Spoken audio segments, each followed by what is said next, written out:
Hello, hello.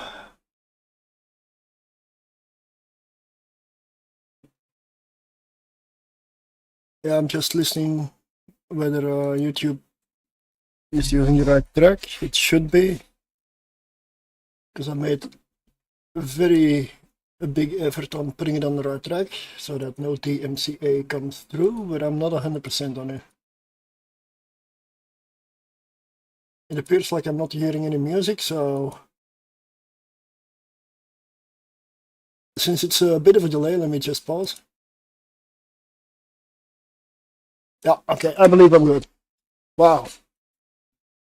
Let's disable the echo then. There we go. Sorry for that. It's due to yesterday. I got a warning for the MCA because OBS forgot to switch the to the DMCA free track that is completely set up on on OBS. It is all good.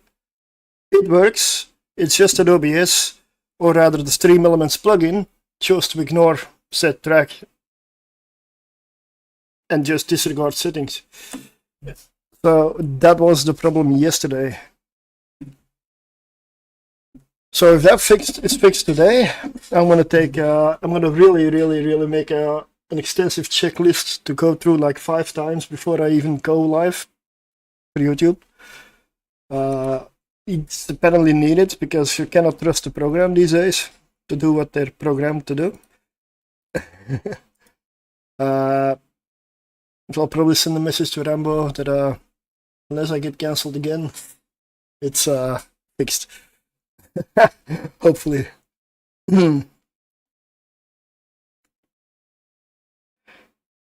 Property, what am I gonna, yeah, okay, this was what I'm gonna change. We're gonna start with the Skybreaker again. And let me get this up.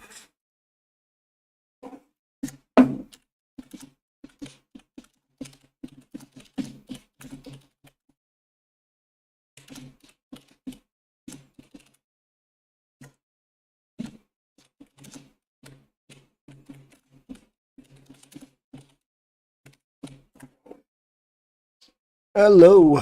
Yeah, rehab doesn't work here for me. Only for Eve partners. As are drops apparently, so. I used to have drops, but since his company came up for sale, that has been removed ever since. So it has not returned. That's what it is. Only partners. But hello. Right. I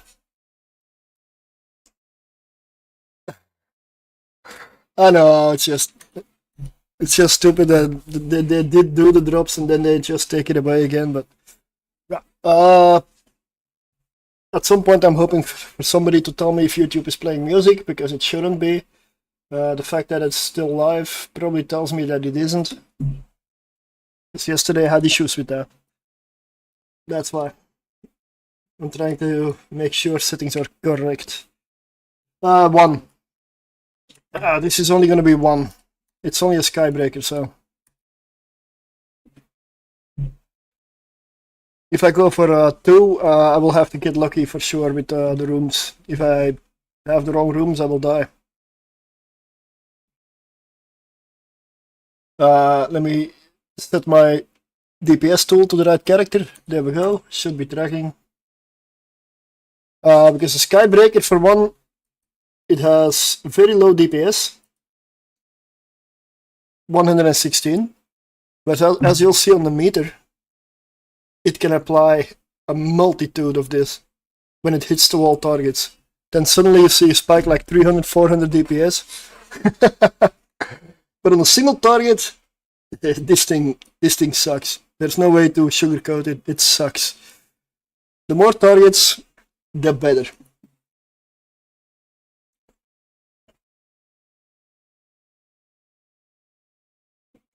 I need to be in a fleet. Yeah, this is a frigate. For me, this is a frigate of extremes. For the simple reason that if there are many targets, it will be the best frigate you've ever flown, with an insane clear. But if there's only like one battleship, it will be the worst frigate you've ever flown, with the slowest clear. So it's both ends of the spectrum at the same time. And this room is not the best, but it could be worse. Could be a battleship in here.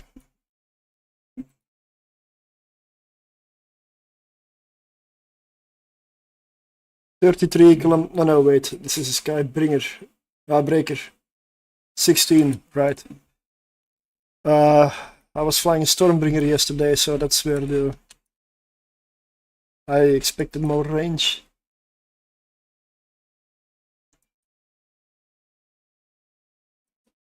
I want to make a tier list for tier 1 frigates, so I've been testing every single one I could get to work and get my hands on. And before I started streaming, I figured out why not try the Manticore and the Nemesis as well. Because I do have a fit and everything for the Purifier and the Hound. I don't expect them to do well. I kind of expect to lose them. If at best they're gonna be the utmost bottom of that tier list. But I haven't tried them. So I have to.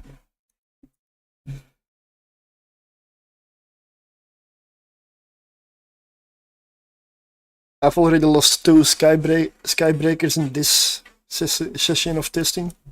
I mean, I've lost one last week and one yesterday.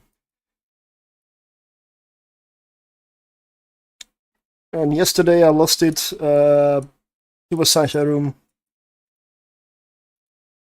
The Devoted Knight. I chose to be brave. I chose to go in under its guns, where it doesn't hit much at all. But I forgot how capacitor dependent this thing is. So we turned off all the tank and also the guns. So yeah. Plus it takes incredibly long to kill a single Devoted Knight in this thing. So the other option would be to make it last a room like 7-8 minutes long and kite around with the long range ammo. That's the only option. Because if you go close, you get shot down. The web is not a problem. The damage is not a problem. The neutralizing is a problem.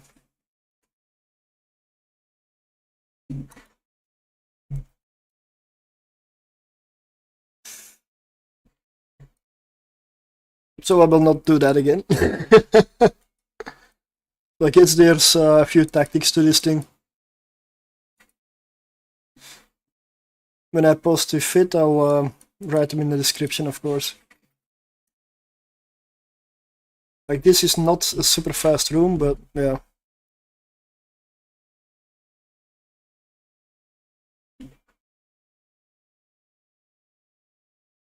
I'm hoping to get another one of those Sancha rooms with a Devoted Knight, so I can beat it with the other tactic.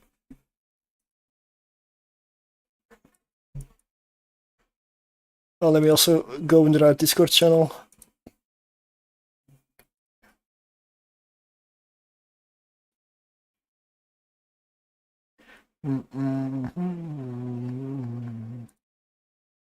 There we go.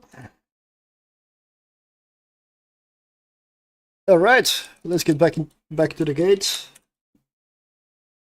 This was no, I guess it was a average room.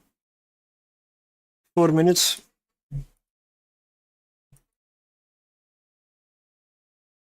For most frigates, that would be slow. For this thing, that's average. Simply because you've got rooms like 7 minutes with battleships. Sometimes it is possible. So that's a slow room. The fast rooms are probably fly to the gate and kill everything along the way. And the only reason they're not faster is because of the distance you spawn from the gate. Because you kill everything along the way. The fast rooms are really fast.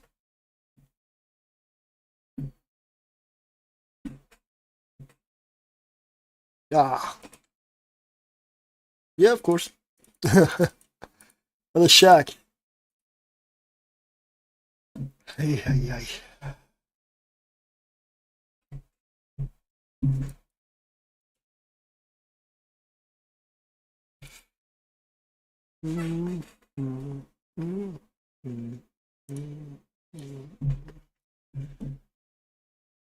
YouTube's still going, so that's a very good sign. What's my range with strikes? 56 kilometers.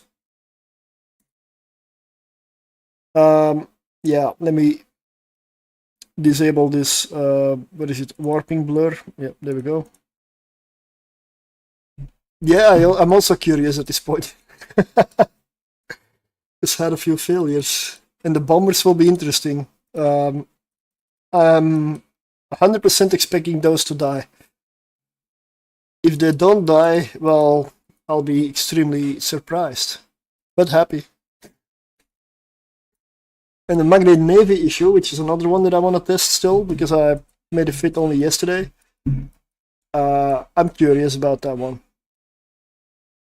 I've got a Metamorphosis as well, but I only listed it so far for tier 0, because it doesn't really look good for that ship.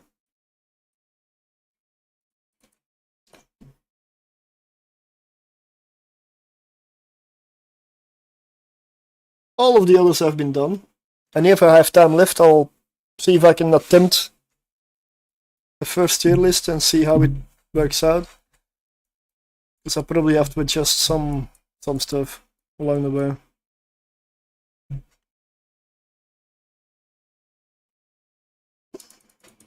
Alright.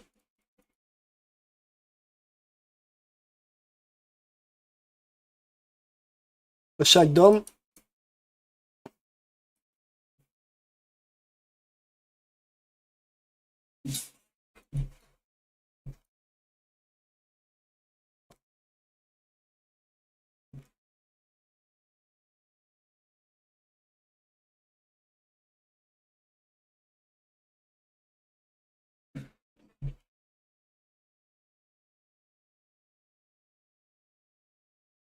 Ah. This is one of the good rooms. Just gonna go for the loot and I'll kill everything very easily. They will come to me and they will all die together. Just a bit of rock hopping. Ah, you're in range. There we go. You're all gonna die at the same time. Just face it. There we go. Room. Aww. One remains. Room clear. Done. Just pick up the loot, get to the gate. If you get 3 of these rooms, it's faster than a retribution.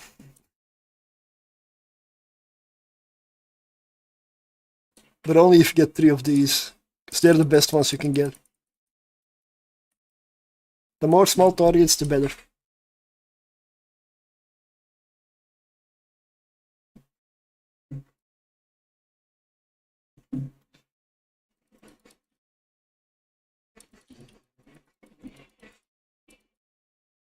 Done. Under 10 minutes, that's a decent run.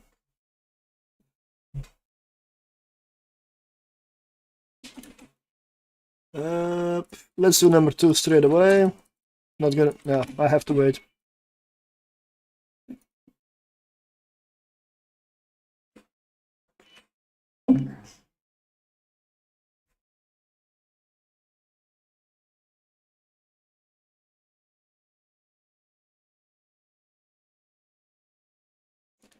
Yeah, I don't think Ram was online yet.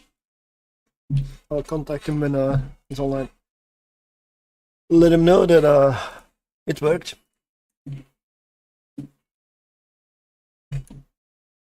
YouTube looks to be fine today. Issue fixed.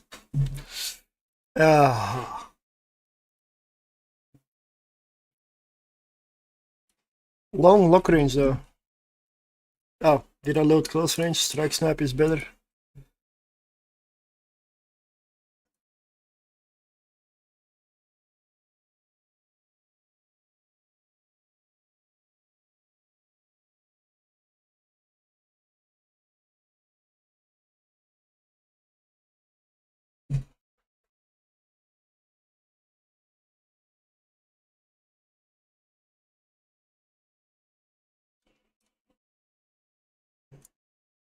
Hey, wait a second.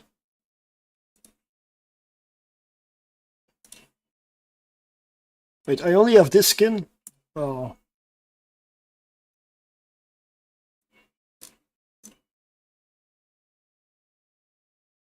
This one isn't bad, but this one's the best. Yeah. If I ever fly this more, I'm gonna buy that skin.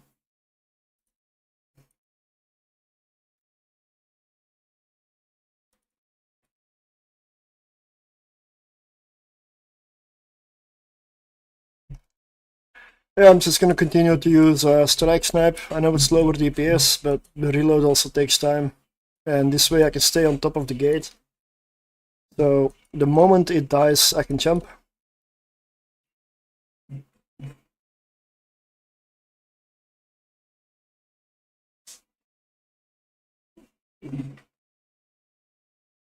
I don't feel like attempting tier 2 in Skybreaker.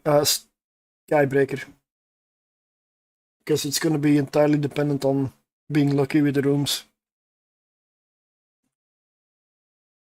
Let's make sure I'm reloading before I jump. There we go. Room 2. We are 2 minutes in.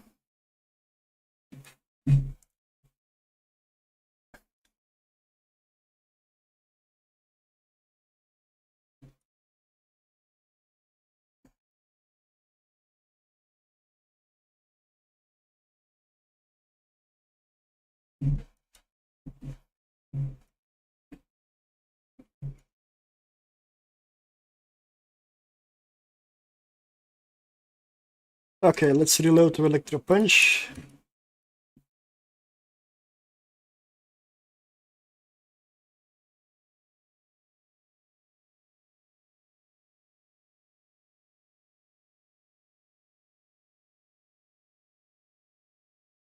$1 million. Let's make our way to the gate already. These Damavix, they are fast enough, they will follow. Can kill them on the way.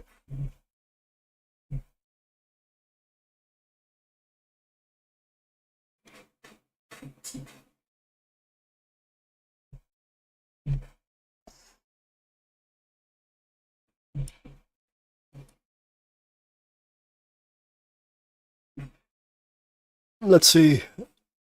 134, 200 DPS, 136, 200 DPS, 217.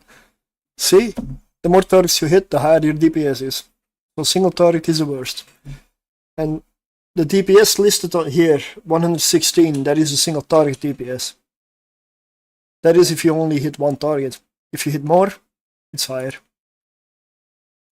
Also, that graphic only tracks effective DPS, as in applied DPS, after all the modifiers. It's parsing combat lore, essentially.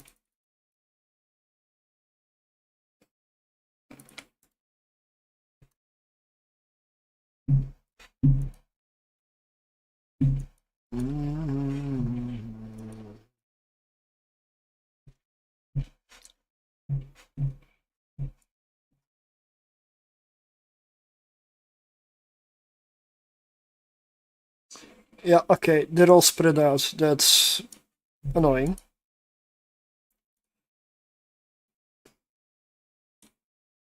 Why is my shield booster off? Even though I'm cap stable.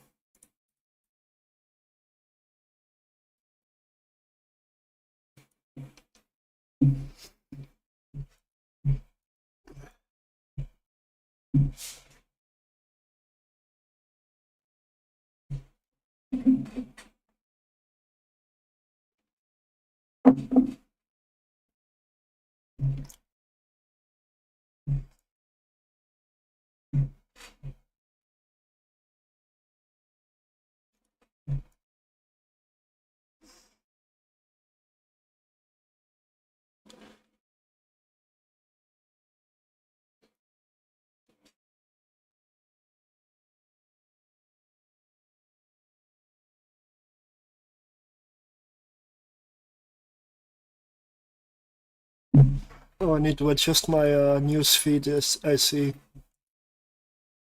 Yeah. Oh, I see why. Orange cloud.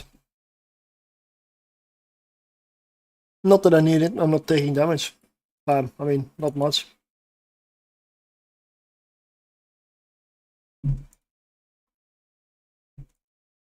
This room is a lot longer because they love to spread out.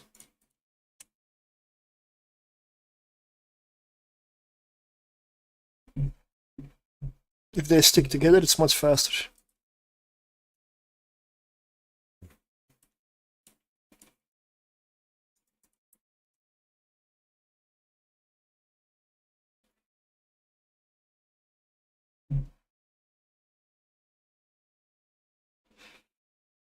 But the Skybreaker does EM and kinetic damage, which is why it's also possible to run exotics with it, which is what I did yesterday. But exotics I will only push to tier 5. Electricals I can do tier 6. If I don't see those triple battleship rooms. Because then I die on time.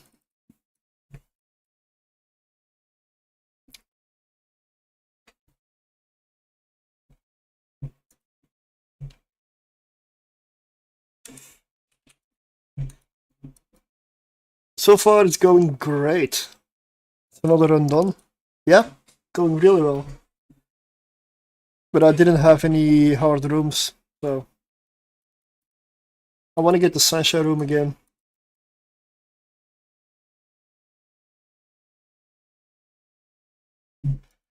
So I'm gonna drop off loot.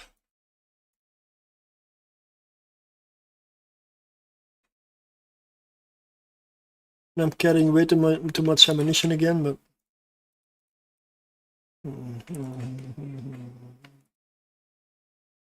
8.2 million for 2 runs, that is low. It's bad loot.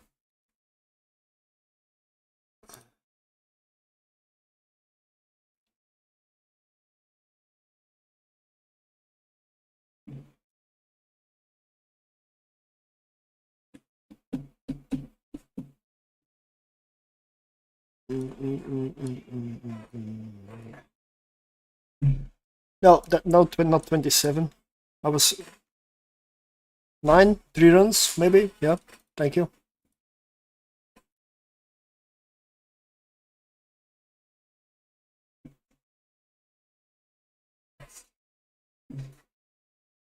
Yep, I do believe YouTube might be fine today. Awesome.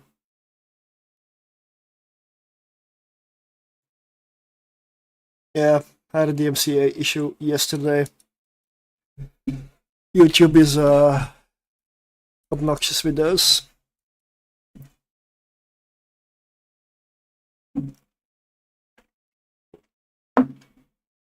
No problem though, it's just a warning because it's the first time ever that happened to me, so I usually take care of it quite well.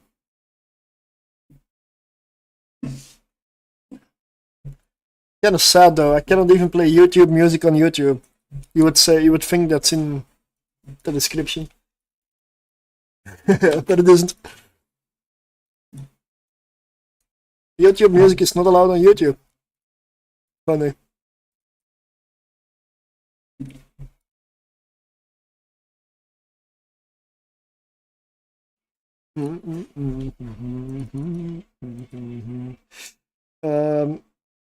Okay, I'm gonna orbit 15.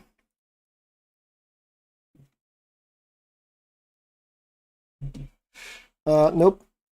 Belay that order. I'll go for an orbit at 20 of the gate, and I'll just use strike snipe from a distance.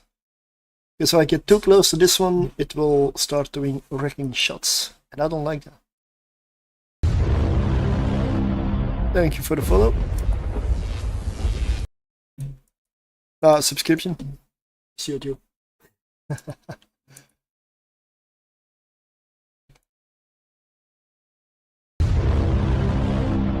Oh, is that the what? Jim Black, thank you. Oh, those are the subscriptions from a while ago that are coming through now. Well, appreciate it.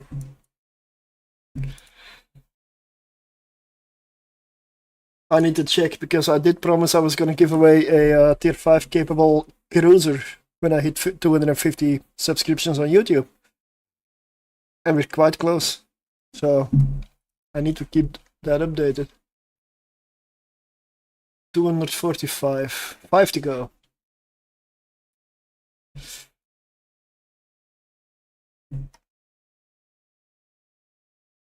Close.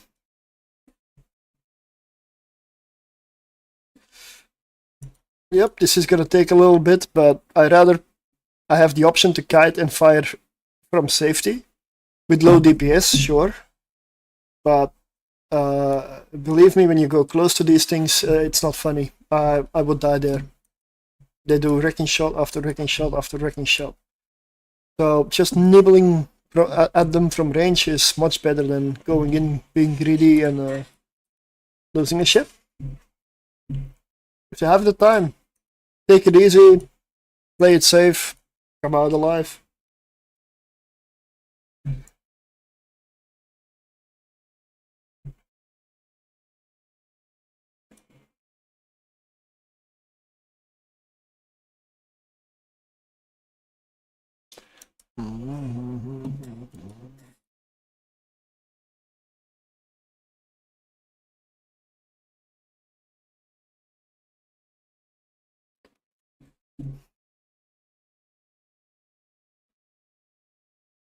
It is taking a long time with this DPS though.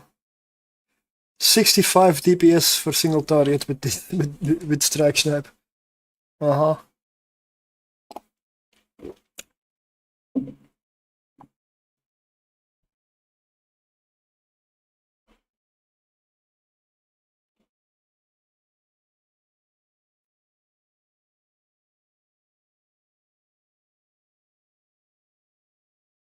But my range is 15.6 kilometers with the high DPS ammo, which means that I would have to orbit at the exact edge of my range. And this weapon system doesn't have fall off. It has range and then it ends. So if I drift a little bit beyond, I cannot fire. That's a bit on the edge, so that's why I'm going with the long range. As you can see, it will kill it eventually. This is one of the rooms that a lot of frigates have issues with. And drone boats. The drone ship doesn't love this.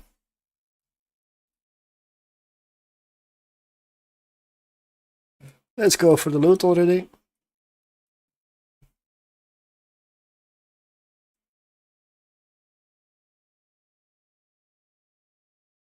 I'm tempted to just let the loot be there, but I'll go get it. I gotta make money somewhere at some point.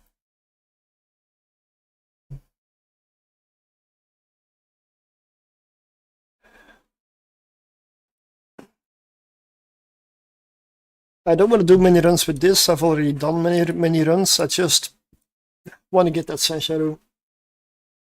And if I can beat that one easily, then it's fixed.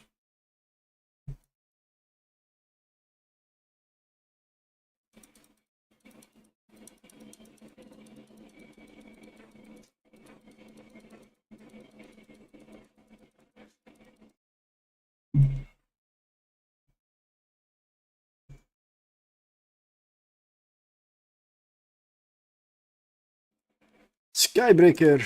Alright. Electro Punch. Let's go in.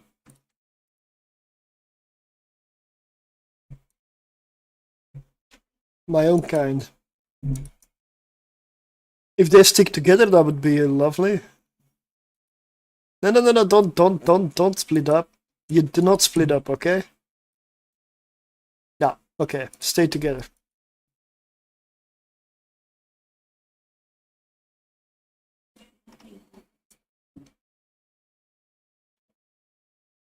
What is darking to?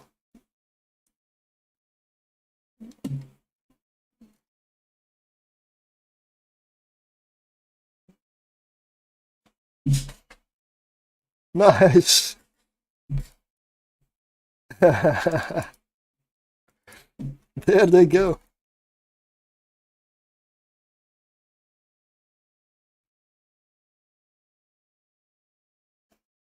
I'm gonna do one more after this. I'm not gonna stick on this one forever. I got other stuff to do.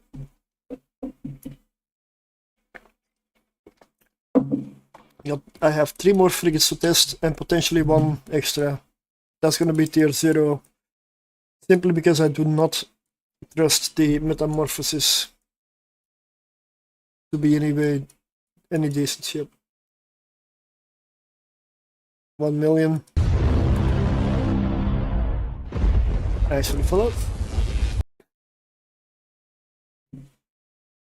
Gotta do a Nemesis, a Manticore, and a Magnet Navy issue. Yeah, I hope they all live, but I'm not so sure. Oh, I love this room. This is the fast room. They're all gonna die. Oh no, there's a Damavik.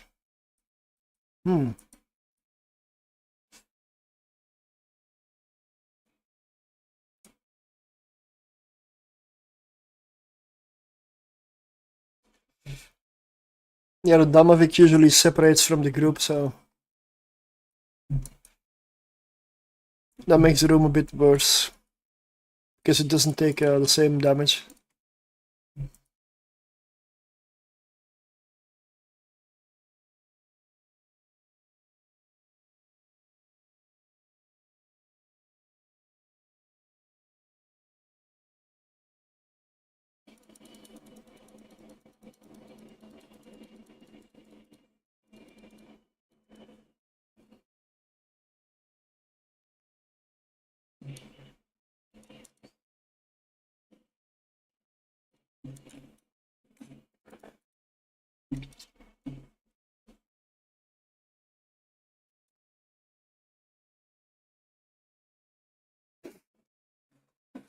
The bombers will be interesting.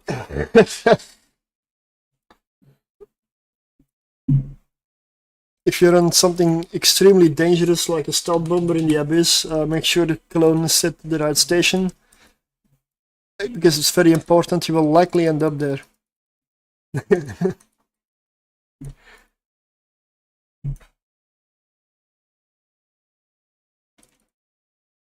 mean, I gotta admit, the Hound that I had, it survived 30 Abyssals runs before it eventually died. I just had one anchoring Damavik shut down my macro warp drive and then it didn't matter. Because that thing has close to no tank. It tanks by staying away from things. And if it gets scrambled, it dies. Similar to the ones that I'm gonna run. Because I cannot put a tank on a stealth bomber that's good enough for it to survive, so I need the macro warp drive to stay away from the dangerous stuff.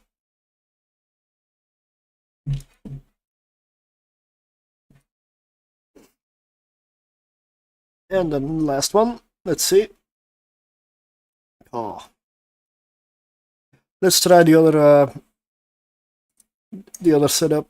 Let's say 12 kilometers. If I orbit at 12, maybe I can get away with electro punch this time. That's gonna be on the edge where it starts to do the breaking shots. I can always kite out if I need to.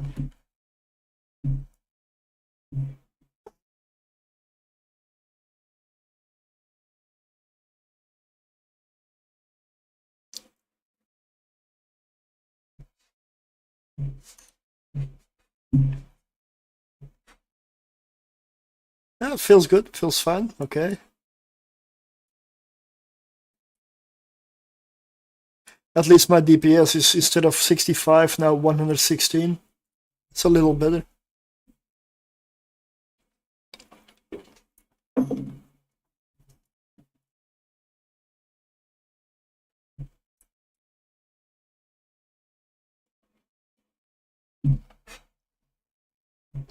So this works as well.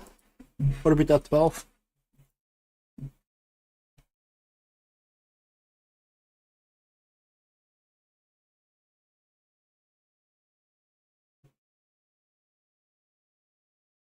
It's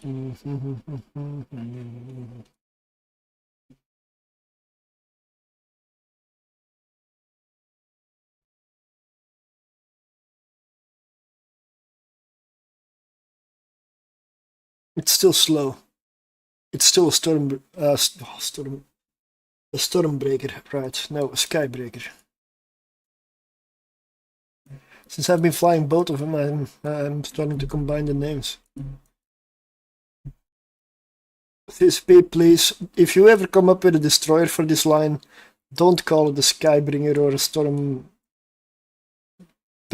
right? Don't don't confuse people like that. I can see them do it, and then yeah.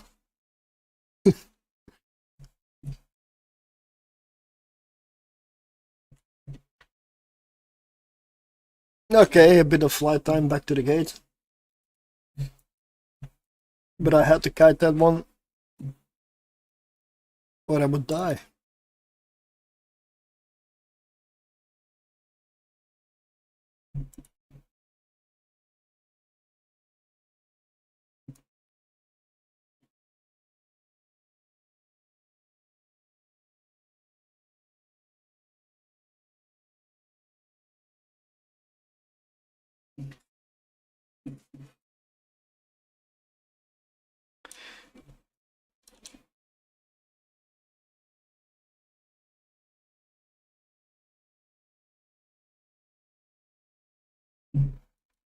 Two more rooms for the Stormbreaker.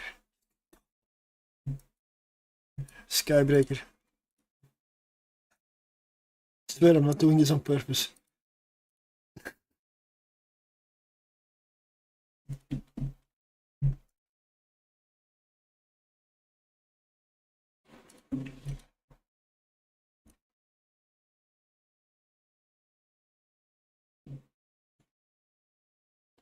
Ah, a battleship room. Alright.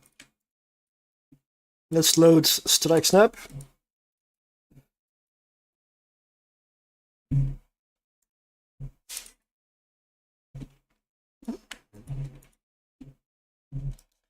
And I'm gonna completely ignore this Lancer.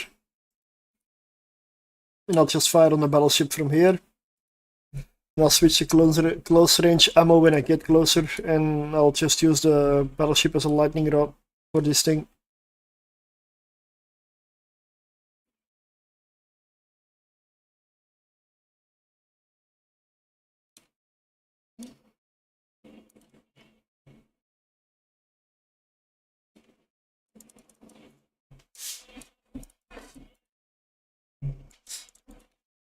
Okay, let's go to Electro Punch.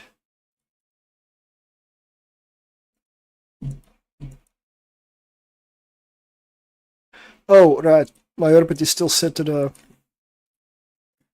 2000, 12,000.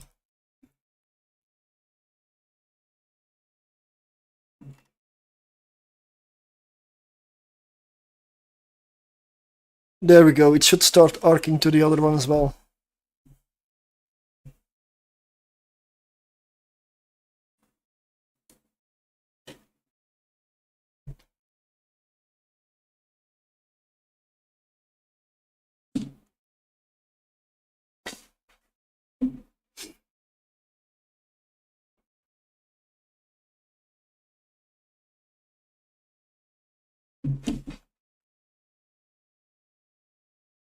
What will die first?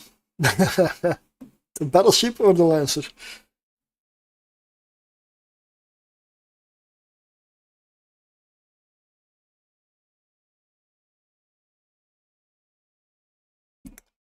This is one of the rooms that tends to take a little bit longer.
Alright.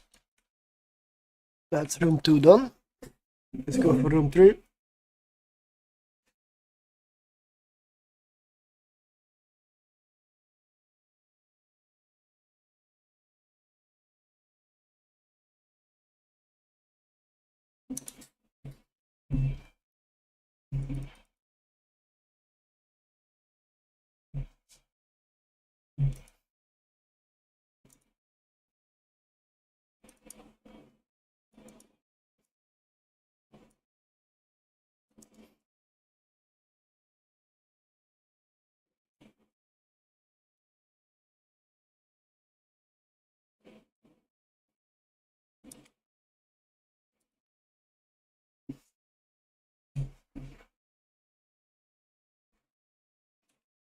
There we go, that one's in range.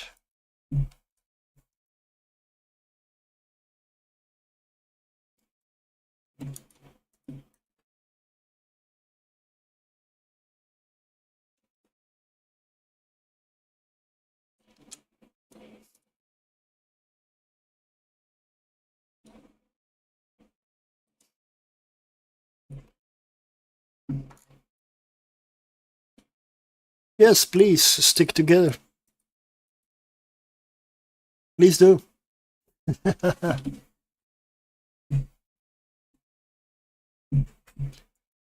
Yep, I'm getting all 3 with each shot.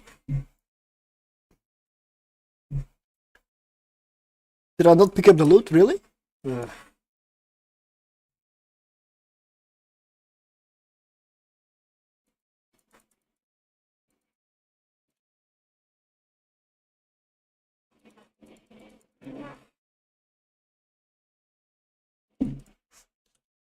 Okay. Well, I'm gonna write down the sunshine room as a hard room. Just try to kite. That's the solution. After this one, I'm gonna duck up and I'm gonna switch character to the other setup that's ready with the bombers. I really want to check his stealth bombers out. And it might be a very short run.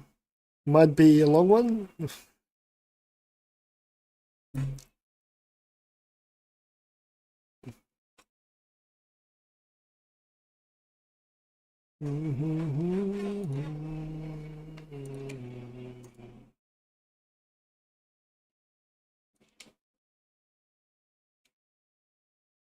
$8 million again from 2 runs. Loot really isn't here today.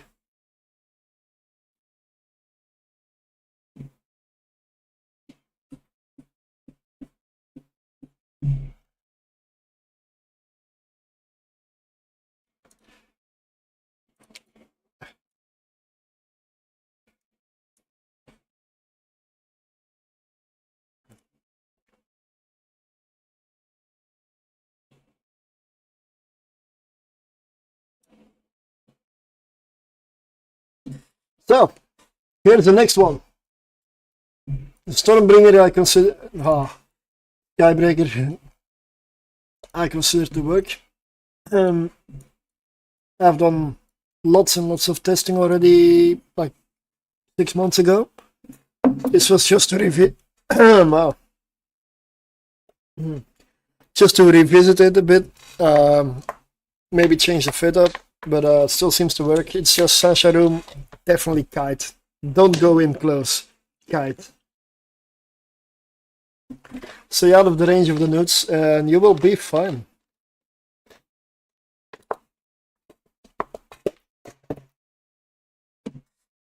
Okay, so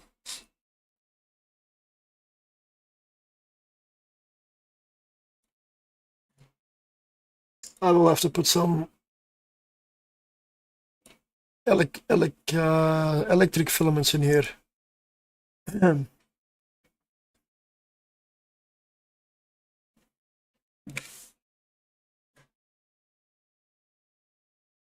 Now this is a manticore, so this uses torpedoes.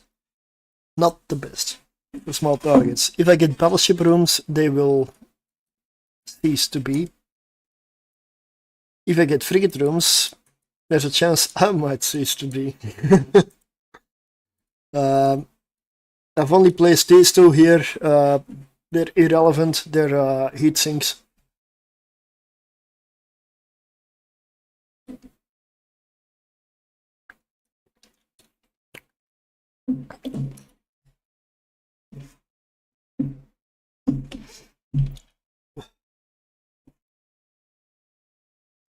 Since I trust this ship so much to come out alive, I'm gonna drop my excess filaments.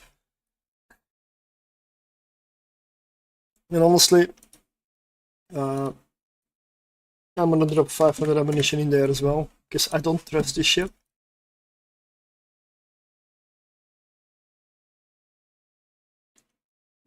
Now I need to be in a fleet.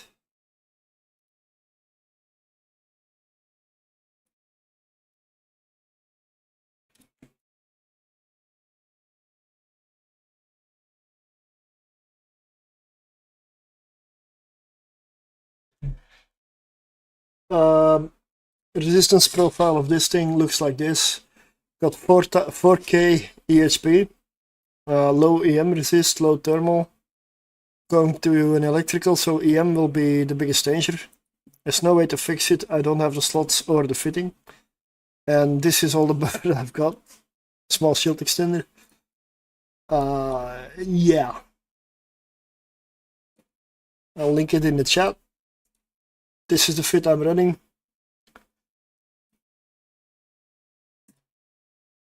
I don't suggest copying this, I suggest waiting to see how fast I die. Before you copy this, because this thing, well, it's a bit of a meme. If you want to consistently run Abyss, do not run Stealth Bomber. None of them do it consistently.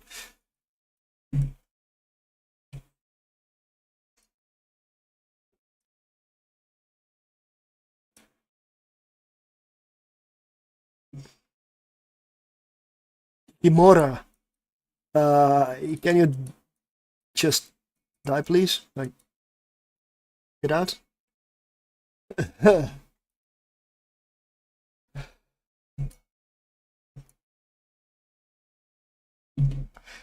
Benefit is, these are torpedoes, they do a lot of damage. And I got a rig that reduces the velocity on impact for the missiles, or I don't know, target velocity or something. So they apply better to smaller targets. I believe it's now signature, right? I got a rigor equipped Tech 2. Which is why the Kikamura is taking the amount of damage that it is. Firing faction torpedoes.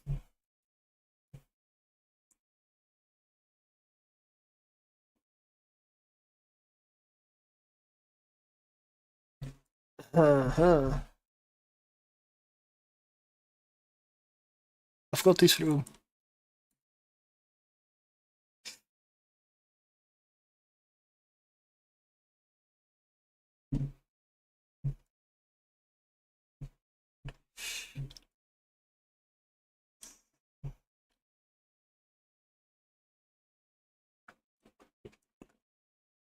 I did check the abysstracker for manticore fits, and honestly there's nothing useful out there. Apparently the abysstracker is full of trash as well, because there are people that just post PvP fits up there. It's supposed to be abyssal fits, not PvP fits. But yeah, great.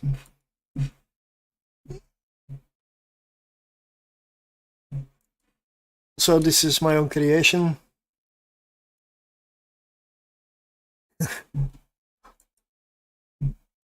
I'll have to see how this does. One room doesn't mean anything. I mean, you see how little it's applying to the Damavik, right? If I have a triple Damavik room, I might be in trouble. I'm likely dead.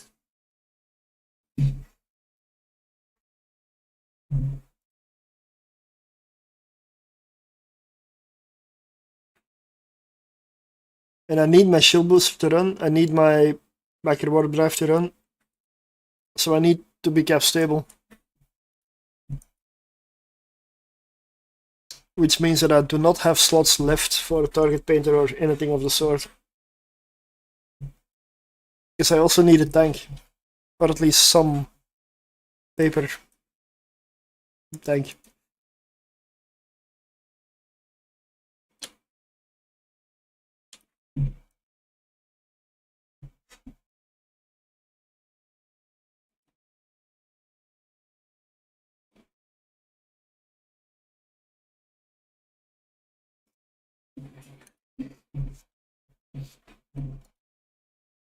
That was room 1, not the fastest.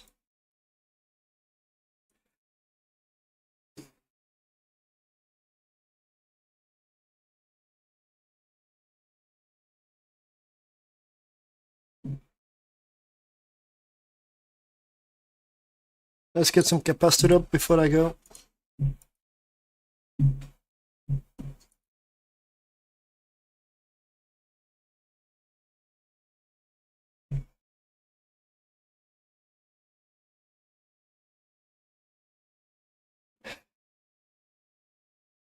Alright, you want to see a battleship disappear?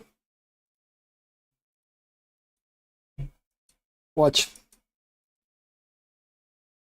I know I'm only using the faction ones. I could have brought rage ones for this. It is an option, honestly. If you can fire tech 2, I mean I can, but I chose not to bring rage torpedoes. This is the moment you switch to rage. And then it will go even faster. This is supposed to be a very annoying and slow room for most frigates. With this frigate, this is what I want.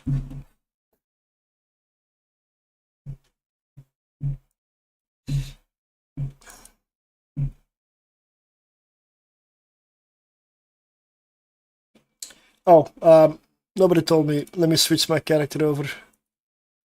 Now the DPS should start to track.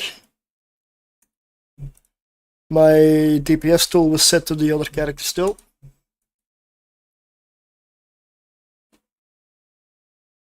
Now you see the DPS I'm applying to the battleship.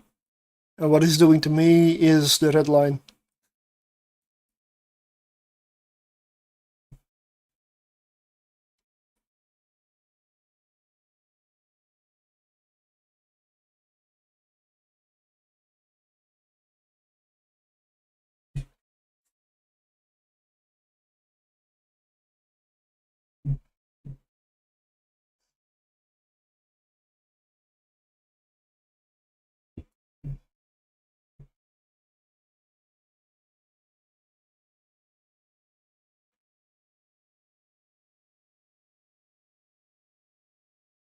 Kaboom.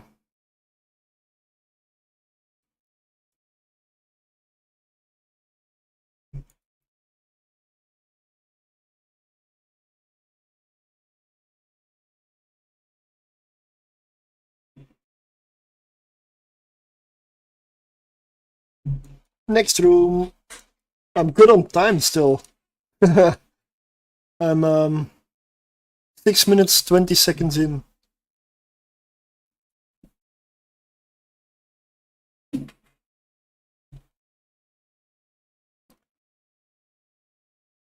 Ahead. Haha. Run for your lives. This might be a nightmare.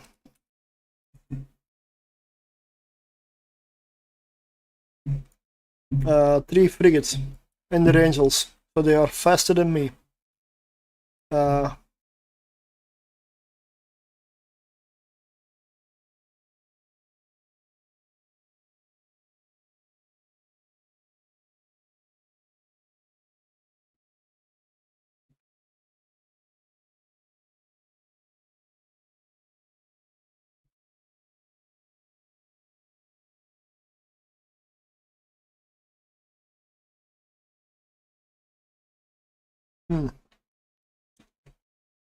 I'm not applying much DPS. 27. Ooh, terrible, terrible. 14.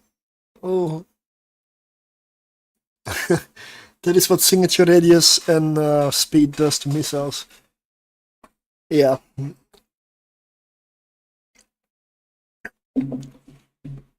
Each frigate feels like a battleship.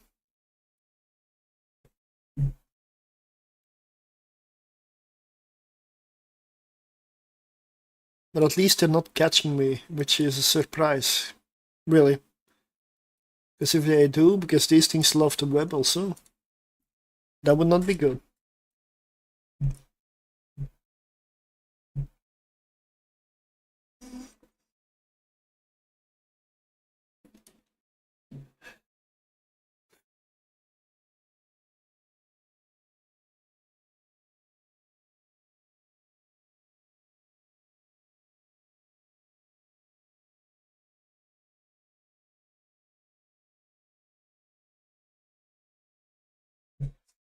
I swear at some point it will die.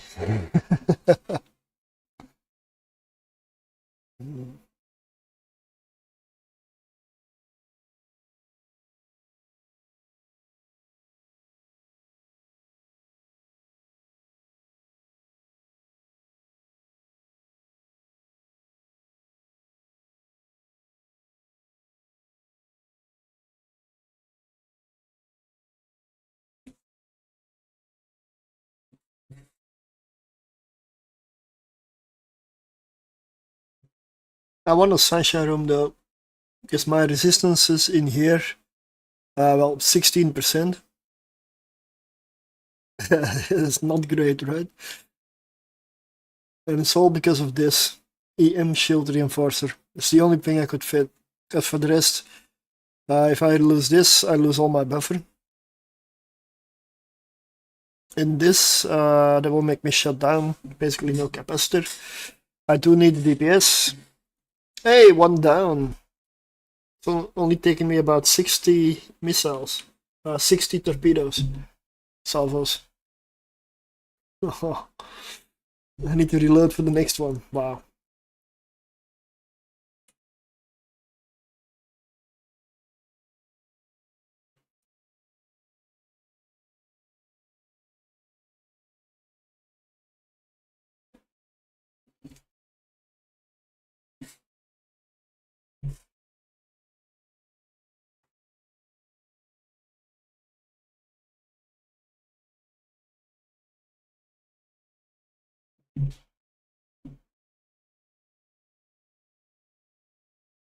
Yeah, those Dremi also have really tiny signatures.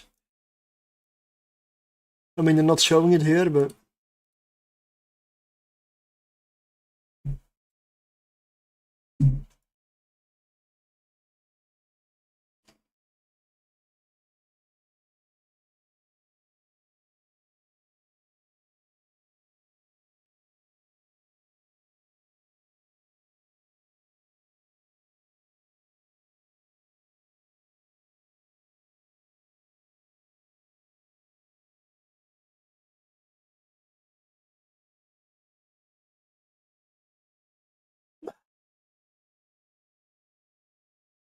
at least this is the final room.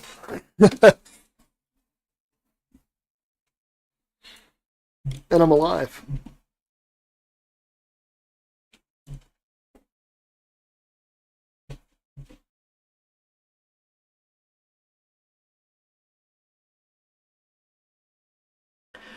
But if you ever wonder what the difference is between damage and your DPS in the fitting window and what applies, let me open my fitting window. I should be doing 506 DPS. Now, what am I applying? 19? Yeah. It's not the same.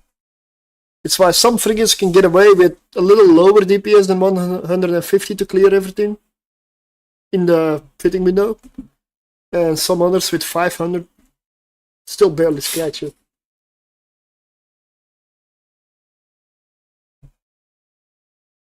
There's more modifiers. It isn't as simple as just 150 DPS gets you through. That's true for most cases, not all. Good evening. Nothing to see here. I'm just doing normal abyssal runs with completely normal ships.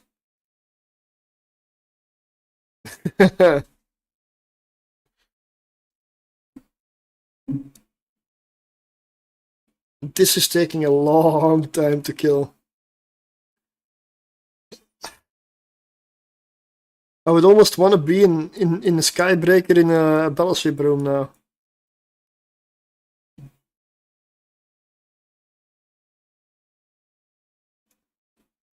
Finally, it can die.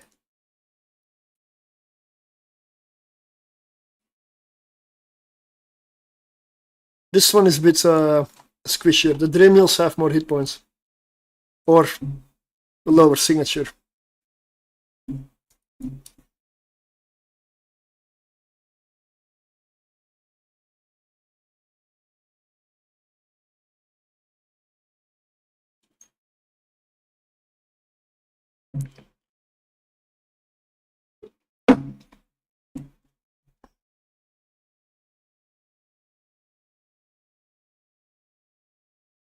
Okay, let's start heading for the loot.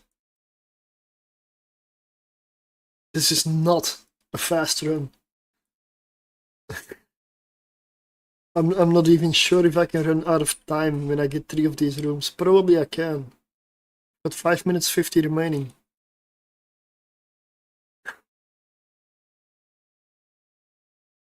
It's like the opposite of a skybreaker.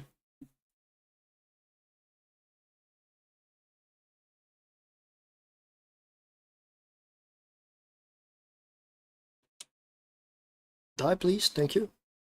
Nice.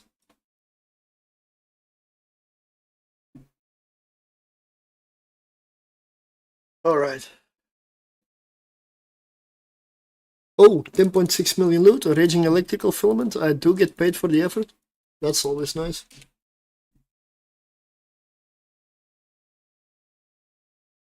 I fired almost 300 missiles. Probably 200 in the last room.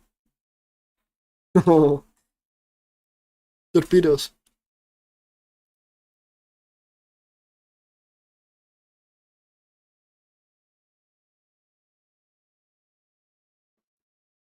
I'm gonna do a...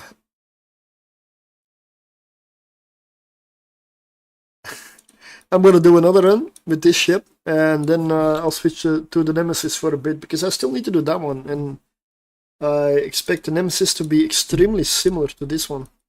So...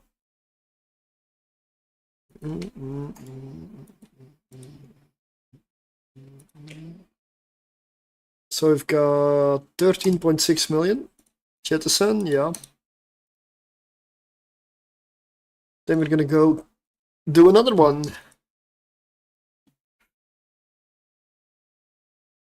If you wonder what I do in the week, during the week I'll probably be flying more of these runs, just to make sure it's alright to run. Kikamura room.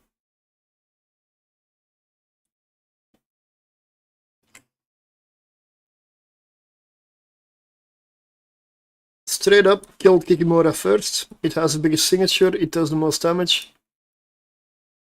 It needs to go.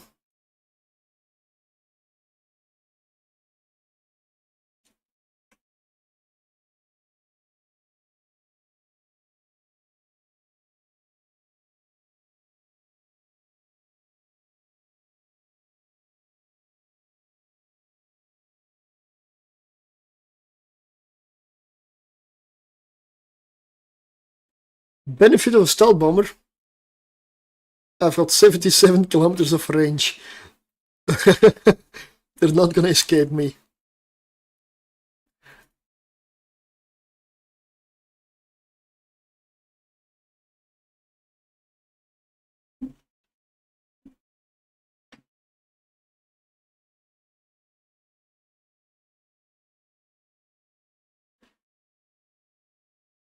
I would say this is going much better than expected, but then again, I haven't had a Concord or a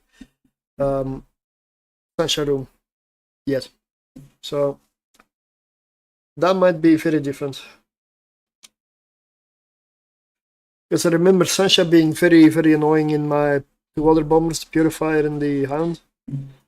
I expect this is exactly the same.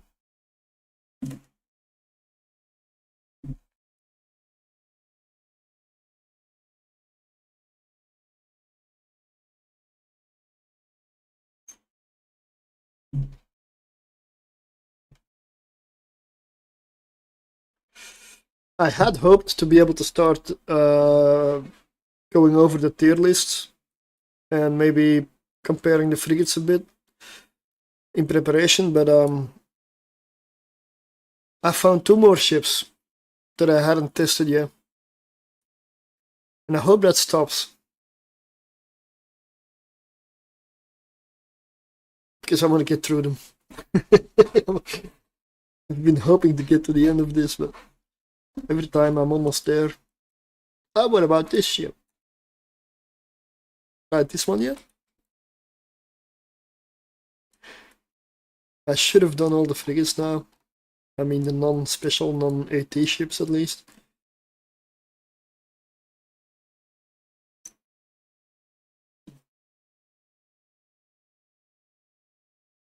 It's a good thing I don't own any. So I might be crazy enough to throw them in here.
Hey, it's a Leshak. Okay. I don't care, Leshak, but you are history. You just don't know it yet.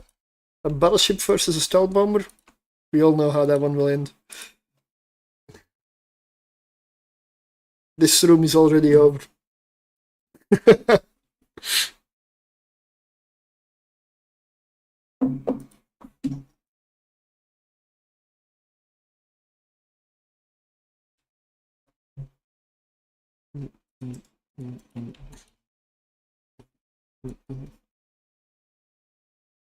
So, what do you say? Fast room?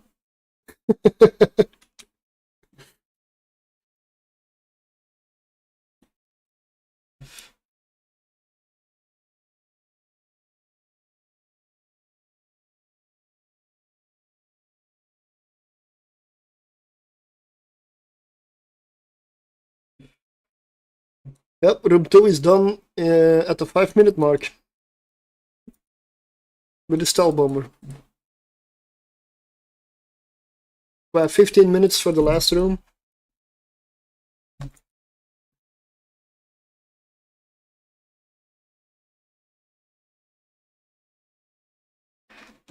No, but it's not gonna be a problem.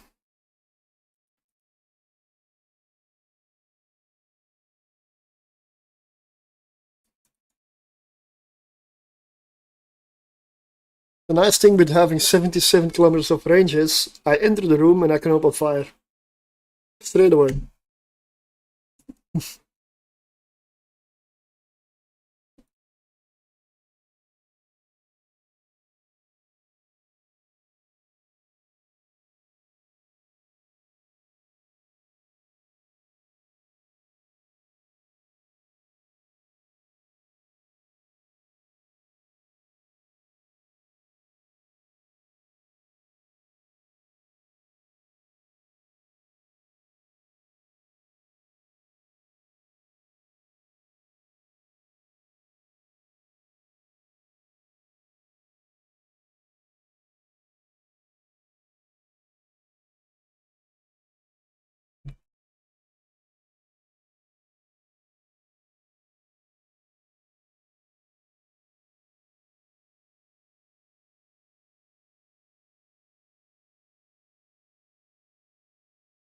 I should probably bring rage torpedoes the next time, then the battleships will go down even faster. I mean, I'm fighting faction at the moment.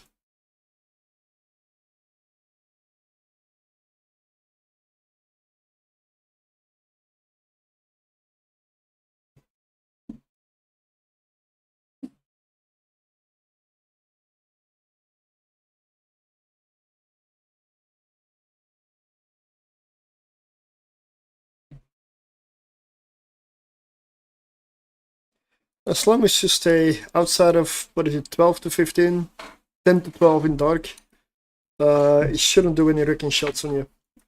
It's gonna miss most of the shots.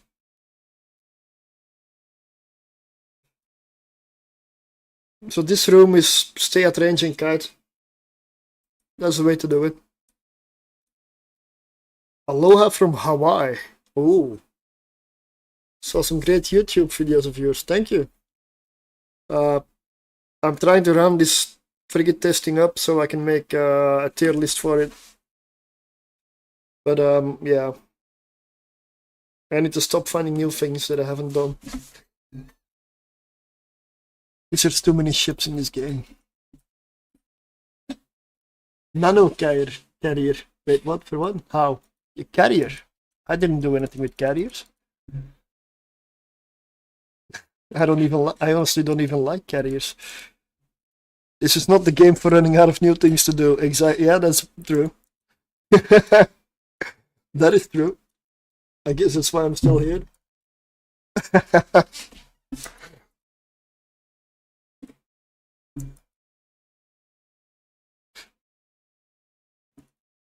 Okay, that was those were two easy runs, and I did not expect this to go easy. I expected this ship to die.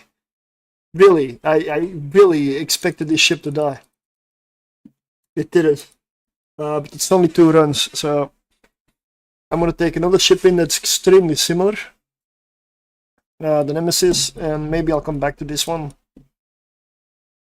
I just want to see what the Sunshine Room does to these things, because it might two-shot it.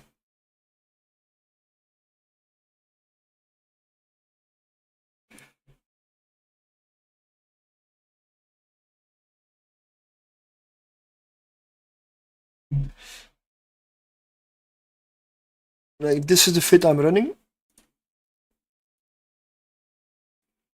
The question marks are there for, well, obvious reasons. It's just a Tech 2 shield booster with a micro warp drive, a cap battery, shield extender, turret launchers, ballistic controls, and an EM reinforcer, and a rigor for more missile application. And yeah, my Nemesis is fit I believe almost the exact same way. So I didn't see much difference while making the fit in between the two.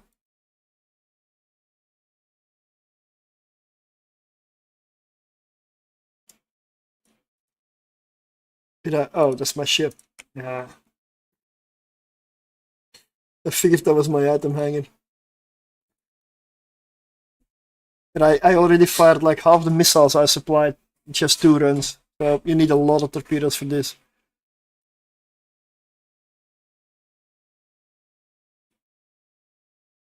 So the Nemesis, exact same slot layout, exact same fit. The only thing that's different is this fires Inferno and has a little bit more EHP, but it's, yeah. The auto-torting systems, they're heat sinks. They are completely irrelevant. You can put a festival launcher there or whatever else you want to fit. You don't have much fitting remaining, so there's not a lot to put in there. Calm electrical, let's take another 6.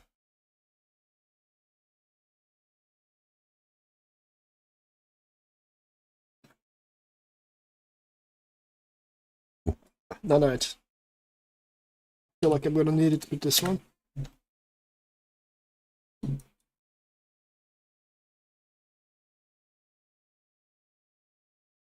These things only survive because they have the range they do, and because of the micro warp drive.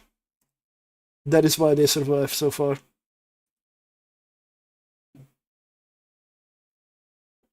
This is a true speed tank. Because if they catch me, it's over.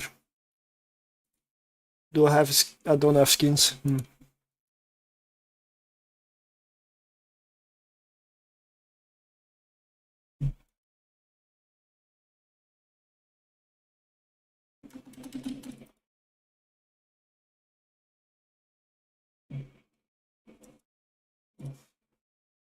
Let's go. At least versus Sancho, thermal is a better damage type than kinetic. I've got pacifiers. Let's take out the Skybreaker.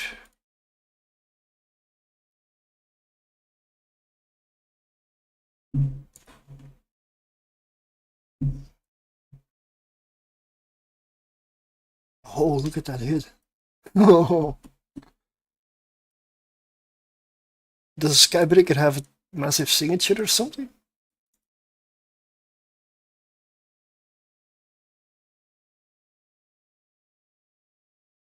I mean, it does have lower resists on the thermal, so...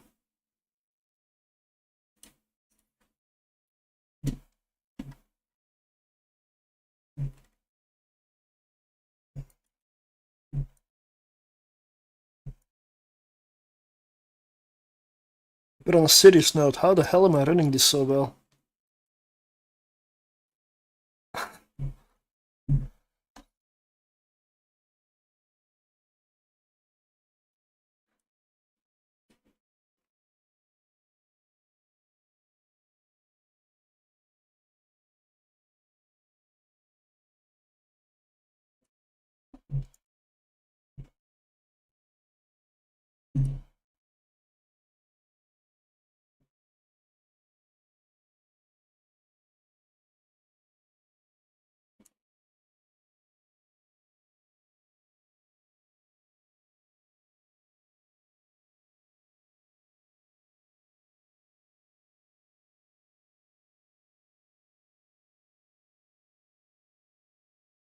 I mean, this is not a speedrunner by any...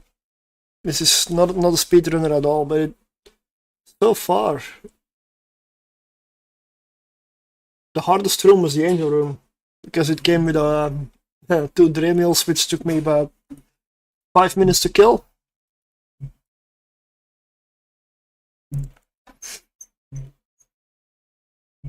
And then you still had a 3rd frigate, but that one went down a little faster.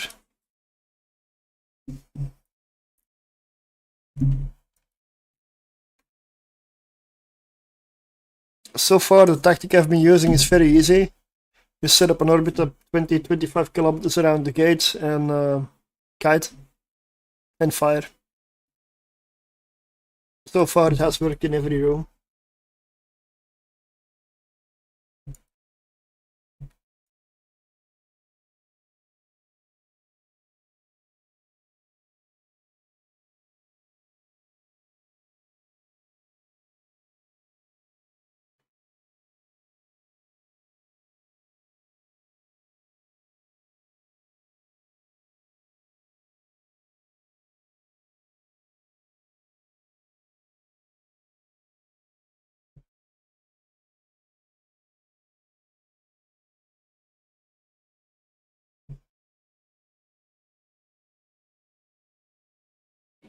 Room 2. But if this works so well, then why did my purifier and such do worse? Somebody at the door. I'll set up the orbit and I'll go take a look. Be right back.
Okay.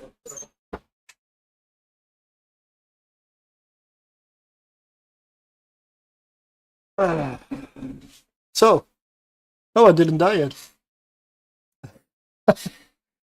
Somebody at the door, 2 floors down. I'm lucky I got that room, so I've done it before, so I could set up the orbit and kill the Kiki.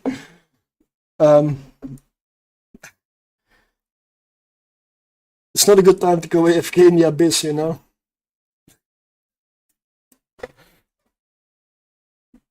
Skid Row? What? Oh yeah.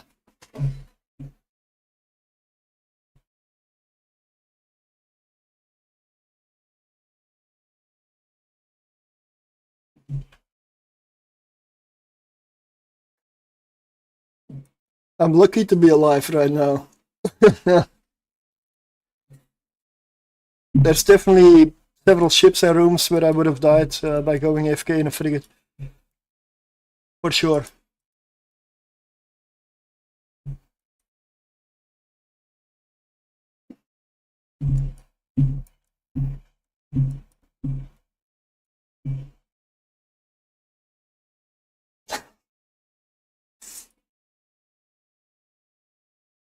I guess there may be something to these bombers, after all. Because it's working. But I do know that the hardest possible room I have not seen yet, so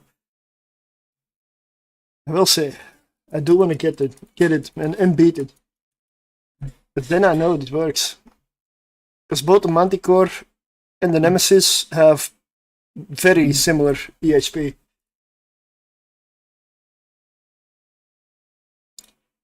And oh wow, 3% EM damage resistance. That was a 50% room, I assume. This also, yeah, that, oh, see the spark needles there? They are priority number 1, 2, and 3. They do EM damage. And I have no resist for EM, basically. They need to go.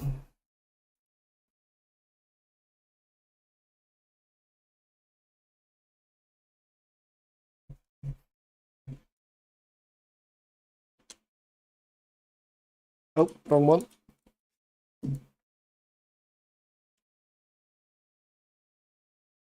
But as long as I can kite away from them, I will live. Damavik is trying to repair it.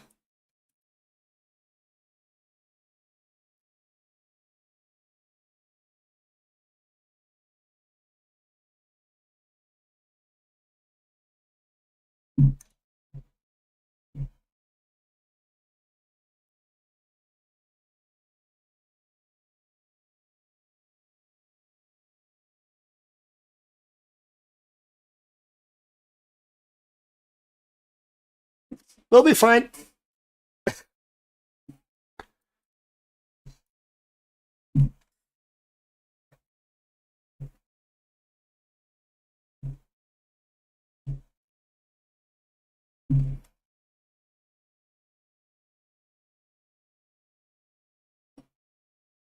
Honestly, these things are definitely surprising me. But with almost no EM resist, I suspect that the Sunshine Room will obliterate me. Fit around the Hyperion for Winter Nexus to 2 optimal script tracking computers with Grappler and Federation Navy Web. Optimal range 21 kilometers using Void. Wow. With 4,600 volley damage. I already forgot that Winter Nexus is coming. I don't usually engage in the events, but now that I'm in Nosek, maybe there's an option. I don't do the high-sec griefing each other out of loot, baiting suspect games. I don't care about the gameplay. And as long as that's how the events go in high-sec, I will not participate. I am not interested in the slightest. It doesn't matter how good the loot is.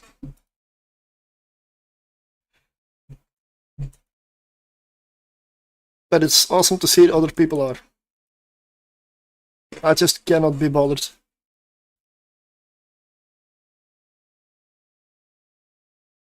But in Nullsec, yeah, I'll see. Maybe I'll go for it there. Definitely an option.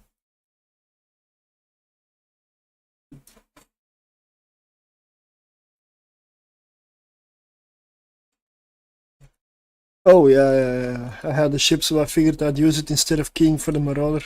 Yeah, sure.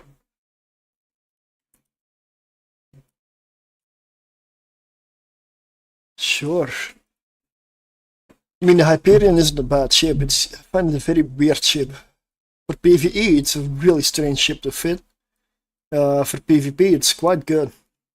I've seen some insane Hyperion fits over the years. Like the triple armor rep, or the hull tank blaster. Like, you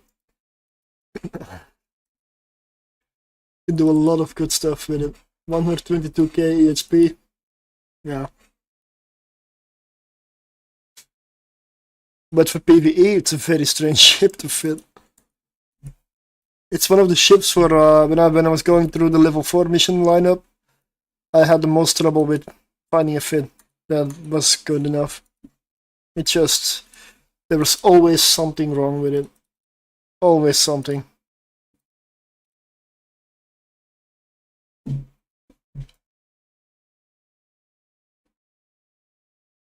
But if you don't have those restrictions of having to sustain a tank while doing DPS and so on, then yeah.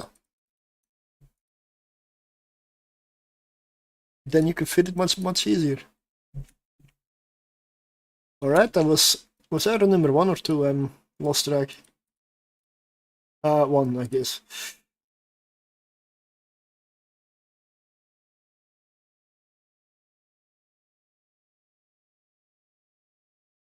Same fit as my Kronos minus Bastion. That works? Nice. That's good.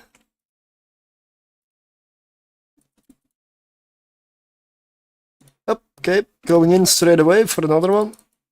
I'm very curious for these bombers though. I want to find the room that breaks these things now. I hope I don't, but or I don't. Almost breaks it. Yeah, this is an easy room. Just one battlecruiser. No. Apparently I'm hitting the loot first. That's fine.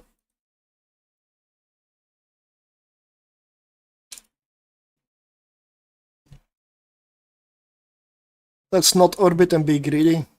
Let's go for the loot. Let's see if the battlecruiser cares.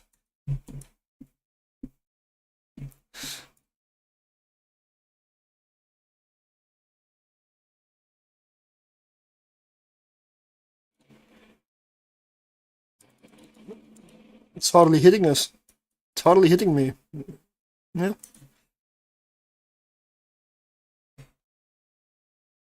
Armor resist is 89 EM and 60-ish thermal, and that's before the storm thermal buff. Oh. Yeah. I need to look what the storm does.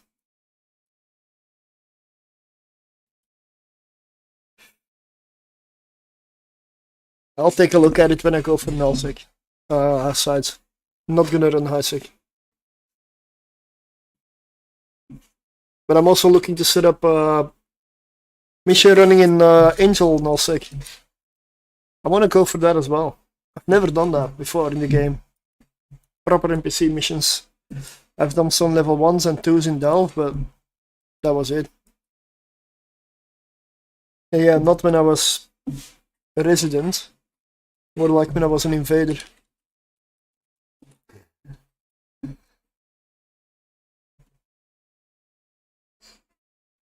Okay, yeah.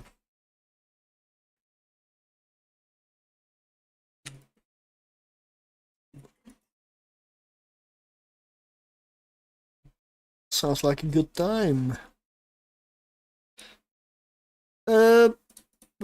Standard sleeper room. It shouldn't be too hard. Let's orbit at 20.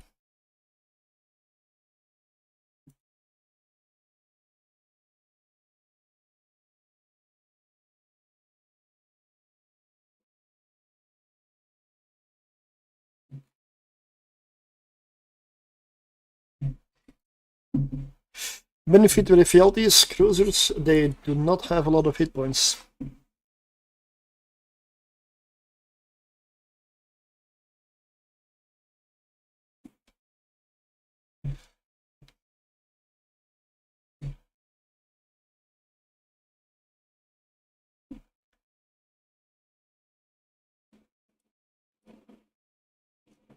That's a nemesis, yes.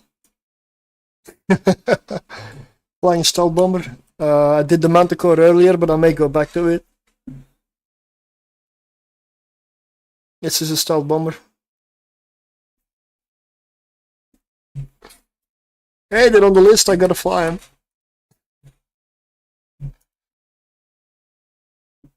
I'm not gonna say I don't enjoy them, but it's a bit...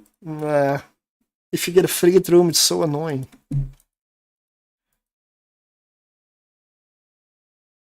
It's strange. It's a strange gameplay.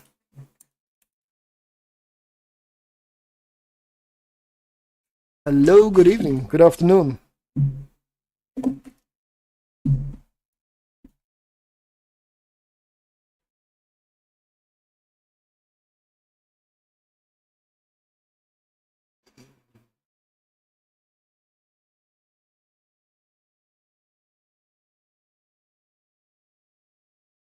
I do suspect you need good skills for this to work as it is here. I'll check in a moment, but I probably have torpedo specialization 5. And I'm not sure my covertops level is at, but don't do this with low skills. If you get a frigate room, you're gonna be in there for over 10 minutes. Just got out of a war. Oh, now I can relax and watch the stream. Out of a war. Did you do? Hope you won. What do you mean in evil line?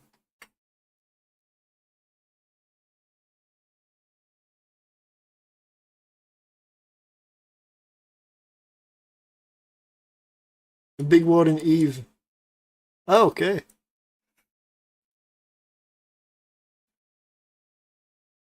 Wait, what big war is actually going on in Evil 9? Is there even a big war? Are there skirmishes between Fraternity and Initiative?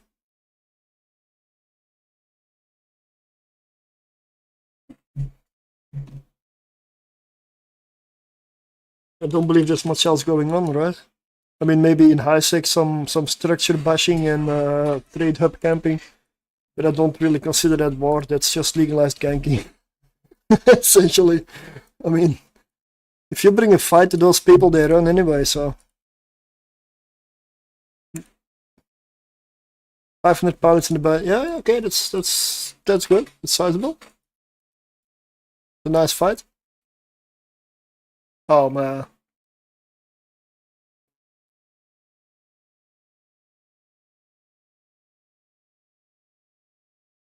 This is the room I don't like. Those spark needles, they hit hard. Resist profile. Yeah. It's just 30% room, I've got 16 here. If you get a minus 50% room and I get sunshine, not good. Nemesis. Stealth bomber. This is a stealth bomber.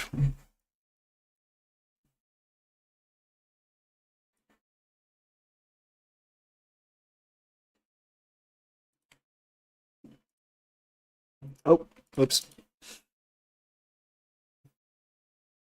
Oh, I forgot, because I have these two auto-targeting systems equipped, I can lock many more targets.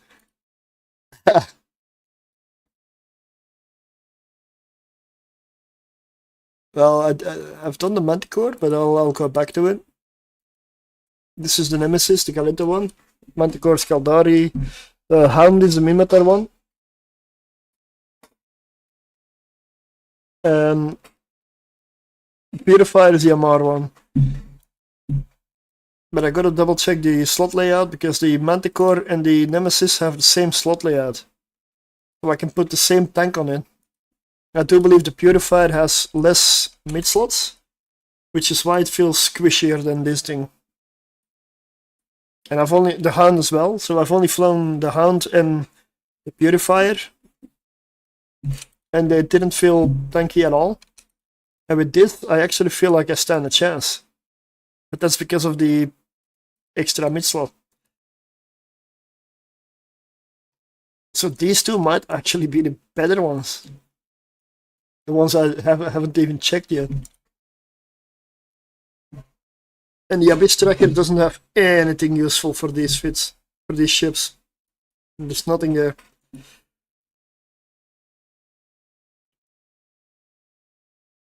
I don't know, it feels weird, like it's a known ship, so apparently people didn't try. I mean, there are more compositions for the Nemesis for tier 6 and tier 5 than there are for like tier 0 or 1.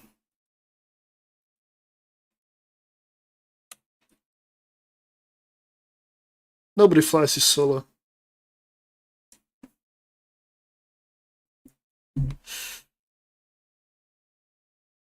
Too many people going with the meta? Yeah, I suspect.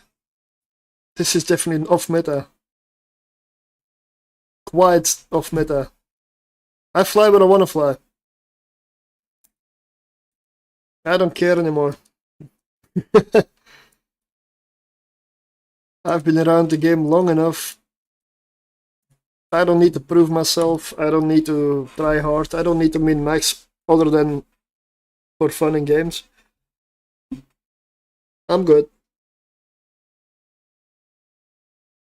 No pressure.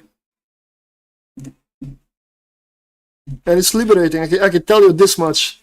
You stop caring about everything being the ultimate perfection. You actually have a lot more fun in the game. You have a lot more fun gaming. And it's only after you make that shift that you realize. It's before I made my... Before, at the end of World War II, and I did my big break of like a year and a half. For me, that's a massive break. I really figured I wouldn't return. When I came back, my attitude was just like, nah, let's give it a shot. I don't care. The game is broken at the core. So let's just play the broken game and try to break it. No pressure. For me, Evil Line is broken at the ultimate core. It claims a sandbox, while anytime there's a big battle, the sandbox breaks. So then it's not a sandbox. There are limits to the box. But they claim there aren't. Yet it breaks every single time. Yeah, sorry. It's broken. I have no illusions.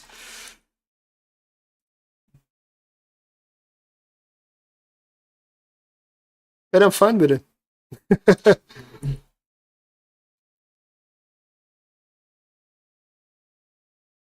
What do I care whether the game's broken or not?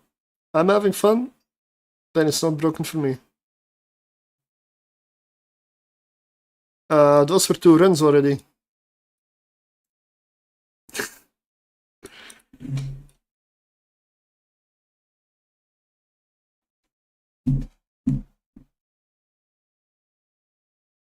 Honestly, these 2 ships do so good, so well.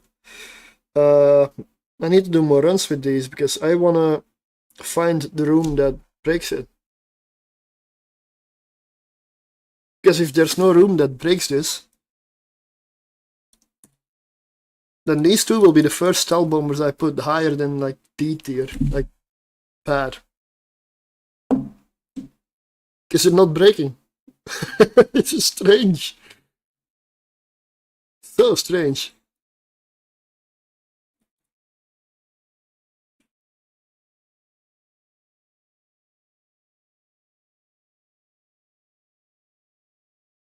Let's switch to Manticore. At some point I'll run out of torpedoes, I've only got 500 left. And I doubt I stock torpedoes for low tier frigates. Tita is nearby, but still. Another 2 runs.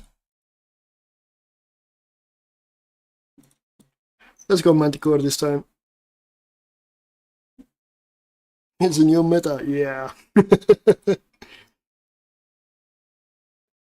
Well, they're not speedrunners, so they're not that fast. Fun, yeah.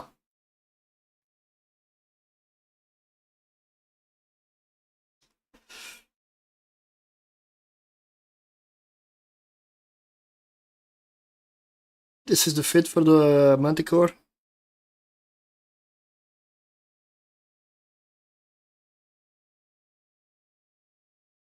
And this thing is very important. What this does is decrease the signature radius factor for missile explosions. Because I'm firing battleship weapons, I'm firing torpedoes. So if I see small targets, I'm having a bit of issue. I'm having an issue hitting them.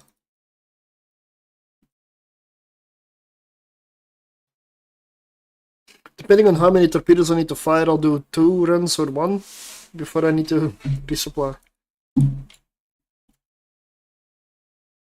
Oh.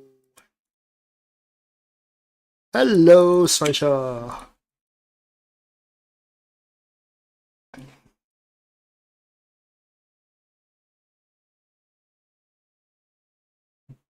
My EM resist 3%. If I come out of this one alive, I'll consider the fits to be at least decent. Yeah, I can see the damage coming in straight away. Let's overheat.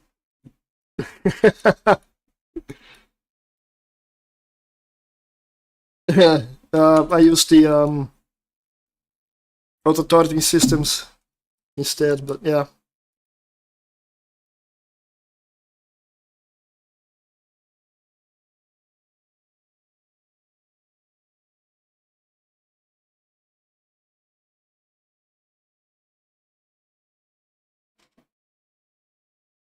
Wait, is my tank holding?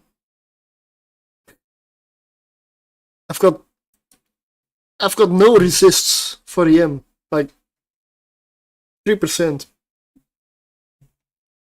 So Sasha are my worst enemies. Okay, I can stop overheating apparently. Missed all the enemies with fireworks, yeah. Yeah, maybe I should.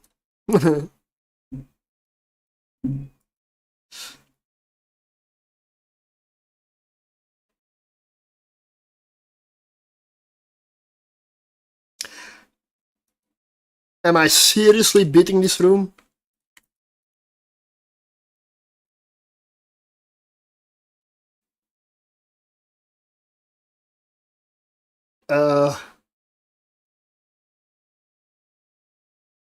You know, these are the ships I expected. I was almost certain they were gonna die.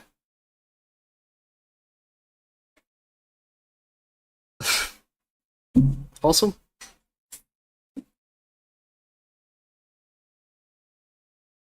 Yeah, at this point it's kinda done, the room's over.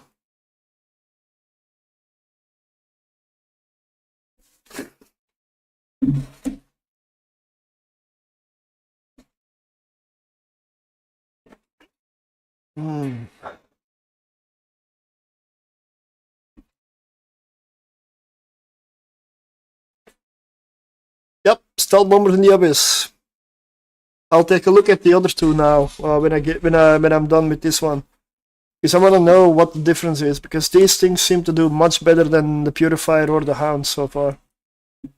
Because those things are even squishier. If they get hit, they don't really tank. I know it's probably due to the slot layout. Because they have a different slot layout, whereas a Nemesis and the Manticore both have 4 mid slots. So they're much easier to put a shield tank on.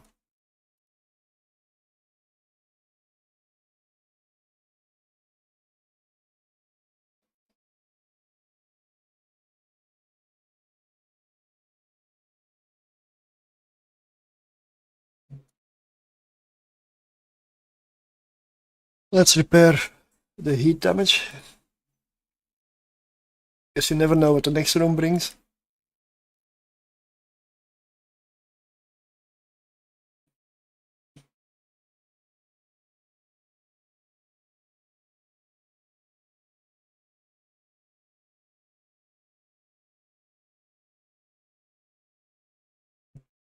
But this one is firing kinetic. But all of the bombers need to be in electrical abyss. Oh, Charybdis. For the simple fact, the capacitor.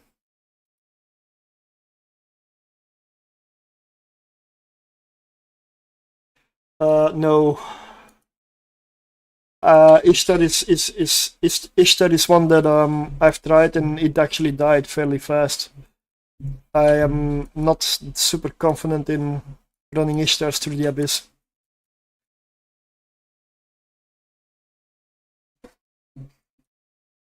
Thank you. I'm probably gonna look at making another video about the Gila for Firestorm tier 5. The reason that it's not gonna be tier 6. It's very simple. Time. Time is the issue. But Ishtar, I still want to have a go at it again, but my wallet isn't high enough to try it, because Ishtars are very expensive. They're very expensive. Much more expensive than the Gilas that I'm flying. I don't have that cash.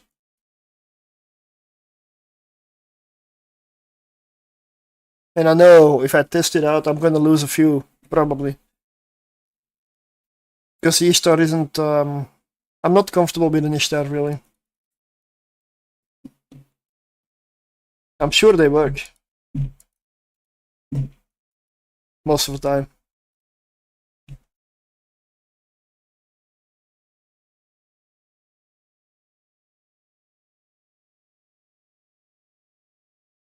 Maybe I could check when I'm out of here the fit that I have that I tested.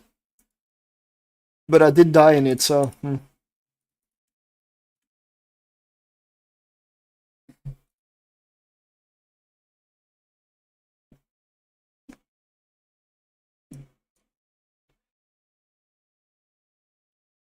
And for the moment, the next thing I'm gonna try to get done is a tier list for all the tier 1 frigates that I've been going through. That's gonna be the next one. And maybe then I can look at another project, but taking a lot of damage here. It's gonna be the Watchman.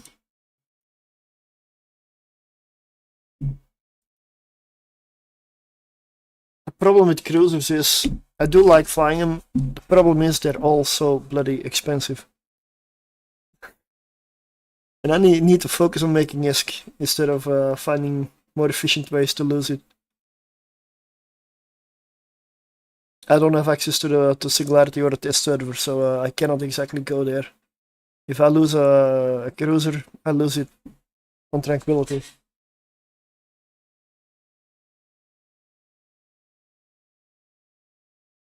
Why does this thing do so much damage to me?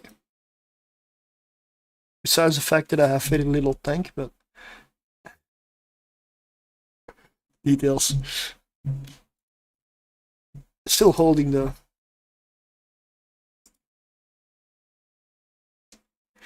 Omni resist is perfect.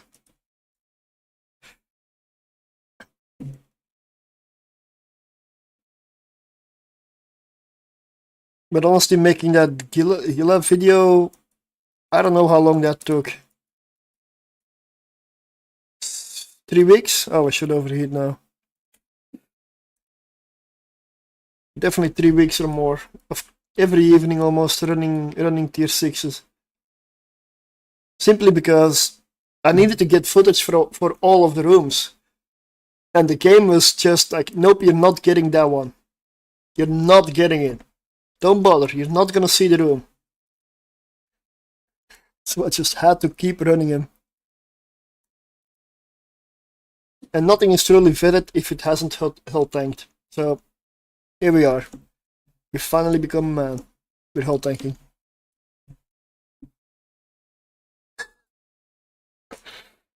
I should have overheated a little bit earlier, but yeah. You know, if you die with this salvo. Okay. I guess that's a reminder. You're only in a bomber after all. Don't get cocky. You're only in a bomber.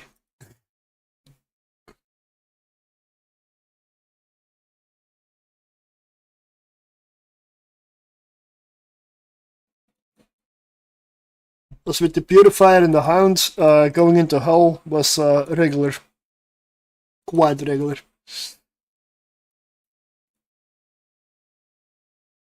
Oh, I should probably stop overheating this.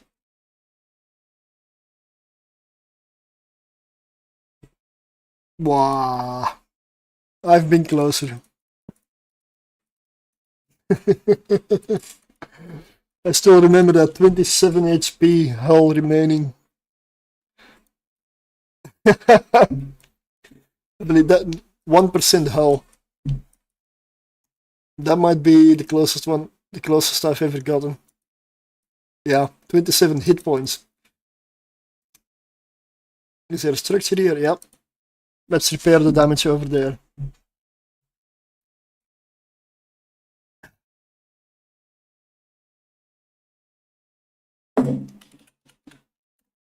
Let's check the hound. Yeah. See where the hound is different? I survived because I had that shield extender, the buffer. The hound does not get that. Because you need a cap battery, you need a micro overdrive, and you need a shield booster. Slots are filled. Nothing else to put there.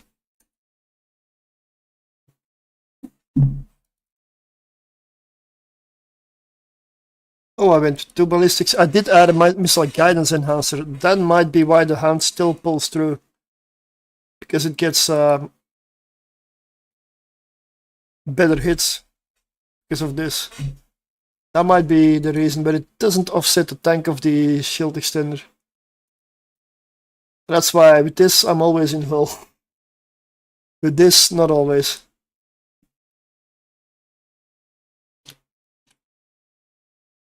So purifier. Same thing. 3 mid slots. I actually armor tanked this.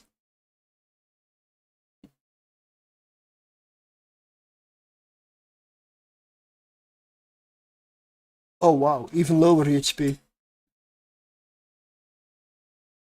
Yeah, Nemesis and Manticore definitely feel like the better bombers for this.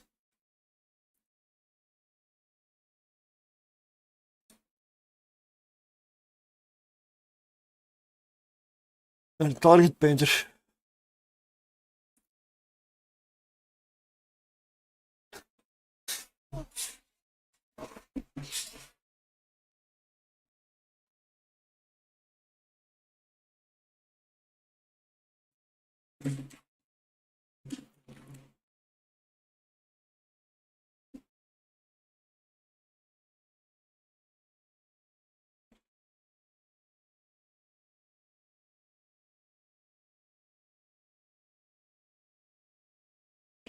So I'm definitely gonna put the Manticore and the Nemesis above the Purifier and the Hound.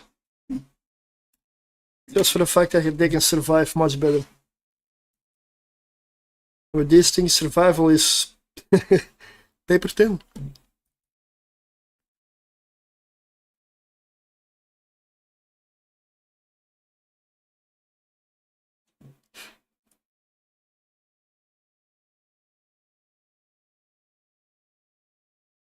$400 torpedoes, that's enough for another run. Woohoo.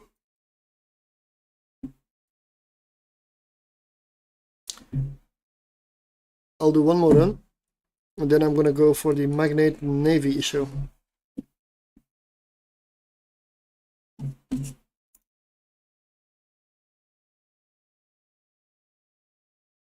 Which would be the last ship I'm gonna have to test. For tier 1 at least.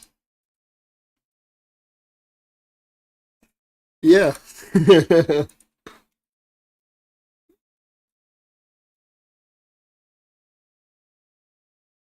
I'm very curious for that one. But I also was for the bombers, but they work.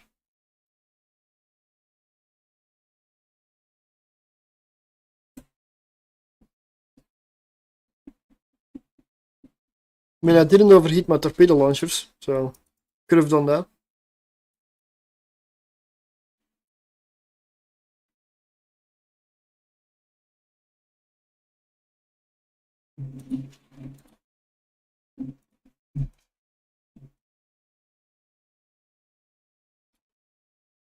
Ember needle.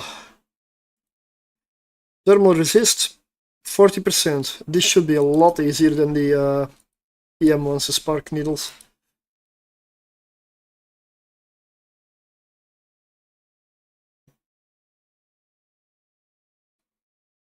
With the Skybreaker, this would already be dead. So it would arc to all of them, and they would just 2 or 3 shots, they're gone.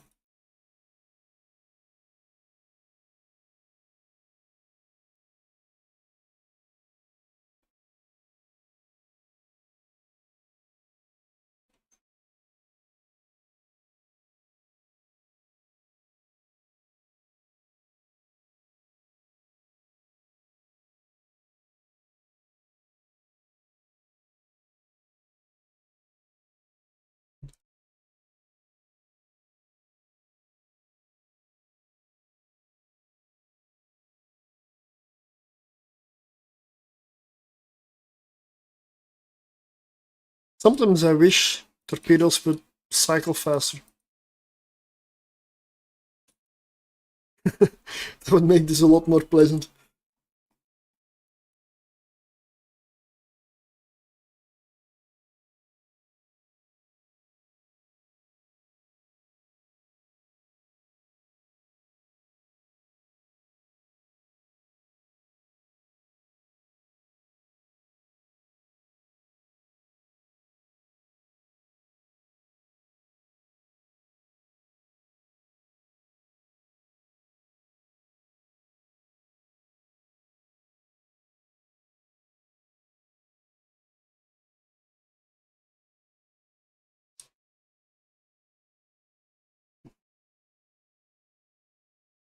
Yeah, the Magnet Navy issue. I'm genuinely curious. And yes, I did enable that Tangia dungeon that Spazology suggested yesterday. I don't properly know how it works, because I've never engaged with it. But it should be active, and if it isn't, then I missed something somewhere. Possible. Just I've got a lot of stuff that I added to the list of stuff to do to check out. Some of it in game, some of it out of game. Keeps me busy. That's a good thing. I'm not. I cannot get bored anytime soon. It's just I don't have time.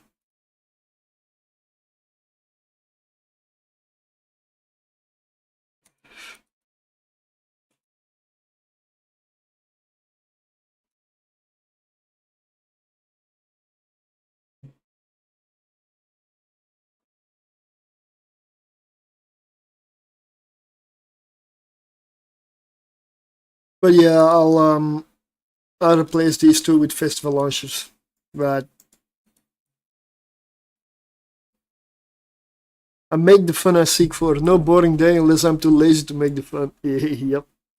Yep. You're not having fun. That means you're not doing fun stuff. Go do fun stuff.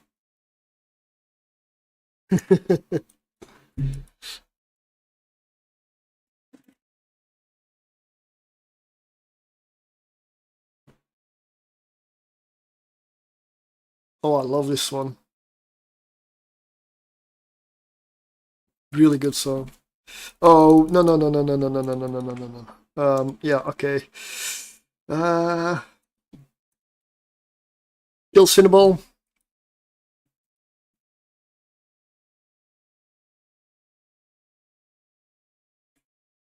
Gonna overheat launchers.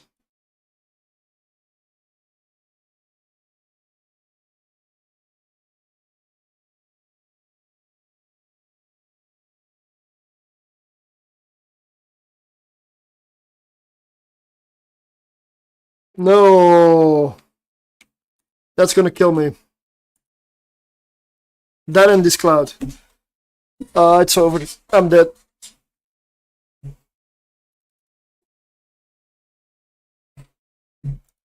It's not even a question about it.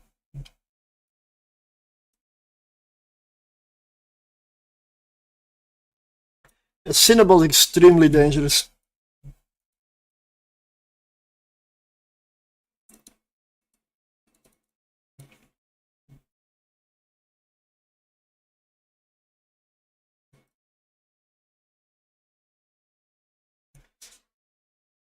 Yeah.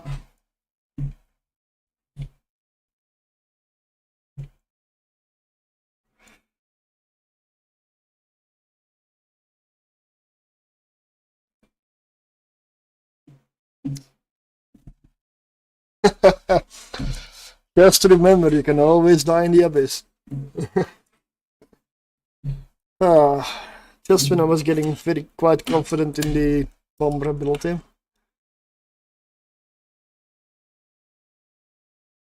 So this means that I will keep him in the D tier.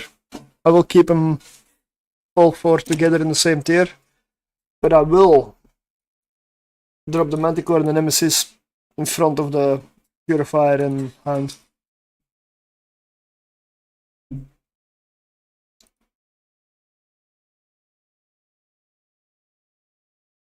So, next one.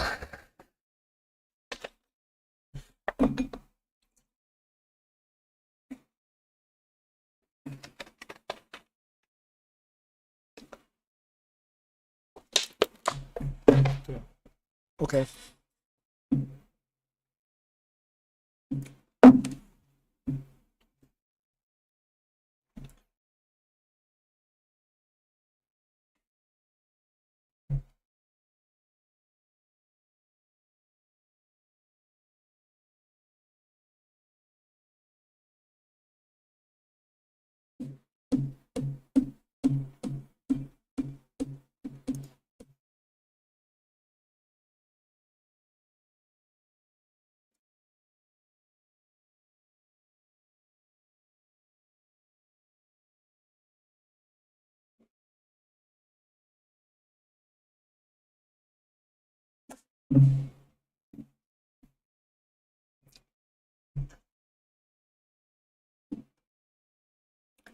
So this one's gonna be next.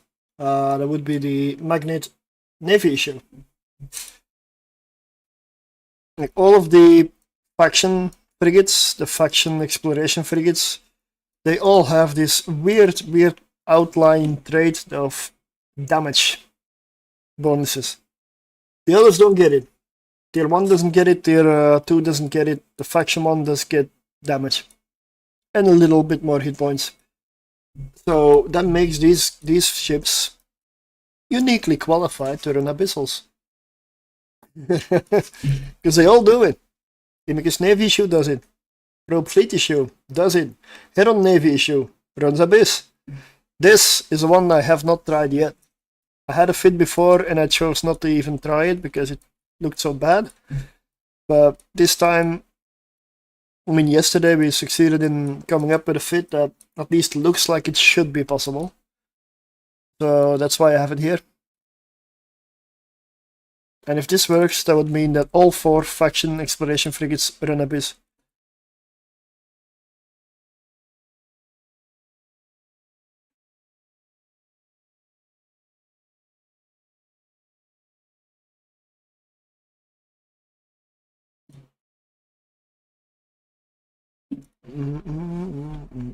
Has to be electrical, it's a laser ship, it doesn't have a supercapacitor. Get rid of this.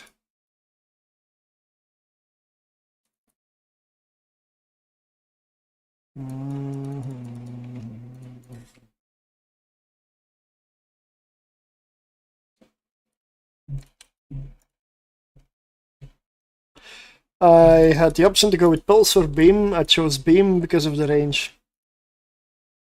Pulse, even a long range Pulse, gets you in real close.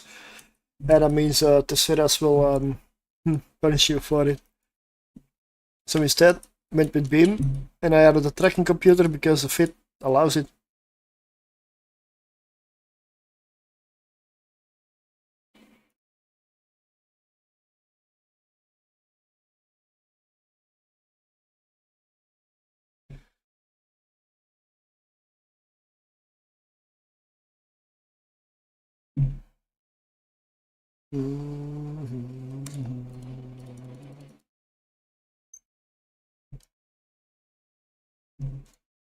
It's weird to see this ship in the Abyss though.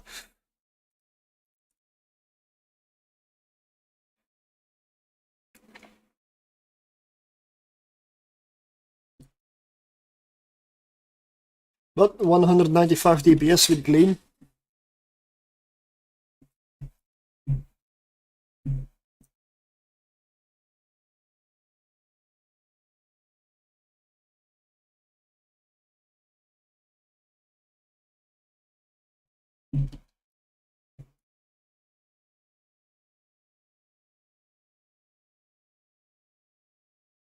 Cost of the ship and fit, 57 million. Not the cheapest, but yeah. Definitely not the most expensive.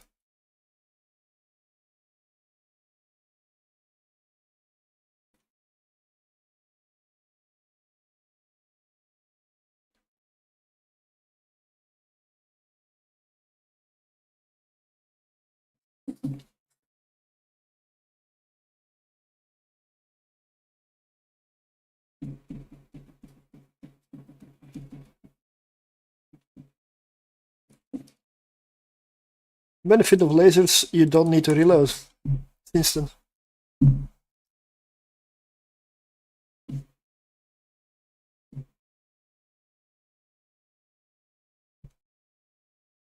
Good afternoon. Yep. I did lose my ship for the stream. It was Manticore.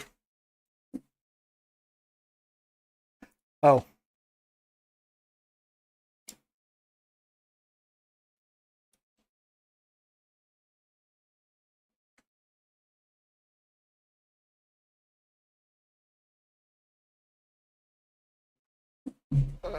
Sasha.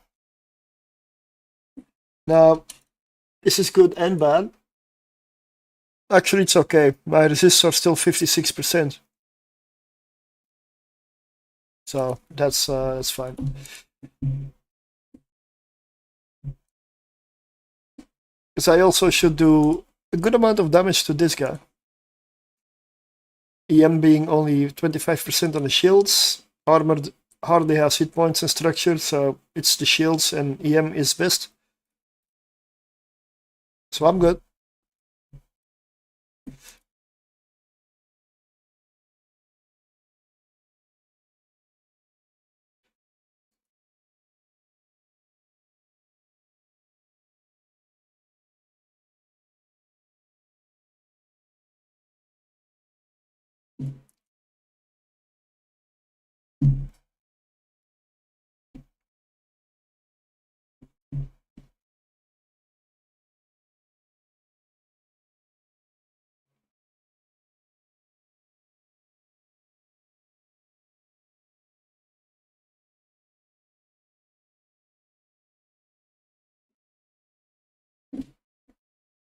Oh, now I'm being neutralized, but look at how cap stable I am in an electrical. It's insane.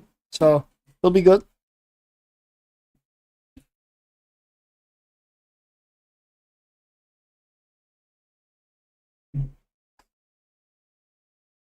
Magnet Navy issue.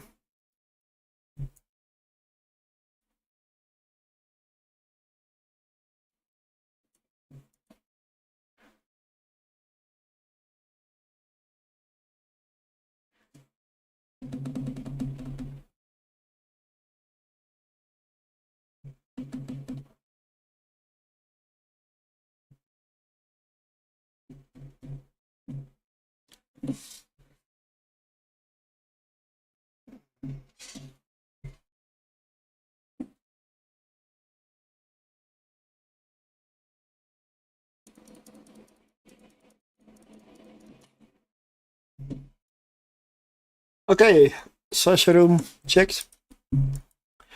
Now I need to get an angel room. Maybe Concord room. A trig room. A little drone room. Battleship room. Although battleship room I've got beat. I've got 195 with Gleam, so that's enough.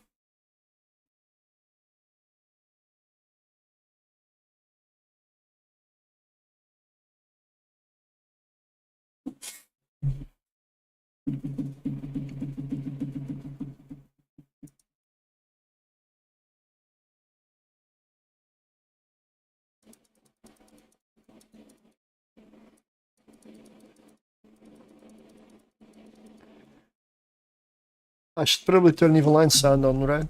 I know YouTube doesn't get music. Oh. And what a shame. So good, such good music. Let me see if I can do it in game while I'm here.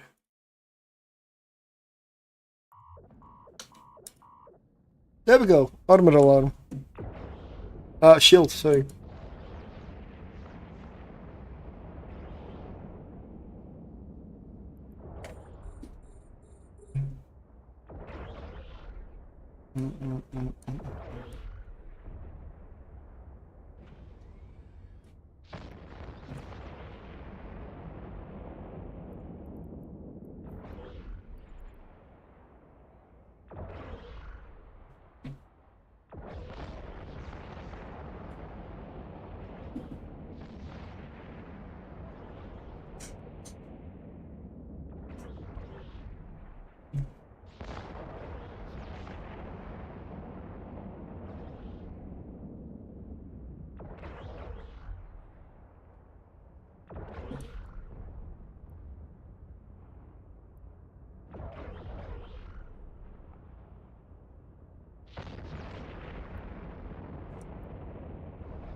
Let's get the loot and then kill the last one.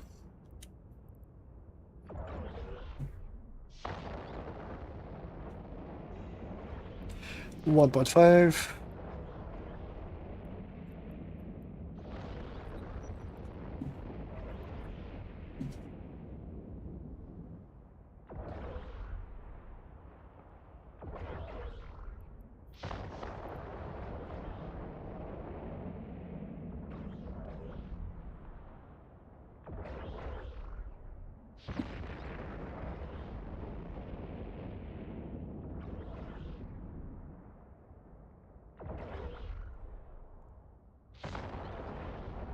Just outside of range.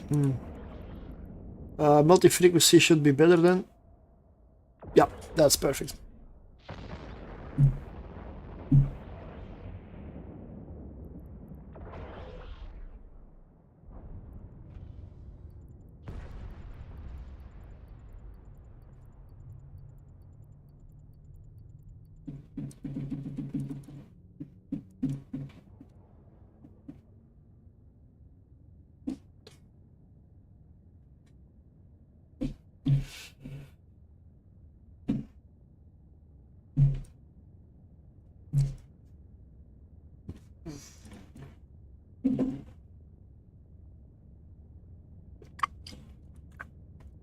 So far I must say, this feels really good. It's not top DPS, but it also doesn't die.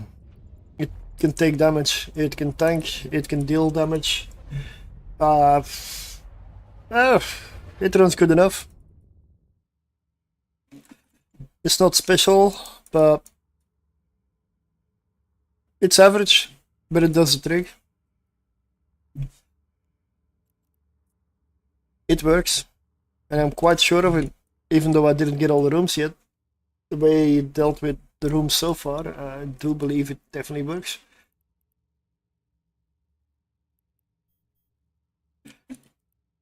Let's go into the next one.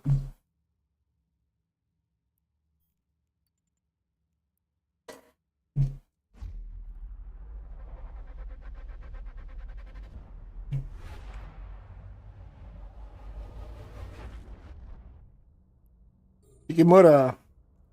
Let's go with standard.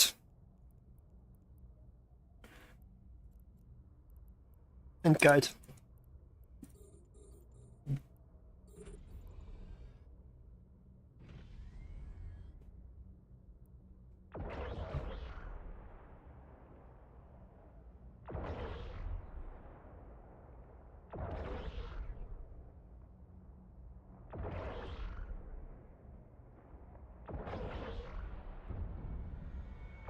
Yeah, you can water scramble me. I don't care. With the bombers, this would kill me.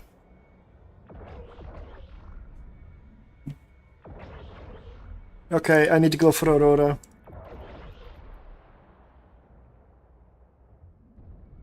It is doing well, yeah. I'm in the Kikimora room right now, so yeah, I'll check it out. I need to reload for that.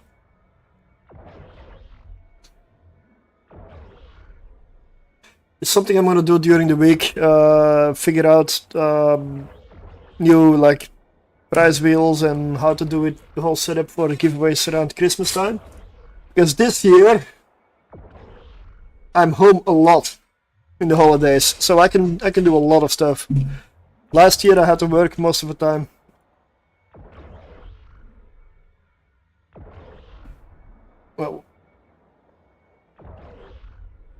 Well, what is all this?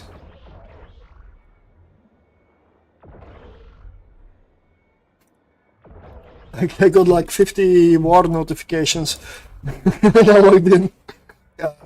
Okay. I haven't logged in a few days on that character. Okay, here we can go with multi-frequency. That should be around that time, that range. Yeah, it's doing the Magnet Navy issue is doing really well. It almost feels like a poor man's retribution. Just a bunch of filaments I found. Oh, nice. Yeah. Always appreciate it. I'll find the use. I'll run him.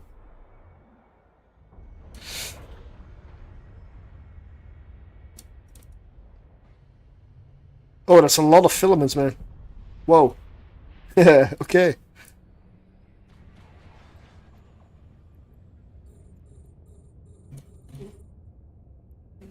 Okay.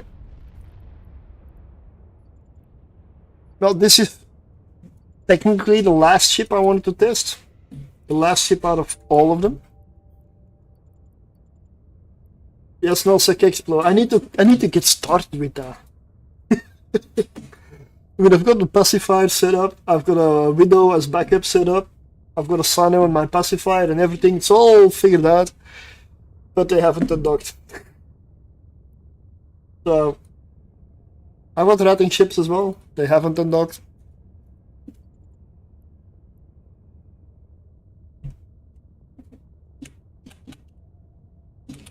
So I invested a lot of stuff in a lot of assets in Nullsec when I arrived, and I'm not doing anything with it. So that's where my ISK went. It is not being used even.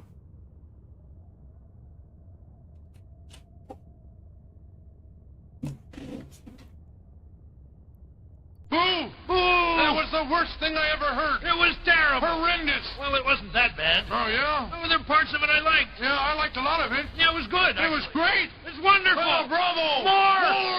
More. Get up this. Okay, let's go with Aurora.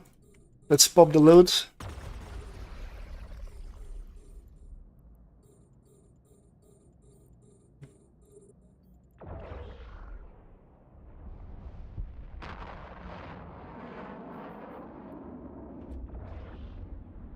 And let's get started on the battleship already. This thing feels good to fly, honestly. It feels tanky enough. With the beams, it most definitely has the range. You have the option to kite.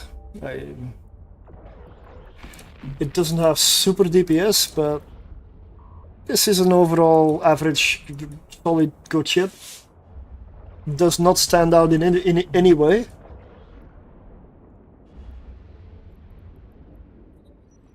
But it does the job. I'm good, man. I'm quite happy that I'm getting to the end of the tier 1 frigates. Pretty happy about that. It's been a while. Again. Good evening. But I'm surprised by the Manticore and the Nemesis. They did way better than the other two bombers, even though the magnet navy issue is working. I haven't died a single time in this, and I haven't even gone deep armor at all yet. So far it's working really well. Going shield on this would have been a mistake.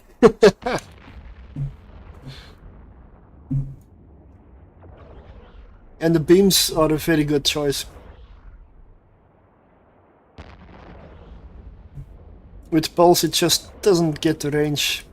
I mean, maybe with the tracking computer, but barely.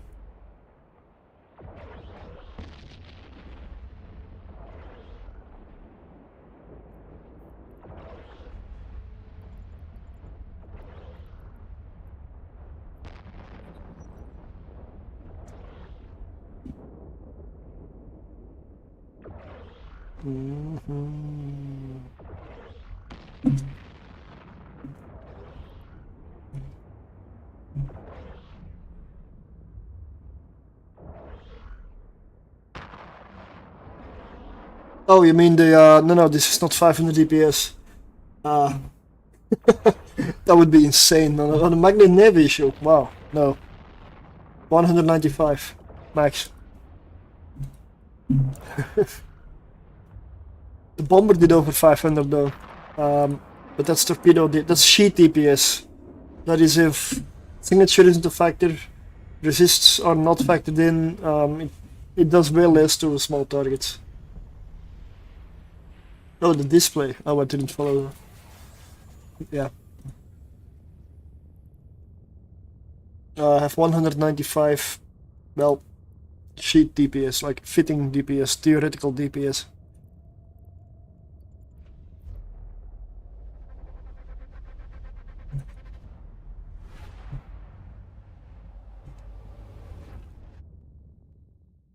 Triple Damavik. Usually this is a room where you wanna have enough DPS. So I'm just gonna continue with multi-frequency because it has better tracking. These things come close anyway.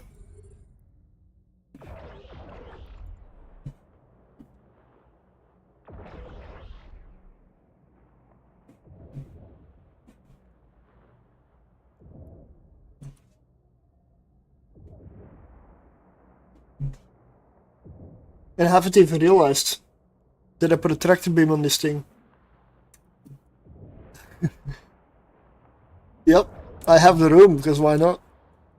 I haven't even used it, because I'm so used to not having a tractor beam on my ship that I forgot I had it. I mean, this thing has plenty of fitting.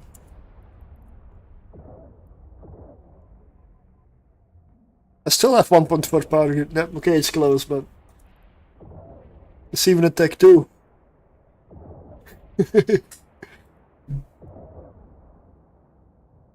Yeah, if this thing had drones, yeah, that would be really good.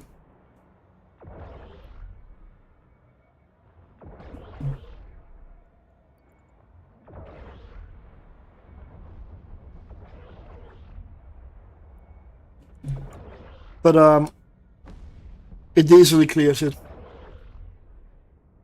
I don't know what tier I would put this in, but at least B. At least. Because this is really nice. Feels really good.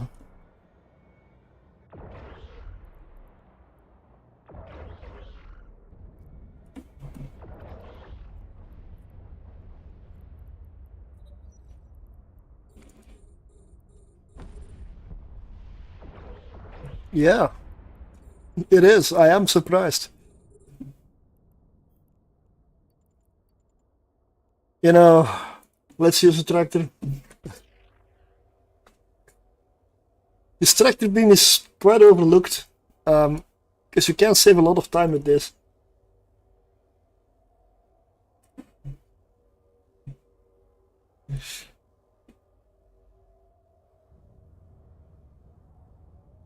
Because you don't need to go get the loot.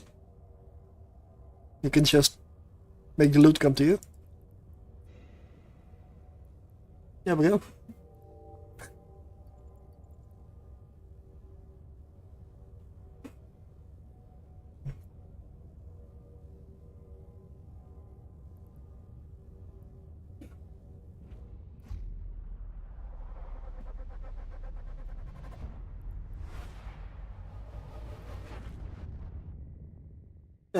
Well, a festival launcher doesn't really get me loot faster.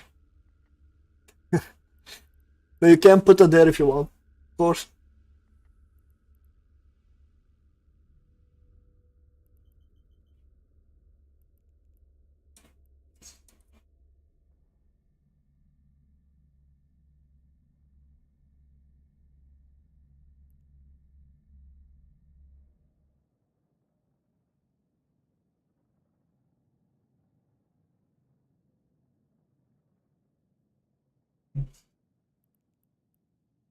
Let's pick up the loot because it's time to go to the station. It's 1825.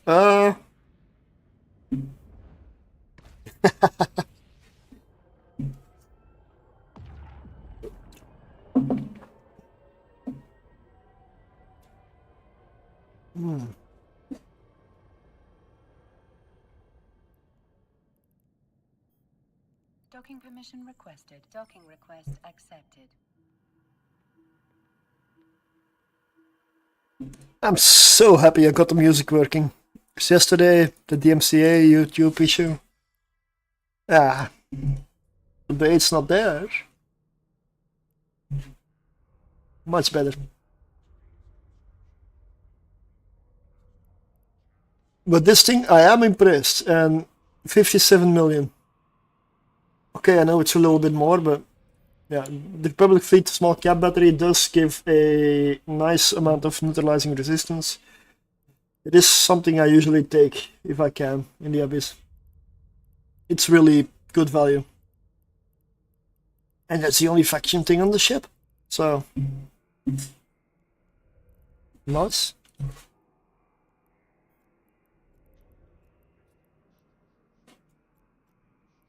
If you want to fly something different, I guess, and this is definitely an option.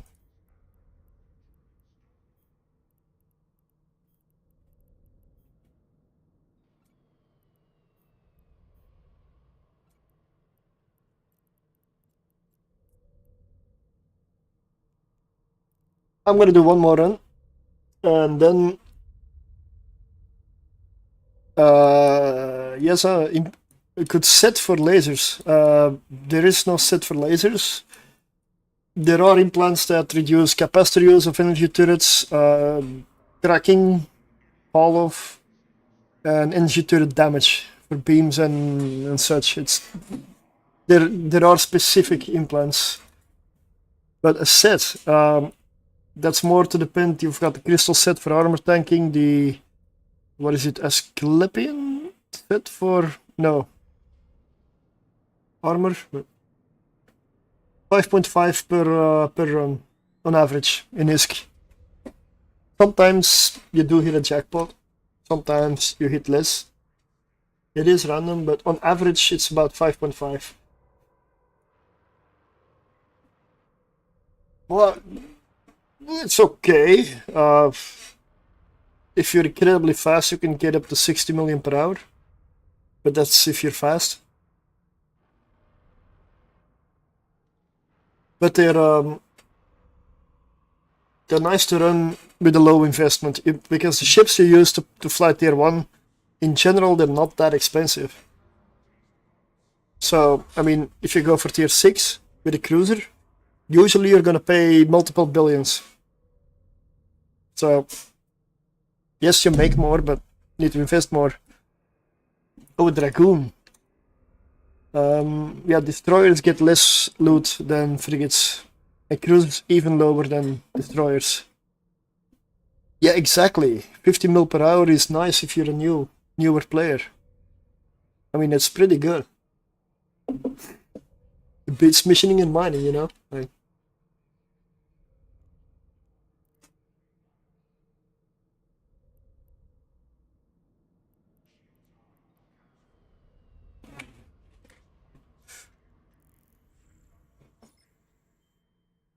but after this, I'm gonna try to get started on that tier list, because I want to see whether I need to shuffle some ships around.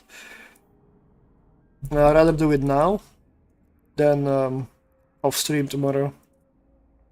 Warp drive active. I would say it's better doing it in the frigate, yes. Yeah. And with the Dragoon, what's your skill set? Drones focused or laser focused or mixture of everything? Because you can fit a Dragoon in many ways.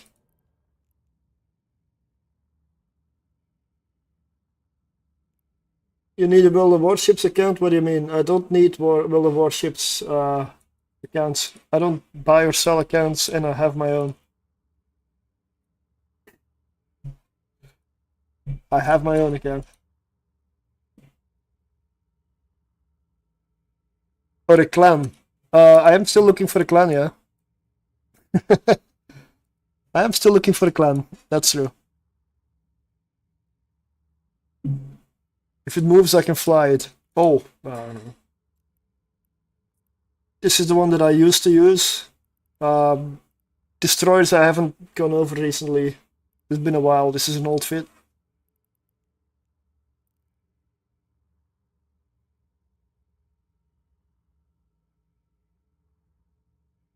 Oh wow, okay. I'm gonna take a look at it again when I get to the destroyers eventually, but no. I work in shifts for one, and two, my main game is EVE Online. I do play a lot of World of Warships in between, but I don't have time on clan battles because it's or too late or too early. Because I work in shifts. I am only in the weekends I could do it, but usually I'm streaming EVE Online then. I am just not around. Problem with clan battles is they have this tiny fixed window, and it is exactly outside of my hours. I cannot be there. Even if I made the time, I just simply cannot be there. It's not possible. I need to quit my job for it if I wanted to do it. And that's not worth it. That's not worth, not a single game is worth that. I'm back after a 2-year hiatus. Well, welcome back. Nice. Yeah. You know, I'm gonna do one more, and then I do believe I have it prepared well enough. Oh yeah, I've got one more frigate that I can test, but that's a metamorphosis, and it's gonna be tier 0 because I don't trust it. It didn't look good while making a fit. Oh. Angels.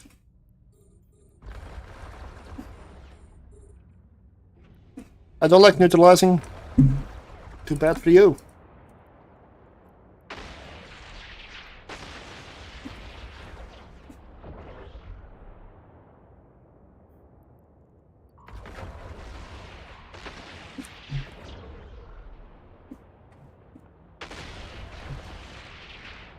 But yeah, let me see.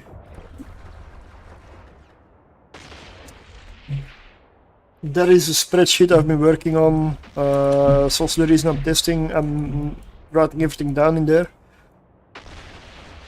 It is meant to go into a tier list at some point.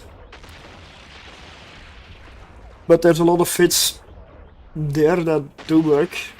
So depending on what you want to fly, there might be something there. Of course, as always, feel free to tweak and improve as you want to fly. I'm sure there's better fits. I make myself no illusions. And if there are, could you let me know? Because I'm still interested in improving them.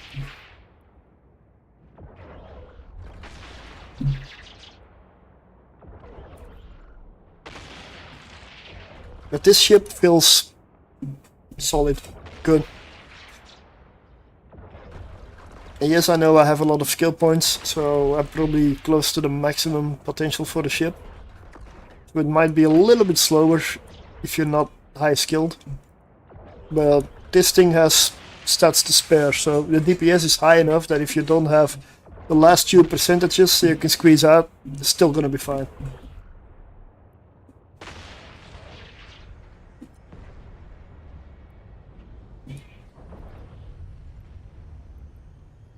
And if your tank isn't quite good enough... No, this is not an exotic Stormbringer. Oh. Twitch did it again.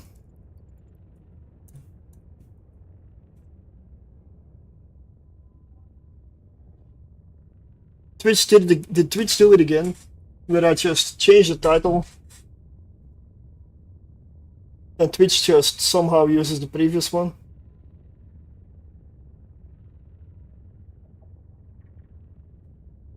When I started multi-streaming, this is happening a lot. Or did I not refresh? Like it's so annoying. It takes like 5 to 10 minutes preparation, and then something somewhere just figures, nah, ignore it. Always or Twitch or YouTube. Those are the two that always do weird stuff. Twitch usually doesn't. Twitch is better. It's YouTube that is the most annoying platform out of all of them so far. For live streaming at least.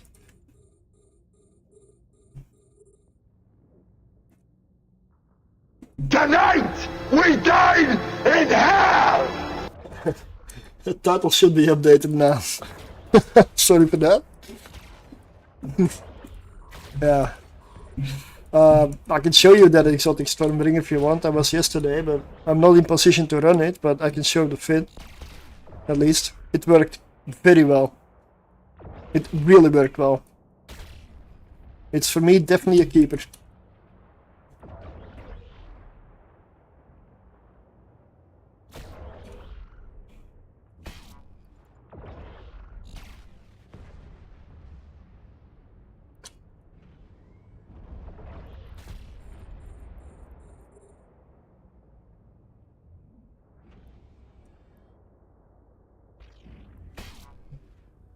That's a new faction free. No. Stormbringer is an Eden-come cruiser. It is a faction cruiser, sure, but it's been around for a little bit.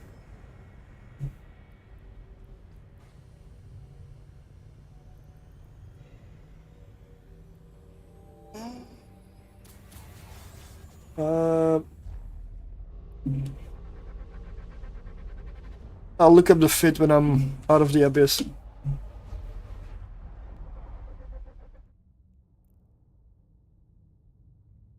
That's not a Stormbringer, that is a frigate. Faction frigate. What is it, a Venture Consortium issue? That's the recent one.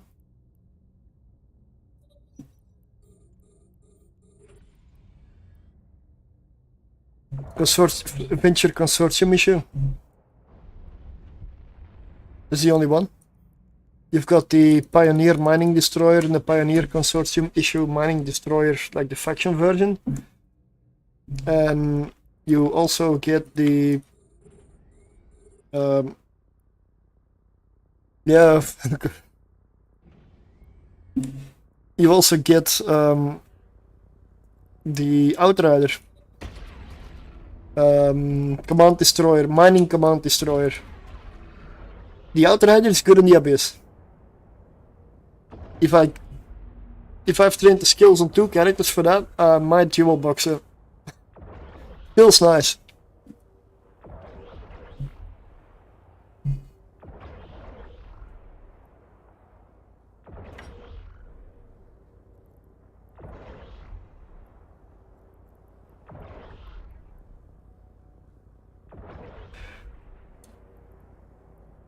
For the Stormbringer,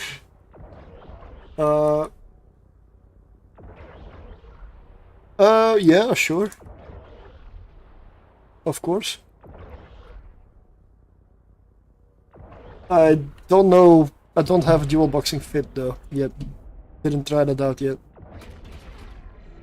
Let me check the Stormbringer in question.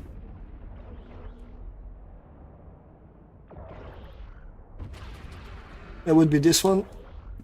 It does come with implants. I still need to update this fit. Yes, because the Stormbringer has a inherent weakness of single target DPS. I abyssal rolled the Photon tuning systems to squeeze out more DPS.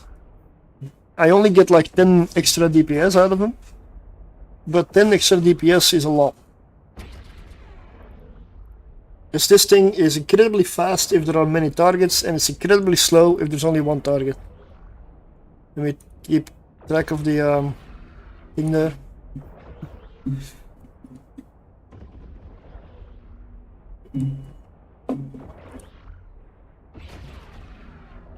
So this thing is 1.1 billion. I believe it's 2.5, 2.6 or something, or 2.2, 2.6, somewhere in that margin for the implants included.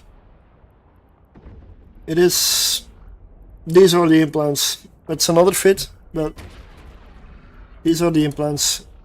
Crystal implant set, and then power grid management, weapon upgrades, and capacitor management. And that is it. That runs tier 5 exotic. And this one, this version, runs tier 6 electrical with the guaranteed death scenario of triple battleship rooms, which is only one in, I don't know, 358 or 538 something. It's likely you will never encounter it, but if you do, well, you run out of time. Single target DPS is just that bad, but any other room you will clear lightning fast.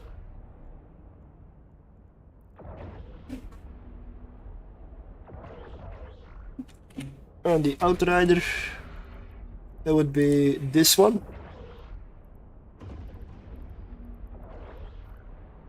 It has really good drone DPS. It has the potential, you can replace the autocannons, for example, with a spider setup. You dual box, you can also dual box it like this.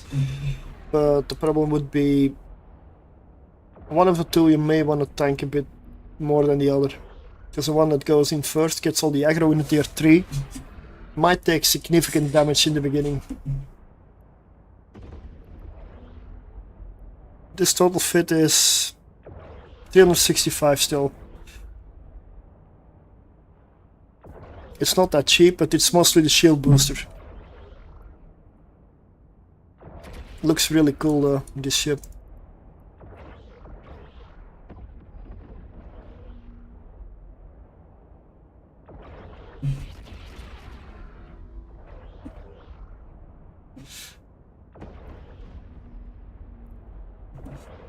The Venture Consortium issue is just essentially a faction venture.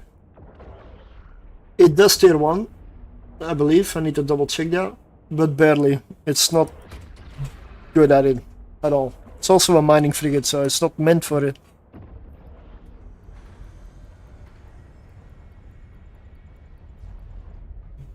But Magnet, Navy issue, pass, definitely.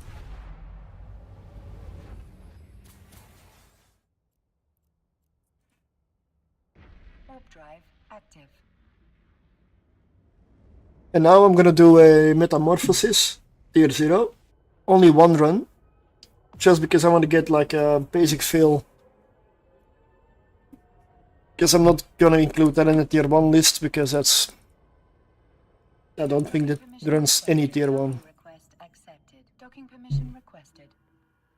It's one of the special frigates. Safest tier 1 frigate. Worm, Hawk, Retribution.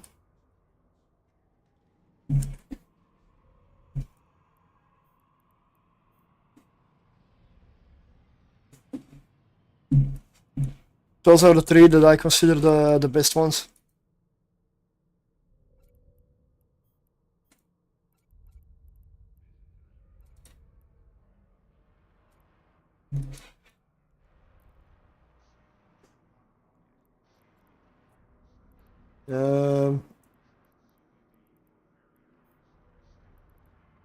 Wait, oh, here.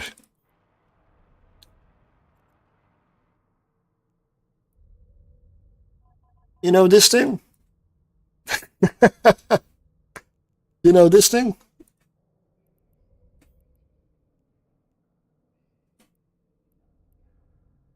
It's not very good.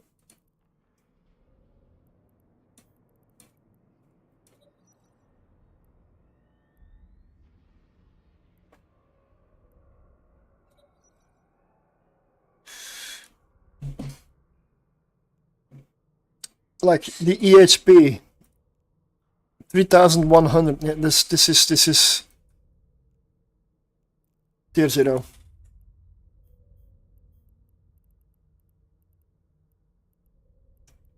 Let's see, do I even have tier 0 here? Yeah. Yes, I know it has. It has very balanced resist.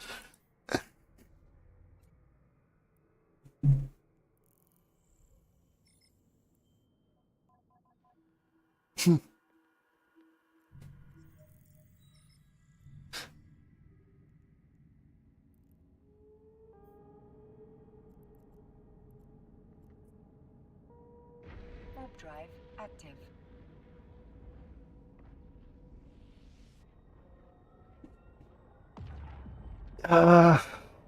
I expect it will definitely do the tier 0. Because if you cannot even run the tier 0 in something like this, then you're honestly, you're just a bad ship. You're just terrible. There ain't no way that this doesn't do the tier 0. I just want to see how it does a tier 0. Because that will determine whether I even try to take it into a tier 1. And from the fitting and trying to fit it, looks like a big fat no.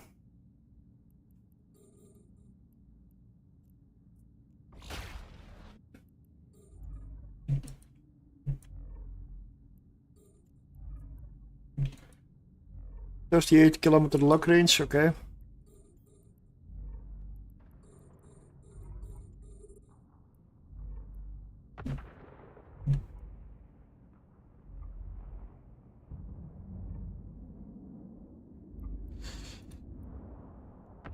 Also, 127.5 DPS. That ain't good enough, tier 1.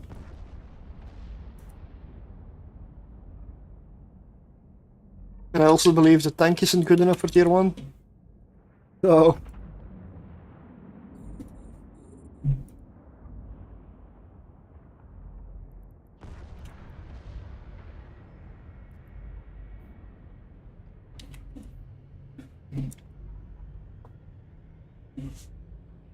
No.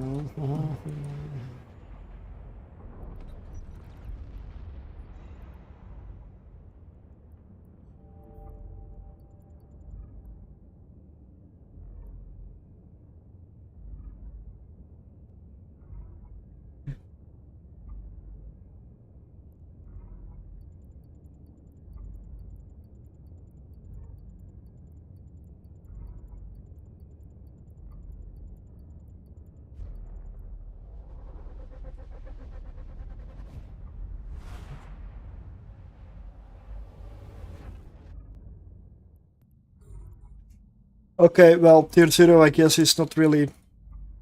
Yeah. I did expect a little more. But okay.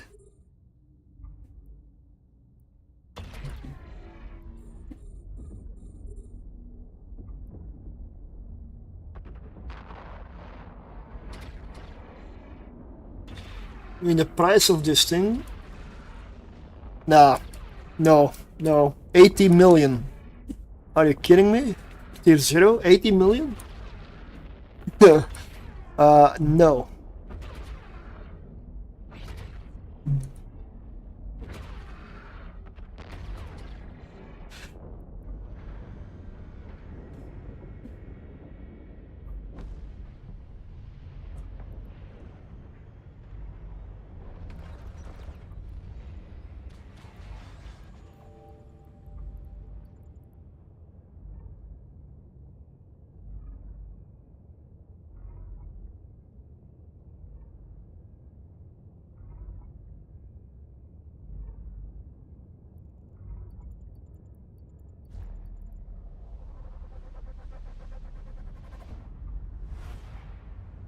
Oh.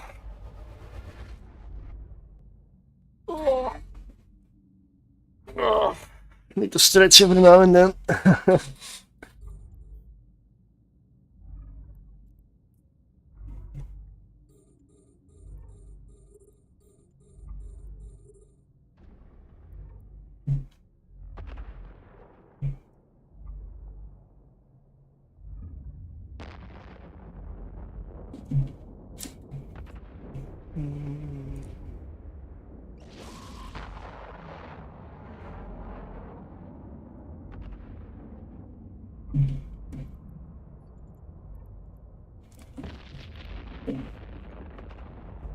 Got a plate of food done. Oh well, nice. Hope it was good.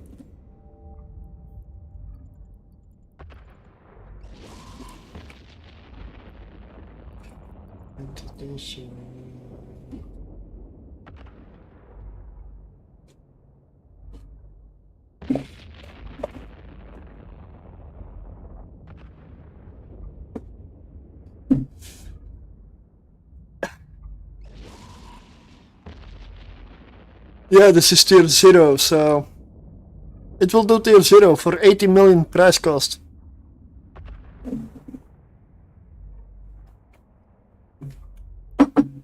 Don't know why you would buy this, but at least at some point CCP gave people some for free.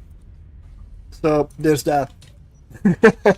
If it's free, sure. But don't buy this. Metamorphosis, Abyss-wise at least.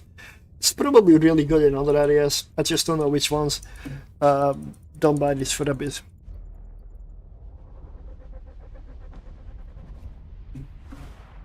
I tend to abuse ships a bit for what they're not meant for.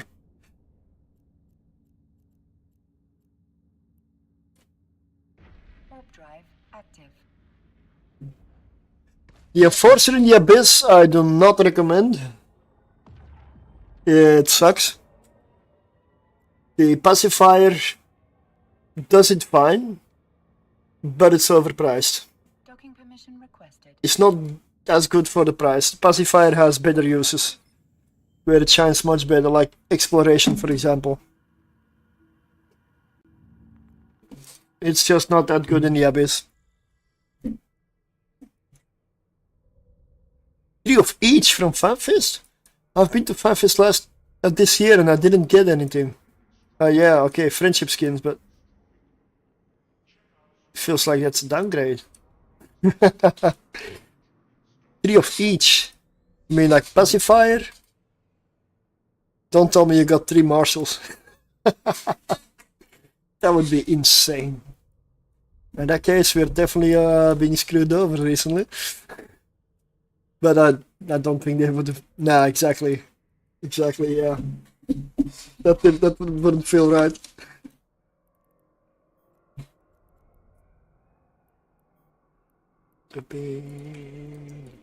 Alright, I'm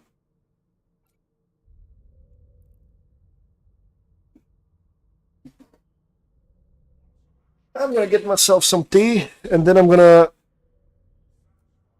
go make a mock-up version of the tier list and see what I need to change and adapt. Because there's definitely some stuff that needs to be altered, I'm sure.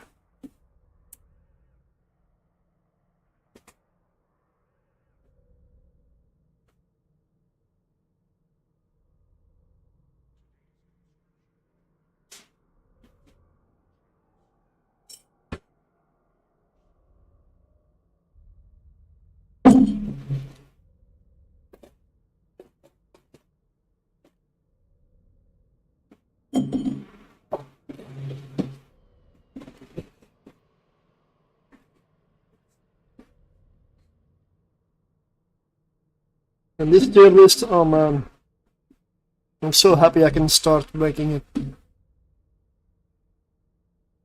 Because today I actually found 3 frigates I needed to test on top of the ones I already had. I forgot about them. I really hope I'm done now.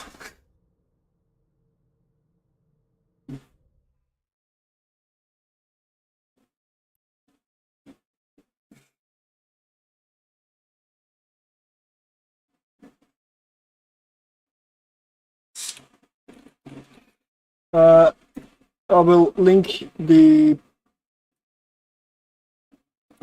spreadsheet in all the on Kick, YouTube, and Twitch.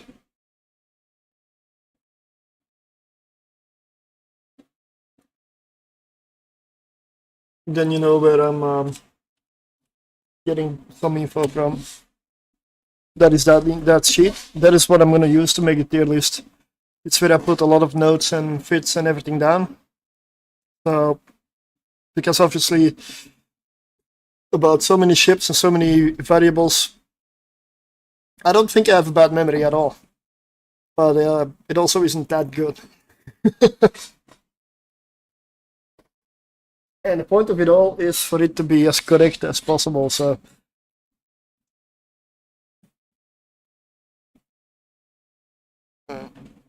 let me see. There's a 40. Let me check. Where did my spreadsheet go? Oh, here.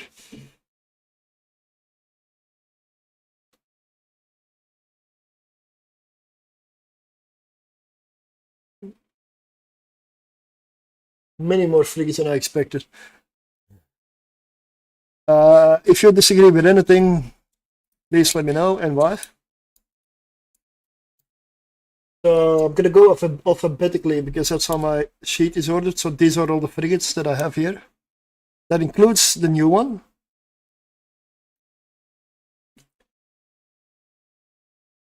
I'm not sure that there is technically an F tier, but that's basically stuff that doesn't work at all.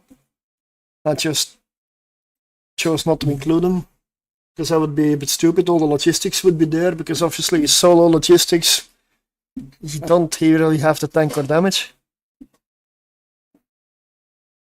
You shouldn't. Or the electronic warfare frigates like the Griffin, oh no, the Kerries and Kitsune and such.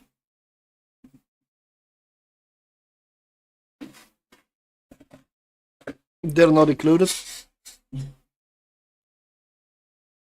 So the Astero is the first one. So the Astero is apparently good for electrical, exotic, firestorm, and gammas, everything except dark. Best fit was the armor one. I also have a shield one, but it's a bit squishier. Drones and autocannons I put on here. 155 million costs. I would definitely put that one in the C tier. For a simple reason. It's a high price cost and it does. Would you like to know more? But it isn't good at it. I need to open Twitch. Let me see. I have too many things blocking a lot of stuff. But Astero is definitely C tier. It's not D because it still does it reasonably well.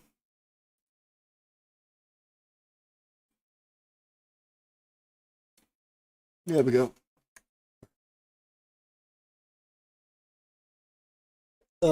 Yeah. That fit is made at sea. No real hard rooms. Then we have the Breacher. The Breacher I would put into also C tier. It can do it. For dark abyssals, shield tanked, you do need, there's two fits, rockets and light missiles. But if I wrote down, yeah, you need good missile skills for this one. This is not as straightforward. If you have bad missile skills or below average, this will fail. Wait for the follow. Then we have, honestly, one of my favorites, the Caldari Navy Hookbill. Are they set? They're set alphabetically. Awesome. Caldari Navy Hookbill I would put into A tier. Used to be good go in 2019 with missiles the Breacher. It does it. I mean, any ship on this list does abyssals. It's just how comfortable is it and how easy to run. The Breacher can do it. It can still do it now, even with the harder rooms that have been added, because Abyss has become significantly harder with the additions of the Sancha, Angel, and Concord rooms.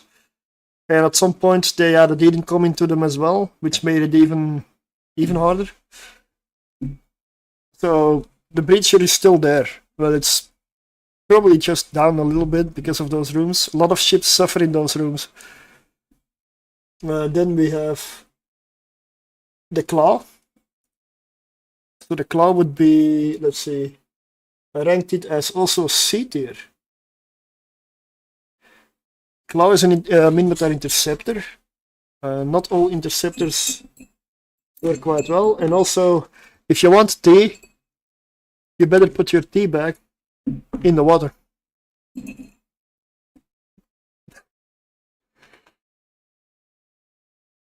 Yeah, the hook bill is amazing. I've got a rocket fit and a light missile fit, both work.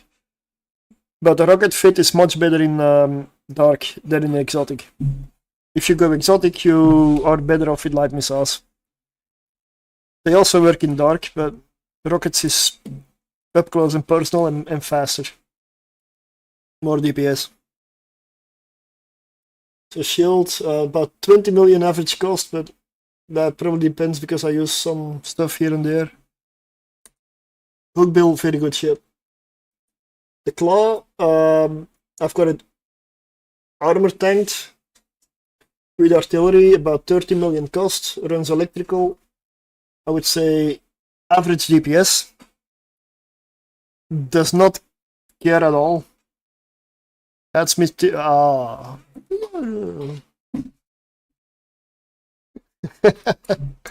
Okay, I'll wait in a bit.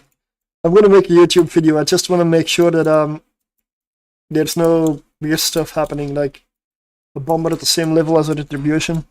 If that comes across, because I'm just gonna list what I have here on my spreadsheet and then correct where I need to. And I see that I need to add one later. I forgot one. The Daredevil. I will add the Daredevil later. I'm not gonna go back to it now.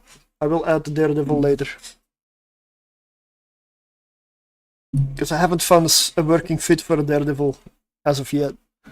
Hollow ads, still one more bloody minute.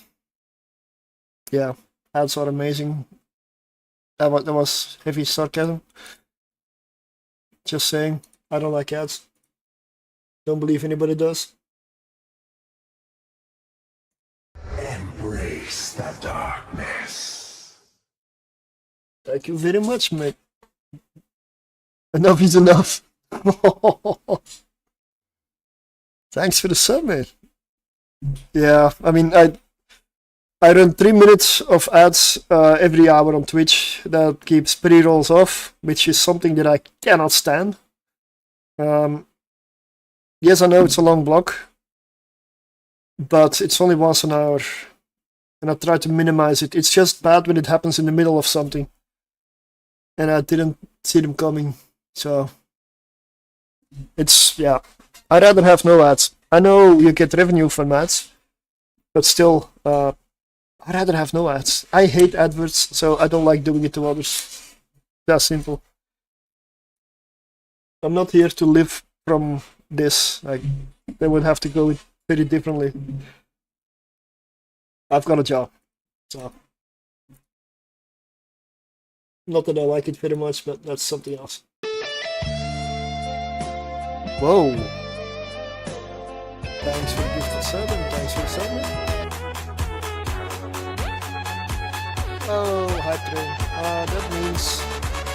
That means I give away 100 million. Promise is promise.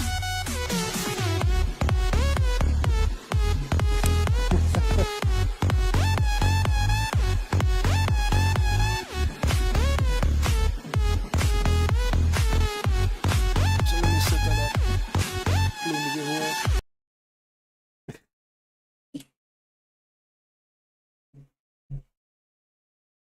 But I'll do it when the hype train ends, because I don't know how much I will have to give away. Anyway, where were we? The next one would be the Crow. Yes, the Crow runs Abyssals. I would also put that in C tier. The Crow barely gets the DPS to do it. You need rockets on this. Light missiles, you will not get the DPS. The interceptor level on this, you need 1. If your interceptor skill is 1, you're good. Because the interceptor skill does not add anything relevant to abyssals. You do need absolutely excellent rocket skills. Because you need every little bit of range and DPS out of this thing. But it can do it, and it does it fairly comfortable. It is just right on the edge, and you do need all the skills, so that's why I would still say C tier. It's also an interceptor, it is most definitely not made for this. And then, the crewer. I've tested that recently, yesterday or the day before, I believe. That is the first one that goes into the D tier. It has a good amount of DPS. It has a drone bay. It has 0 capacity issues with the Blood Raider traits of always being able to suck cap out of your enemies. It has a 20-kilometer range web. You would say that's all excellent. Why is it D tier? Well, pretty simple. The tank, it takes serious hits in some rooms, and all of it combined, you need a lot of skills to make it work properly, and there's just too many places where it feels a bit on the edge. It's not easy to run. It's fun to run, but it's not easy, and there's 100 better options, or like 40. So the crewer is also very expensive. I couldn't get away with a cheap fit. I had to up the tank significantly, which meant adding dead space. So this is not good. But it can do it, so it's still on the list. Then I have one of my biggest surprises. The Crusader.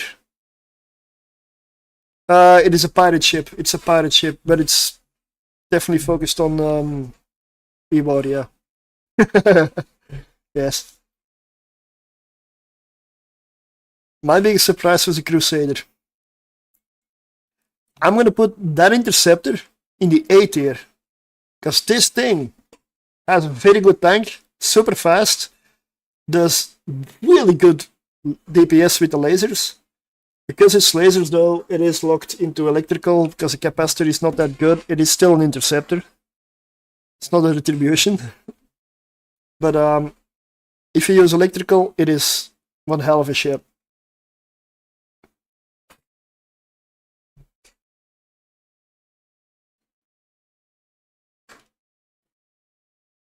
You do need good skills with the Crusader, it will all help. Then we have the Damavik.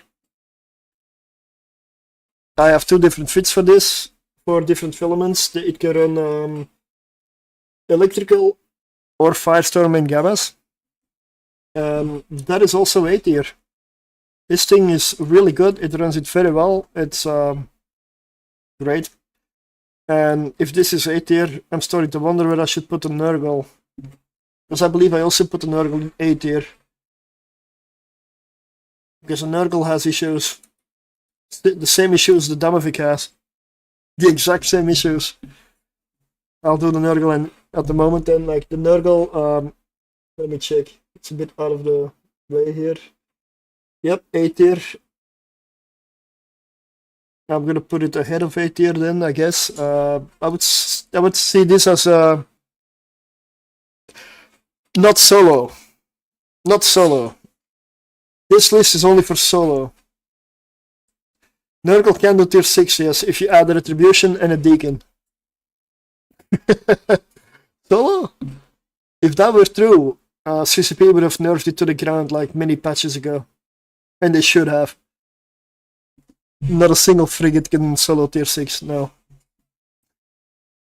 Tier 3, I mean, I've seen Aceface do it on the test server with a retribution that was way over $1 billion in cost.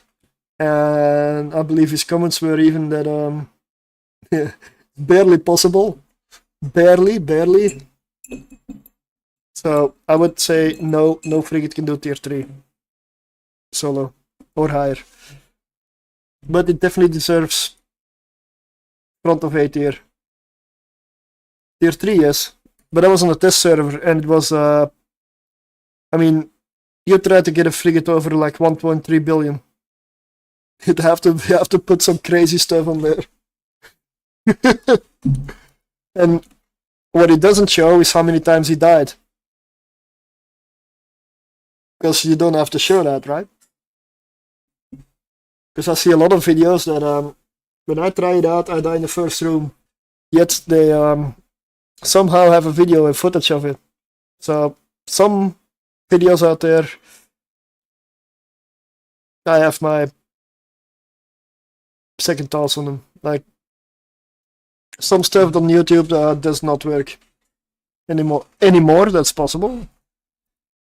Or they got lucky with the room and they only did like 2 runs, and they figured it worked for everything. That's why I like to test many runs, because you can get 2 runs and easy rooms, and you're just this works. Sure, because you got lucky. Yeah, it's like the same with some gameplay. If you one-shot a boss in some game, awesome, but you may have done 100 tries to get that, but you only show the one that succeeds. Suddenly, clickbait. Yeah, no. I cannot stand stuff like that. If it works, it works. If it doesn't, no shame in admitting that you tried. But yeah. The Daredevil, I'm gonna make a pass on. I will add it in the YouTube tier list. I just realized I forgot to buy it, so I didn't see it in my inventory, and I forgot to test it. That's my bad. It's my bad. So, and I say the same for the fits that I put out there as well. Don't blindly take it over and trust it works for everybody. If you have lower skills, you can bling something to get away with lower skills. But always try it out. As in, don't take my stuff blindly. Also, if you find an improvement, let me know. Like, everybody makes plenty of mistakes. I am definitely no exception. Die enough. So, I just want to come up with a good fit in the end. And how we get there, that is not as important for me. So the next one would be the Dremiel. And the Dremiel, I have put it between A and B, it seems, like A/B. I'm gonna give it the benefit of the doubt and go for A. It is very comfortable, really easy to fly. But I did have to improve the tank on it a little bit. Well, yeah. That is. Yesterday they asked me, why don't you do a tier list of the ships that are most beautiful in the game? Like, really, there cannot be anything more subjective. But the Dremiel is like really good DPS, very good speed. It's also an angel, so yeah, this is a very solid ship. I'm inclined to put it more in A than B. But yeah. The next one, you're gonna laugh. Endurance. You know the ice harvesting frigate? It runs abyssals. I swear. I've tested it, I still have one. But it's most definitely D tier. D/F I even wrote down, so it's I would say bottom last of D tier. Simple reason, your skills for the ship don't matter. You had me in the first half, what do you mean?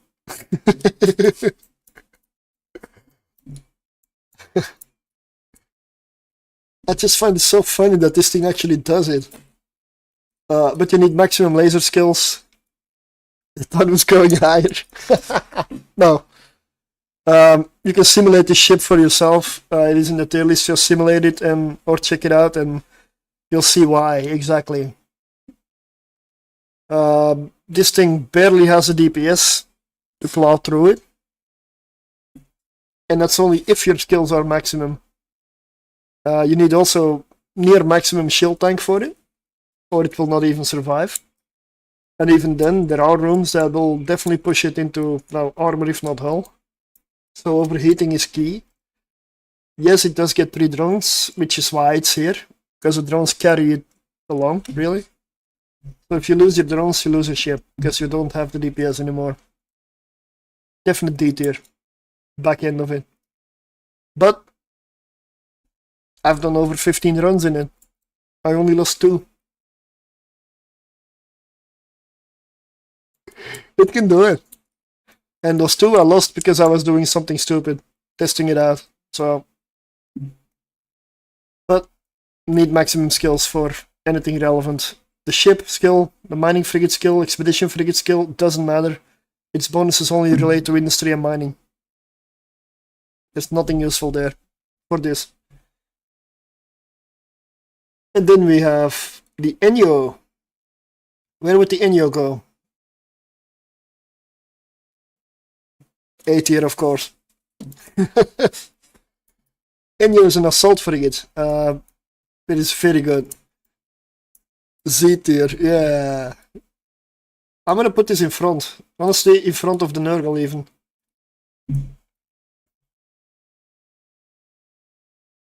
It's Calente, I mean. I kinda like the ship model. But this one is only for exotic, and I use railguns on it. Armor tanked is about 61 million. There are fits out there I see with blasters, but the problem is blasters, when I encounter a Tessera, I'm in trouble. How am I going to defeat a Tessera without dying to the wrecking shots with blasters? Because I want to kite at least 12 kilometers. One ammo gets me 12 kilometers on blasters. Small blasters. No, I don't believe null reaches that far out. So, yeah, that's why I went with rails.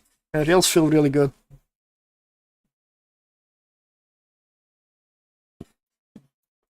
And then we have the Federation Navy Comet,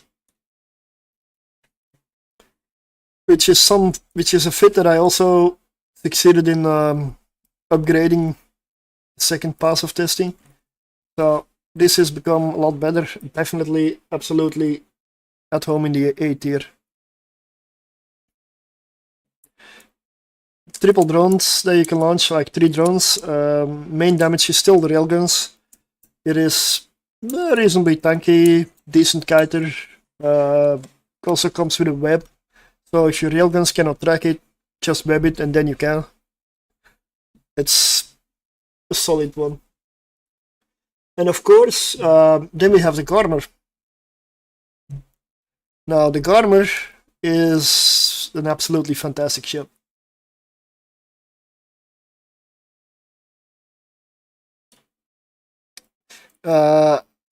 I have a fit with light missiles. A passive light missile fit. It is really comfortable to fly. The DPS isn't sky high, but you will never be in any danger. You can kite. It has an insanely long flight time. It's fast. I've also got a fit that uses rockets, and you can run gamma or dark with those. I would suggest sticking to gammas though. Those are the best. The easiest to run. You can passive tank it, you can active tank it, but if you active tank it, you will have to make sacrifices in other places. But really good ship. Absolute A tier. Yeah. Griffin. Navy issue. Can you guess where this one lands? Griffin Navy issue.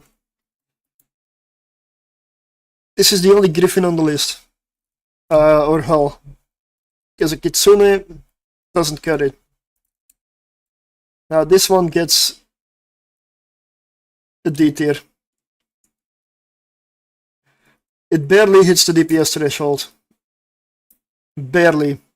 It can launch a lot of drones, but I need to look up the bonuses because the drones do, is it 90% less damage or something?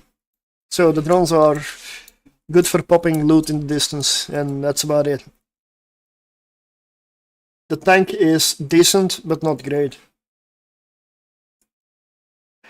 You need a lot of skills to fly this properly, to survive all the rooms.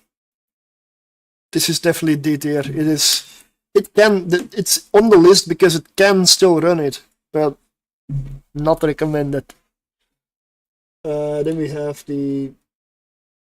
I fit it essentially with railguns plus 1 light missile and drones, but the drones are almost irrelevant. I made another note here, like hard mode, meme fit. That says enough. Like the endurance I consider a meme.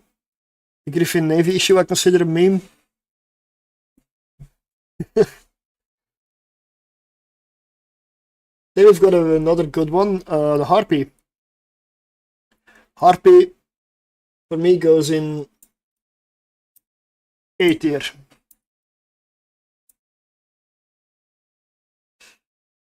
The Harpy is the Kaldari assault frigate. It is the hybrid gun one.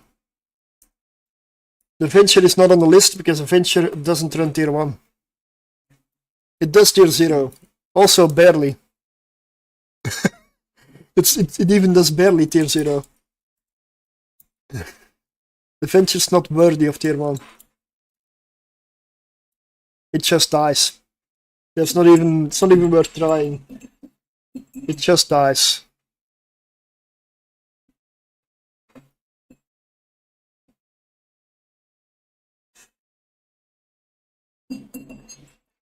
Yeah, this is only tier 1. If I did all the tiers, it would be never ending. This is also not per filament. Like this is for all weather types combined, kinda. Because if you do all those tier lists separate, then I'm gonna be here for probably another 5 hours. Because everything has their own criteria. I may do one for gammas, electrical and such, but I don't want to do tier lists only. Yeah. We'll see. I'll have to do them separate. I'll check them out, but I may put those separate tier lists or rankings in one of the tabs in the document in the spreadsheet. But I'm not sure I will make a video about all of them. So the Harpy is good for exotic and for Firestorm. Because it uses railguns and they do thermal kinetic damage. So you hit both damage types, even though Firestorm is armor. Gets an armor buff, but you're an assault frigate, your tank is good enough to even go into an armor filament as the shield tank. You just blast through it. The fit cost is also quite cheap at only like 39 million. So exotic is the preferred filament. Firestorm is second. Reason is, well, Firestorm has a ton more hit points to kill. Then we have my personal favorite frigate. And yes, I know I put my favorite frigate in S tier, but there's many reasons for it. The Hawk also runs tier 2 solo. With light missiles and with rockets. It does both. The Hawk is really good in exotics with light missiles, and also really good with light missiles in dark. It is excellent in dark with rockets. And it is one of those frigates that you will see up into tier 6 multi-box. The Hawk can do with everything. The Nurgle still... Can I? Yeah. The Nurgle is a bit... The Nurgle has very significant weaknesses in my eyes. It only works when you put the frigate next to it for the high tiers that has the range, which would be the retribution. Just Nurgle doesn't go tier 6, no. Range, speed, spool, those are the ones that it suffers from.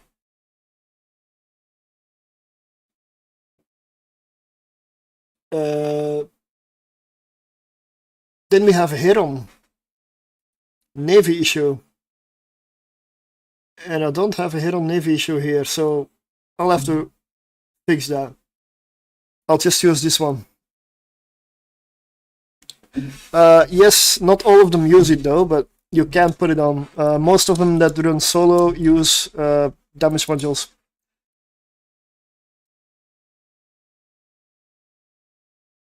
I would say the Hawk is with rockets for Dark tier 1. You're gonna blast through it. Seriously, you are. But the Nurgle on its own, indeed, I don't think it's super strong. So that's why I'm still gonna put it ahead of A tier, because it's still really good. Like, it's super tanky. Unless you really try hard, you're not gonna die in a Nurgle. It's also not the cheapest frigate, but... So the Heron, which should be a faction one, but somehow I didn't have that icon, or I deleted it by accident. So the Heron Navy issue runs Dark. This is one of those frigates that the abysstracker will not let me add. I cannot add this fit to the abysstracker, because the website claims it does not run abyssals. I've done plenty, and I have not lost a single ship. It does abyssals, but you have to go Dark and rockets. With light missiles you do not get the DPS. This thing gets a little bit more than the needed DPS, but not that much more. It's still not a great frigate, so I would put it in C tier. Now the next one is, for me, D tier. That would be the Hound. Would put the Hound in D tier, but I would put it in A tier for fun. But that's my opinion. So it does die when you get like a bad angel room, for example. You have to run electrical because your capacitor does not survive any other filament. This is the glass cannon bomber. You need to have your micro warp drive active. Anything, if you get warp scrambled, you're dead. Doesn't matter what it is, you die. Because that is your tank gone. Very, very low hit points. Battleship rooms die in a minute or less. Frigate rooms, you'll have some trouble with. Similar as all the bombers. Angel and Sasha rooms are listed as the absolute dangers. For me that's also a bit of a meme fit. And then we have the ugliest ship in the whole game. That's my opinion. That would be the Imicus. Imicus Navy issue. This thing has a good drone bay, very solid drone DPS. Good hybrid turret bonus also, good hybrid DPS. Like the DPS is kind of split between the drones and the hybrid guns. I definitely agree. I am patiently waiting for a complete makeover of this ship. Don't let anything of the original design survive, CCP, please. Just completely redo it. But I need the icon also, yeah. There are some things I need to improve, yeah. I'll write them down. See, this is why you do this beforehand.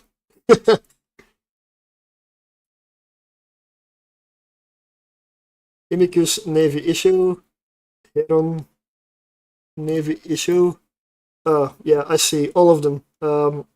Magnate. The probe there. Yeah, probe as well. Of course, that's expected.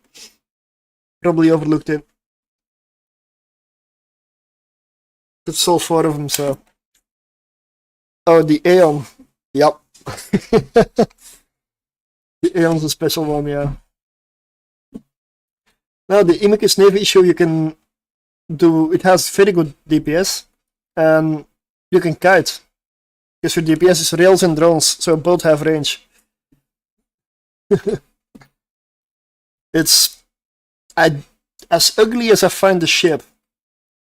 It's actually a decent ship. In stats, it performs definitely decent. So this is not where I would put it if I had my way, but unfortunately it runs well. So be it. Then we have the Imperial Navy Slicer. And I really like this design. I think the rats have pity of it. Yeah, they probably all run away. The Slicer, sorry.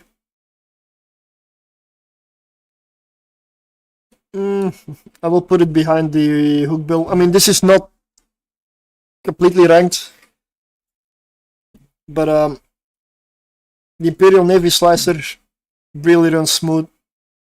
Decent tank, good DPS, very good speed, runs electrical, blasts through it. It's just a good ship.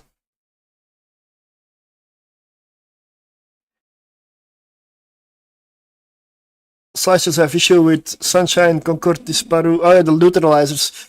Yeah, it does have a few weaknesses. The capacitor is one, which is also why you run electrical. I'm still putting it in A tier.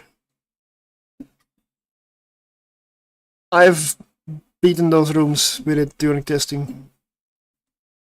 Not every room is as easy. Also bear in mind, if you're in the Abyss, at some point you will have to do overheating, and you may go into hell. That is possible. You know, like if you're running Abyssals, thermodynamics is a skill you should always train.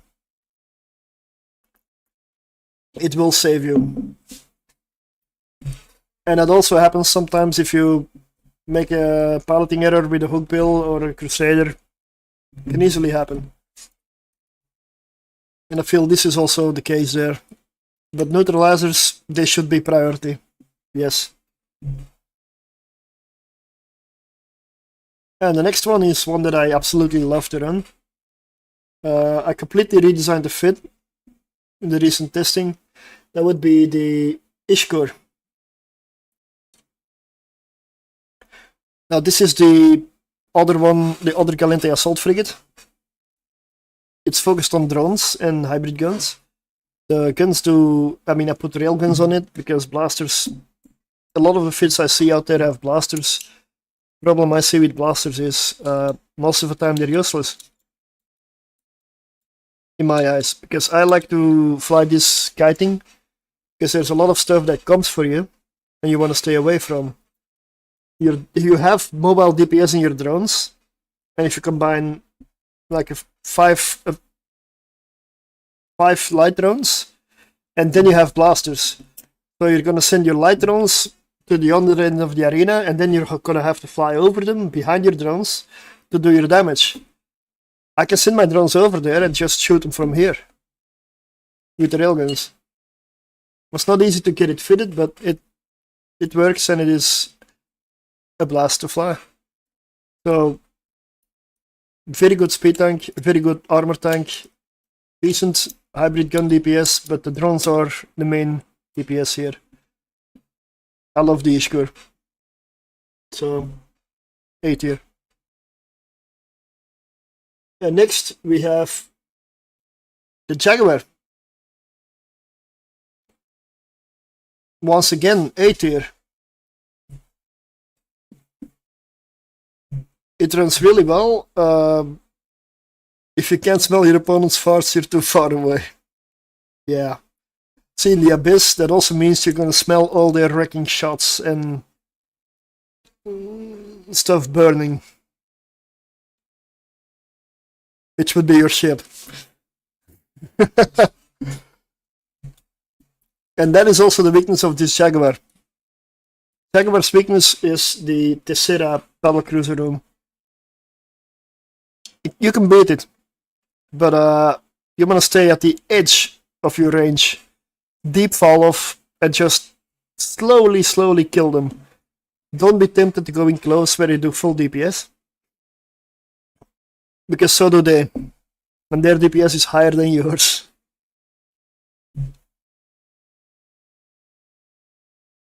Light missile, rocket, hawk, yes, so far, yeah.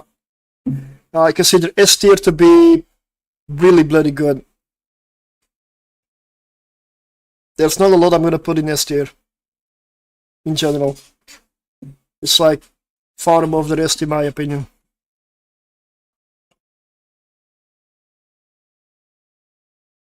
Instead of the drone eater, I'm also an issue, yeah. Can the A tier do tier 2? Not all of them, no. Some of the assault frigates, yes.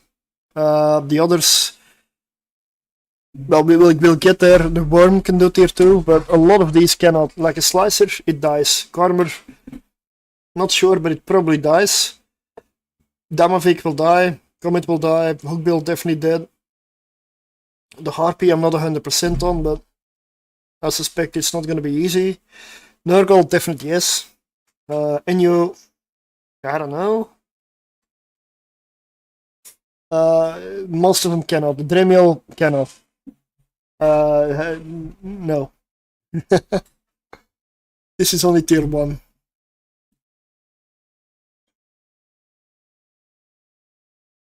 But I use rockets without the cannons on the Jaguar. And the rockets are the reason that the Tessera is a problem. Because rockets don't have a lot of range. And why is the Hawk so much better than, for example, the Jaguar with rockets? The Hawk gets a range bonus on those rockets. Why is the Hawk so good? It gets a range bonus. Your rockets go farther, which allows you to kite easily. To kite all the ships that will otherwise do wrecking shots to you. You just kite, and you have room to kite. It's not even like margin. This thing is right on the edge though, which is why it's A tier. So that is for me the main difference in just the weapon system between the two. That is also the reason I put the Hawk so high. And with light missiles, this thing gets 47 kilometers of range. You can basically just kite wherever you want and still hit your target. So this is very chill and comfortable to fly. This, most rooms yes, but if you get the wrong room, no. That's why A tier. I cannot put this at the same tier. That's just that would be an injustice. Opinions aside. But the Jaguar, only dark. Only dark. Don't try this in other filaments, it will not work. The next one is one of the cheapest ones. That would be the Kestrel. Tier 1 frigate, Tech 1 frigate. The Kestrel can do tier 1. It is not great at it, it's still a Tech 1 frigate. But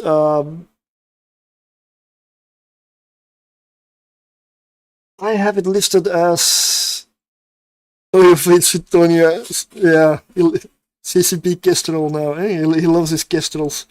I mean, they're excellent ships. They are absolutely amazing. One of the best Tech 1 ships, Tech 1 frigates around. They're only rivaled by the Punisher. I would put it in C tier. It's really cheap, although I did have to go up to 27 million. You do need to have very good skills for the rockets. because you're not gonna need your DPS, you're gonna need your range, your support skills specifically. You're gonna need your shield tank, because this is Tech 1. There may be rooms that kill it, but I haven't encountered those. But there were several cases where it was close. So make sure you know how to overheat, and you've got serious skills on the rockets, or it's not gonna work out too well. If you don't have those skills, I would definitely put it back end of D tier. If you have the skills, C tier. It is good. For a Tech 1 frigate. Now imagine if I put a Tech 1 frigate in S tier. That would be like a red flag to CCP, nerf this thing now. It's not that good. Magnate fleet issue. No, navy issue. I don't have the icon. And apparently I use an anathema. So let's pretend this is a Magnate Navy issue. This is one that I haven't really done the rating for yet. I flew it earlier. I would have to say it is not A tier. They can nerf the chosen one. If they nerf the Hawk, they're gonna have a riot of all the Abyssal people. I can tell you that much. There will be a riot. Same with Retribution. There will be people rioting, man. If they touch that shit, oh man. I mean, then they really take the only frigate runs that can reach tier 6 off the board.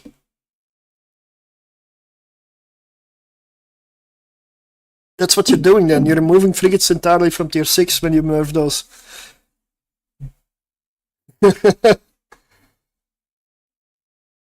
That's also another reason they're in tier S tier. They are just super good. I mean, the Magnate Navy issue, I would not put in D tier. Sorry, I just left it there. B tier. I've flown it earlier here. I'm gonna do more testing on it. So this is not final, but from my experience just now, it is not the highest DPS. It doesn't have insane tank, but it has very good, like a really solid tank, and it has more DPS than you need. It flies really comfortably. It has the range. It has the damage. It has a tank. It's overall just okay to fly. Good evening, Vanity. Now you know the ISK sinks, they have to black spot Abyss with wormhole farming because there's no bounty, so they can justify this by ISK sync to limit it. What? Black spot Abyss? Oh, you mean Dark Abyss? And wormhole farming.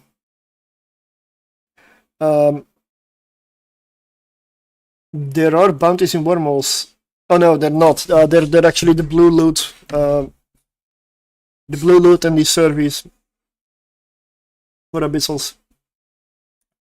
But yeah, Magnate Navy issue I tested today. Definitely B tier for me.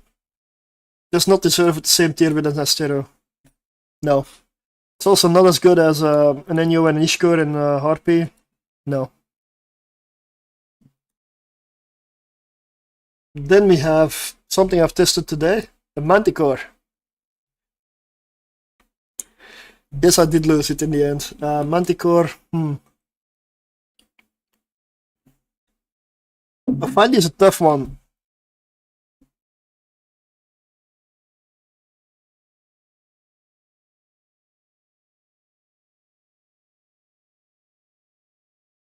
It's better than the Hound. Should I put it ahead of D tier? It almost feels like an injustice to the crew, which is really expensive to fly. It's so much fun though. But fun doesn't make you survive. It does survive longer than a Hound. I don't know, C tier feels that same level as a Kestrel. even though it's technically an upgrade of the Kestrel. But the Kestrel is really the Tech 1 frigate of the Manticore. So, just on like sophistication, they should be higher. But no.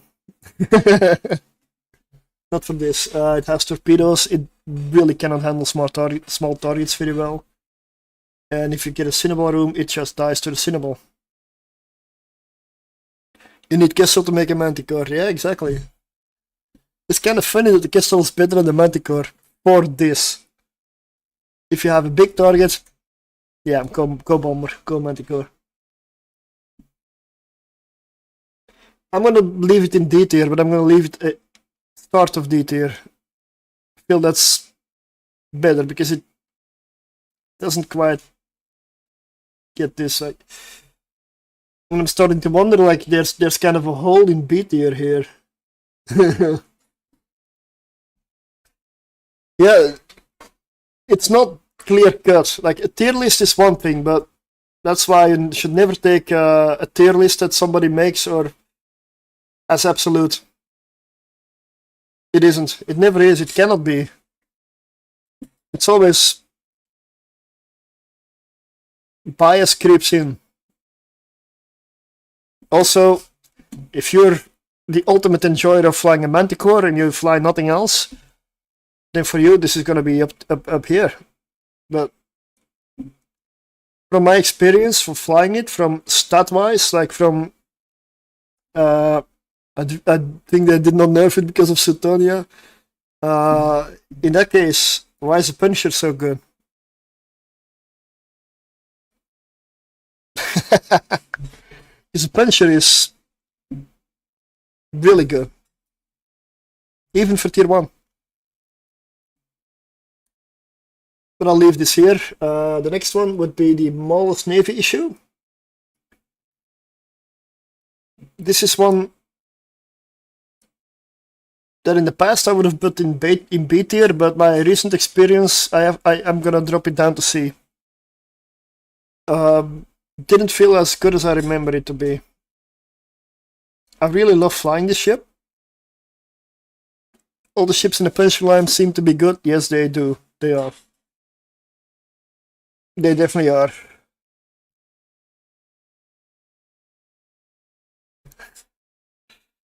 But the Maul's Navy issue gets a very good drone bay. You've got the ability to kite.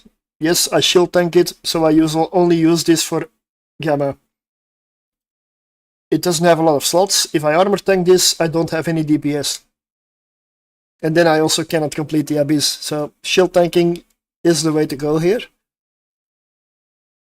It does mean that your tank is not that large. You want to survive by kiting and using your drones. I have artillery on it. The reason is artillery doesn't use capacitor. And it has a bit of range when I'm kiting. The guns are nearly irrelevant on this one. You're gonna rely on your drones with this ship. That is the DPS. I usually just pop loot cans with the artillery. So, definitely C tier for me. And then we have another Tech 1 frigate. The Merlin. The Merlin also goes into C tier. And this for me was a massive surprise, because I figured the Merlin would at least be D. I had a lot of fun flying the Merlin. Honestly. It is a ship I quite often overlook. The Merlin is really good. It runs exotic quite well. I do use it with railguns, again for the same reason I don't use blasters on my Inyo. It's a range issue. About 18 million cost, so rather cheap. Definite C tier for me. And with railguns you have the option to kite and outrange most of the dangerous things in the Abyss. And if you can't encounter angels, well, you do kinetic damage, kinetic thermal. Angels are, their second weakness is kinetic, so, and if you're doing an exotic, you do more DPS, so there's that. Merlin C tier as well, next to the Kestrel, to be honest. And that for me feels right.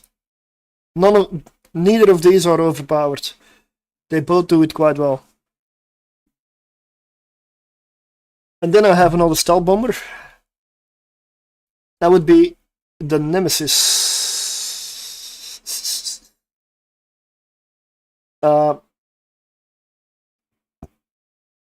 Given the damage output and the fact that it does thermal damage, I'm gonna put it just ahead of the Manticore.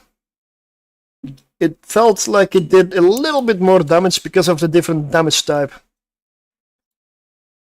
It has the exact same slot layout, exact same fit, but it had a tiny little bit more effective hit points as well. So it's like a little bit above the Manticore, but not much. It's still a bomber, it still suffers from frigates, cannot handle angels probably. Yeah. I mean the Cinnaball specifically. The frigate angels are okay. It's just if you get a Cinnaball, nah. You don't stand a chance. Then I had the Nurgle listed, but that's already in A tier, sorry. And then we have an expensive one. I should remove the metamorphosis here. The pacifier. Probably until I'm done with this tier list. And then I'm done because I need to have an early shift tomorrow.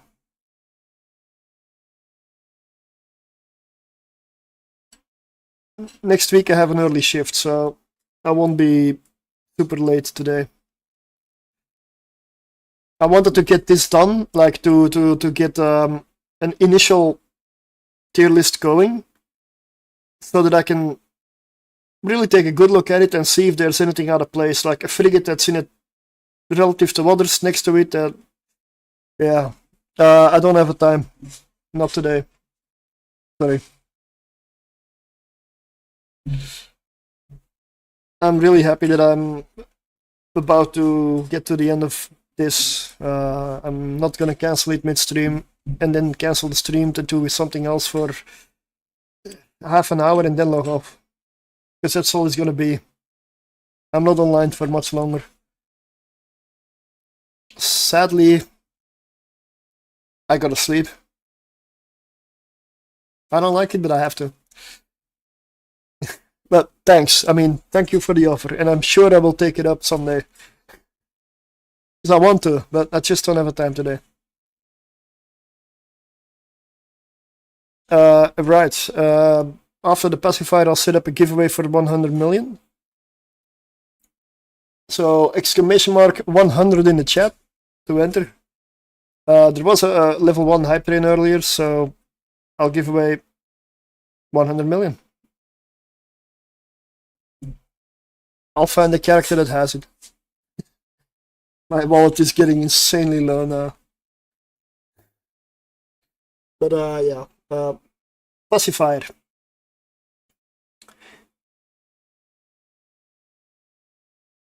I can probably come up with another fit for this, but I tested it with a passive shield tank fit for Gamma tier 1 Abyss. I succeeded in getting quite solid thing going, really good ship. And the one I like most is the one that has light missiles with autocannons in support, because the way the slot layout works, if you see the fit, you'll understand. You fit 2 autocannons and I believe 3 missile launchers. I'm going from memory, something like that, or 1 autocannon and 3 or 4 launchers. I'm not sure. But for Gammas, this one works really well. The DPS isn't that high, but they're almost never in any fear of dying. You just run a micro warp drive. Don't worry, you're on a kite. They won't get to you. If you use the light missiles, you have plenty of range. to kite.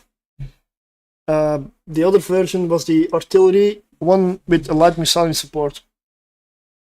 Again, you have range to kite. There are active fits around as well. I've not experimented with those yet. I most likely will, but I'm gonna put this in B tier. The reason is, it is not super fast, it is not a speedrunner by any means, it is a Concord ship, so it suffers on the PvE department in many ways, as in so many buffs and stats that it's a jack of all trades but a master of none, but it still does the job quite well. It's not a bad ship by any means, it's very expensive. For tier 1 Abyss, it's not worth owning a ship over 400 million, in my opinion, but if you were going by looks though, then I would put it S tier. But looks don't win you the game. Then we have another one. That would be another icon that I need to import because I don't have it. The probe fleet issue. Solid B tier as well. If you see what I mean, I put it next to the pacifier, so this one is insanely expensive and this one is rather cheap. Same tier. So which one would you choose? Do looks matter that much? The probe fleet issue is one that I had, that was a big surprise to me. I use rockets for Dark Abyss, and I simply replace them with light missiles. I don't change anything else about the ship. I can run Dark, Electrical, Exotic, and Gamma with the light missile fit. So this does 4 out of the 5 filaments. The only one you shouldn't touch with this one is Firestorm. Shield tanked, light missiles or rockets. 42 million total cost. I love this ship. It is, and plus, if you want to save ammunition, if you're tired of having to buy lots of ammo for everything, just fly this ship. You get 2 launchers. That's it, just 2. So you save on cost in ammo. It's not much, I know, but so B tier for that. And then we have the other. We have the other tier 1, tech 1 hull, the Punisher. Punisher is a very solid one that runs tier 1 electricals really, really well. But I would put it in C tier, next to the Merlin, next to the Kestrel. And I must admit, so far the tech 1 frigates are very balanced, because you'll find the Breacher here as well. That's 4 tech 1 frigates, same tier next to each other. Although the Breacher I would put at the back end. Probably the Punisher ahead of the Kestrel even. Like this order. Odysseus is fantastic, but overpriced. It's a very, very, very good ship. But it is overpriced in my eyes. I have one. I ran level 4 missions with it.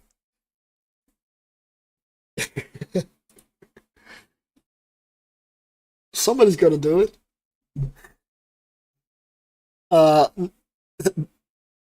Then we have the Purifier. Now, it's another bomber.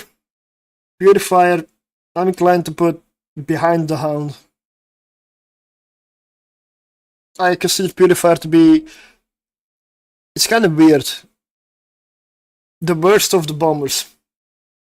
Even though this fires EM damage in electrical, I still consider it's worse than the Hound. Hound is shield tanked. Punisher is armor tanked. This uses a slot for tank in the low slots.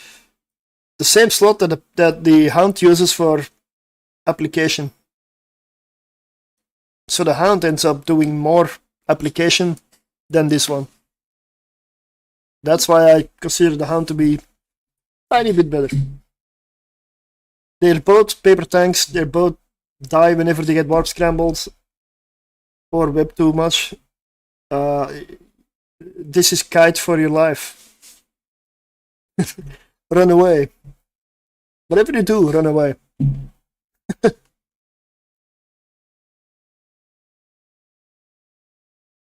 A for fun though.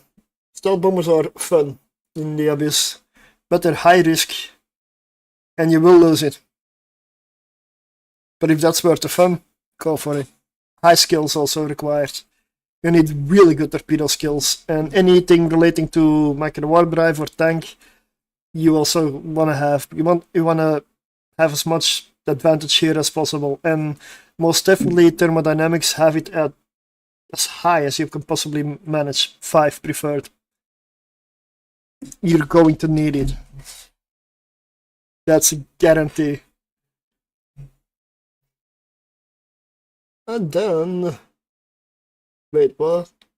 I know it's been a few days or maybe a week since I've flown, tested this, and redid the fit. But I gave it a ranking that is lower than I want. I gave the Republic Fleet Firetail. I put it into D tier.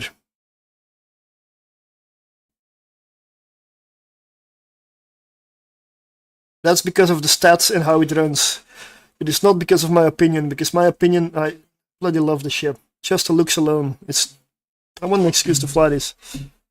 It's just, yeah, it has very, very low hit points. It does not have a lot of tank. It is pure speed and gunpowder. So min matter. But it doesn't tank enough. You can probably get away with running gammas in this thing for a very long time, but at some point you'll get a room that just kills it.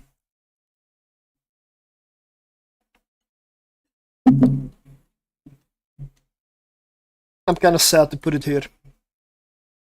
But I did make the note, not a lot of HP, dies very easily. So, yeah. That's a D.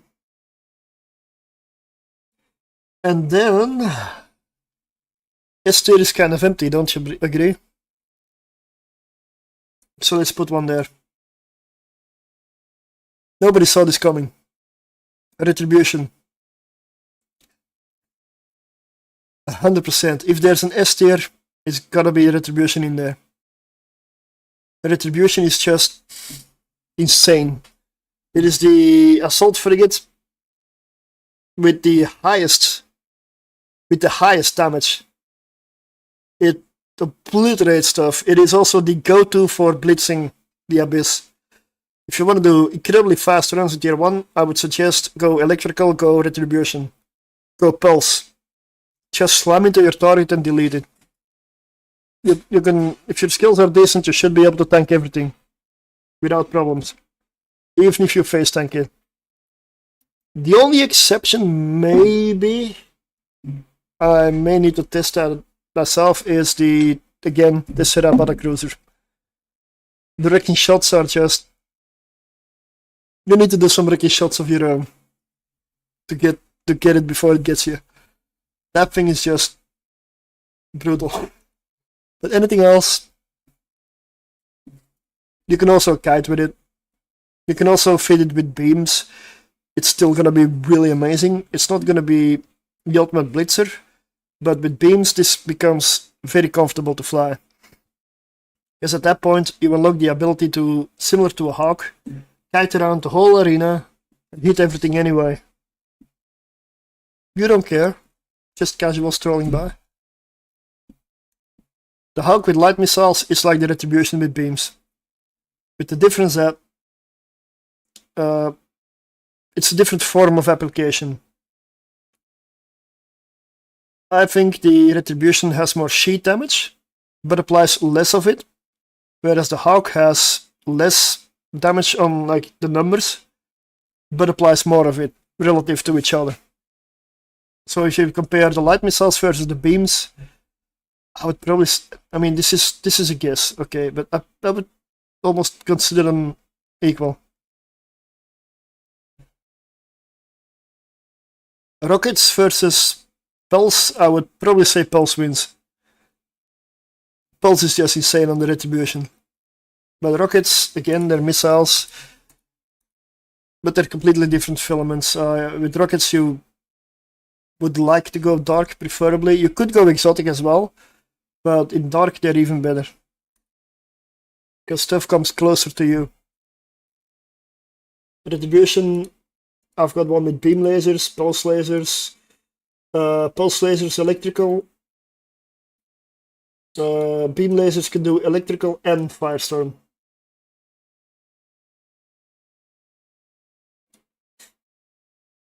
And the next one is the one I tested again today. That would be the Skybreaker. I'm still torn about this one. I'm not 100% where I'm going to put the Skybreaker.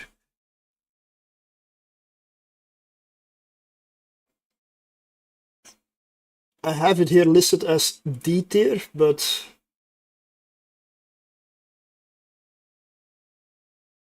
I'm inclined to put it in C tier. The Skybreaker. Back of C, yeah, that's a better one indeed. I feel almost dirty putting this in D tier next to all the bombers, because the bombers are definitely worse. The bombers are worse. Like, in my eyes, they should not be in the same tier as a stealth bomber. So C tier. I will adjust that over here as well.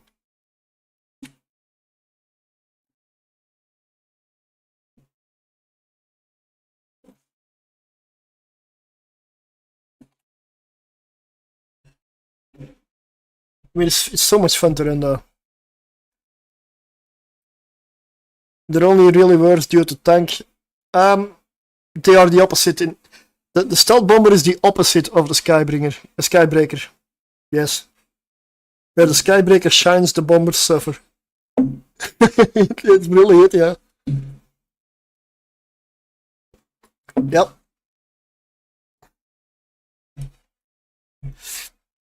I don't know.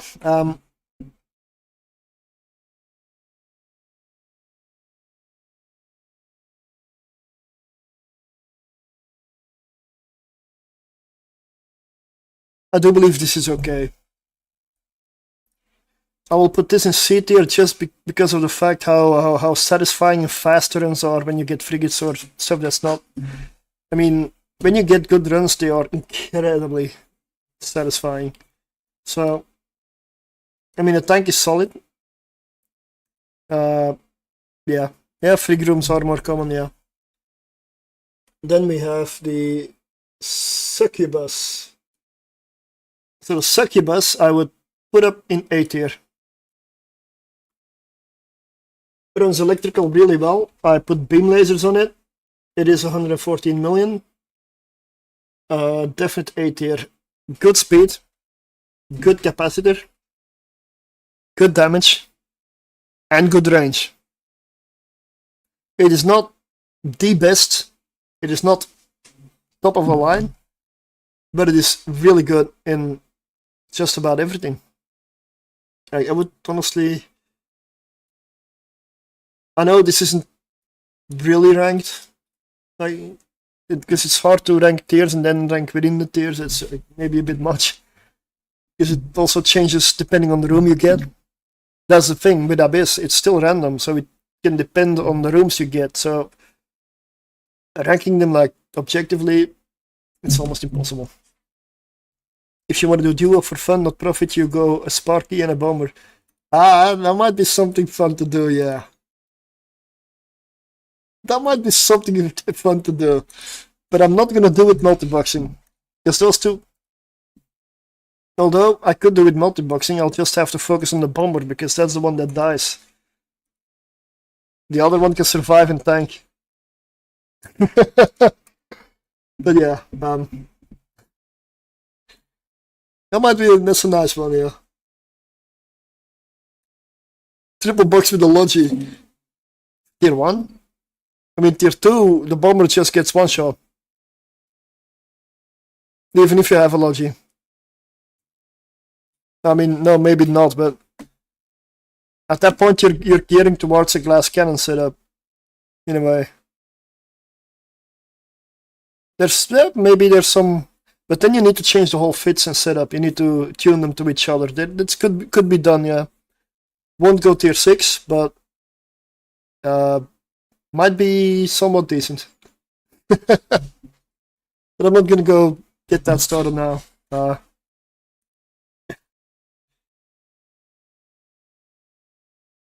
So the next one, I've got another Tech 1 frigate. T3, maybe T4 max. Yeah, but honestly, tier 3 gets you 34 million average. Tier 4 about 85. If you can manage to get to tier 4, that's a good payout already with frigates.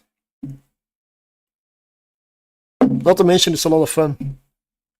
What's better for the Hawk, exotic or dark? With rockets I would say dark. With light missiles, they both work. The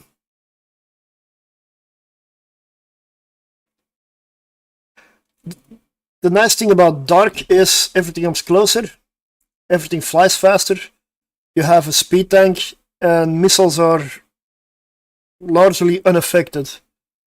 Whereas turrets suffer in dark, drones as well. So missiles are the best to run dark with. Exotic, well, Hawk has a kinetic damage bonus, so you do more damage there. You apply more damage in exotic, but you lose your speed tank. And also the fact that if you run rockets, stuff doesn't quite get as close as they do in dark. I've done both. They both work. I'm inclined to, but this is probably what I feel is comfortable for me. If I have rockets, I tend to go dark. If I have light missiles, I tend to choose whatever flavor I want to do.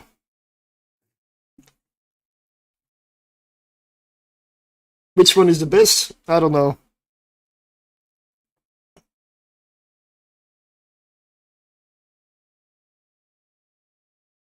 Might be exotic because of kinetic and the damage bonus of the missiles being kinetic. It might be that you just complete it like 10 seconds faster. So, I don't know. If you're light missiles, exotic. If you're rockets, I would go dark.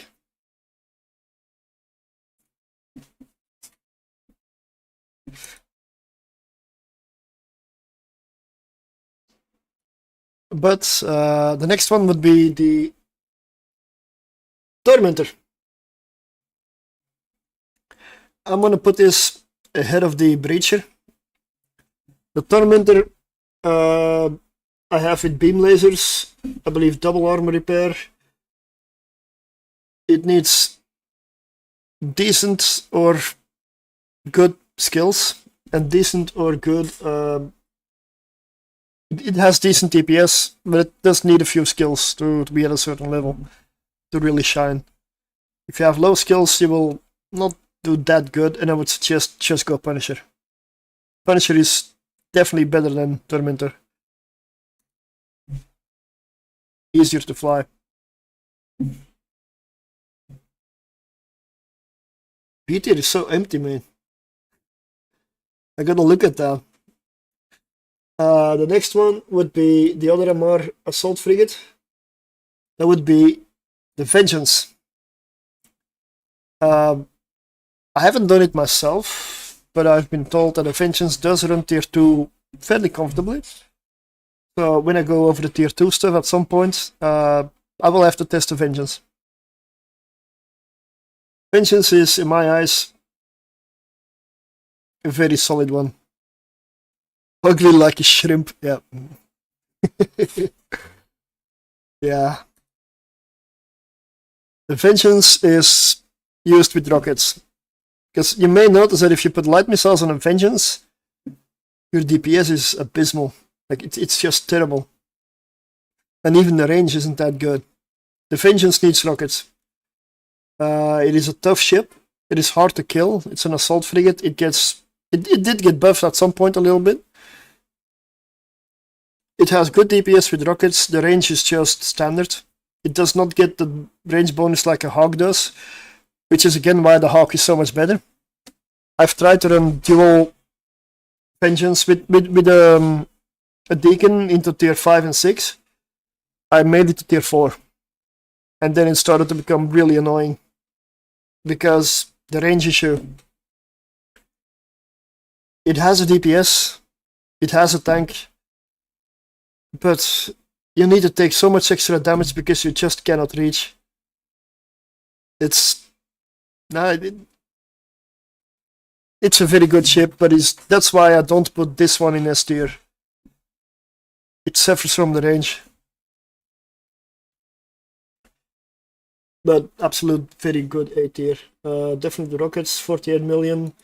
The Vengeance has the advantage of running all the weather types. You can do electrical, firestorm, gamma, exotic, and dark with this.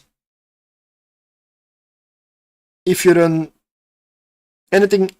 dark, I would suggest fitting an afterburner, not a macro warp drive.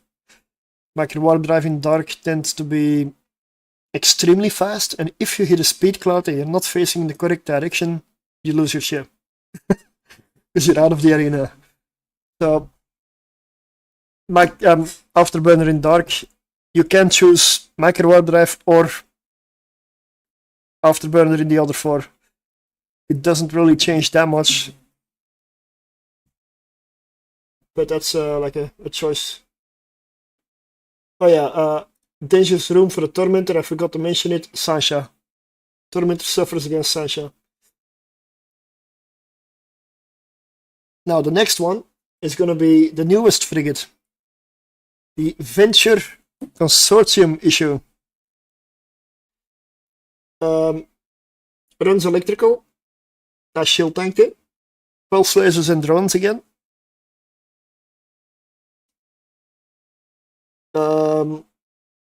Good tank. Barely enough DPS to make it through. But very high skills required. I will put this next to the Endurance. It's a mining frigate, okay? It's not a combat frigate. But the fact that it can still get through a tier 1 is something, I guess. Then I have the Vigil fleet issue. Now this is one I would put in C tier.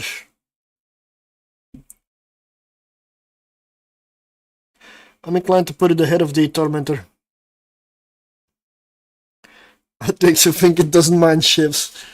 I guess it all depends which kind of laser you equip.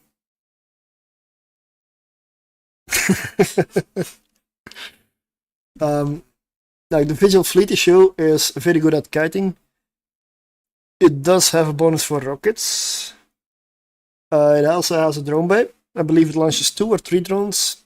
This one is a little bit ago. The main disadvantage of the Vigil fleet issue, the room that it needs to watch out for, is as always the Tessera battlecruiser room. I don't believe it gets a range bonus on the rockets. I bumped the Tristan to tier 0. I cannot come up with anything that reliably runs tier 1. I lost about 3 or 4 Tristans trying it out with various fits and everything. Also fits I looked up on the abysstracker that say Tristan runs tier 1, easy tier 1. You just go, you enter the room, poof, capsule. Easy tier 1. Some fits are years and years old, before the Sancha, Concord and other rooms got introduced. And I feel the Tristan is kind of a casualty there.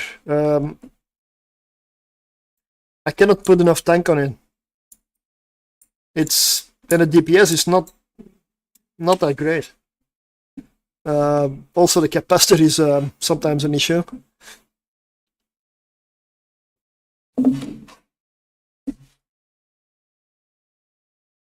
It's yeah, the Tristan is the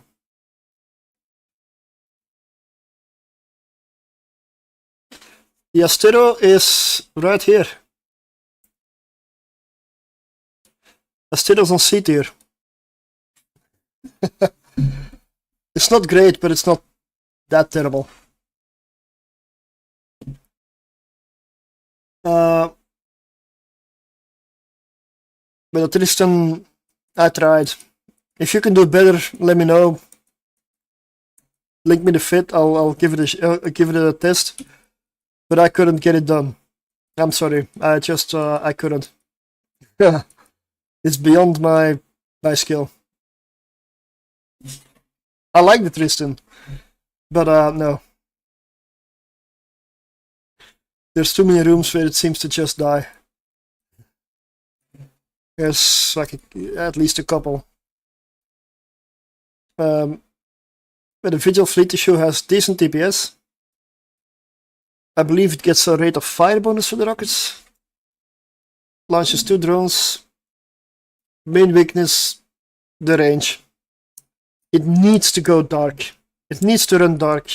Because that's where stuff comes closer and where you can get into like 10 to 12 of the Tessera and not get wrecking shots every time. And that's why it still comes out alive for the most part. I put it C tier. Needs decent rocket skills. And then we have the Wolf. Oh, here I have a weird one. I put the Wolf into Firestorm as armor, and it gets an A tier for armor Firestorm. But I also shield tanked it for Dark Abyss. And there it gets a B tier.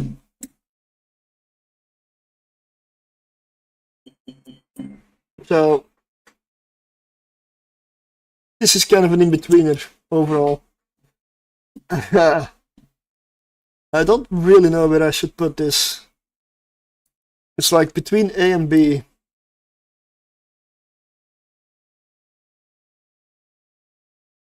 The Wolf. The Wolf is the Minmatar rocket bonus frigate.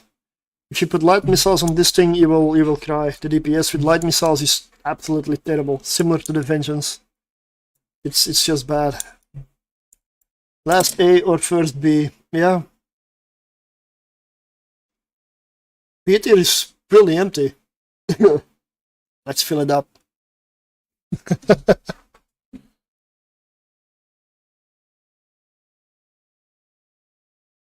I wanna like this ship more. Mostly because it's a bloody rifter hull. Looks fantastic. But with the dark version, the shield dark version. Oh no! I am completely off. It is the autocannon version. Sorry. I always confuse the two. The Wolf is the one with autocannons, which is why probably it has a bit of issues versus the Tesseras. Because both of them list Tessera battlecruisers as the main group to watch out for. And the Dark Shield one also needs to watch out for Eden Come. PvP is completely different. Yes, it is fantastic. I love the ships in PvP.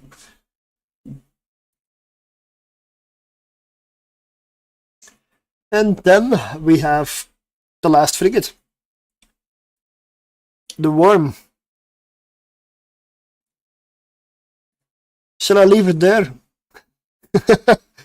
That feels right? The Worm at the end of D tier. I mean, endurance defeats it easily.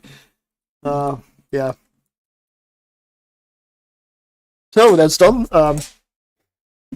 No, the Worm is 100%. I would piss off so many, man. Oh yeah.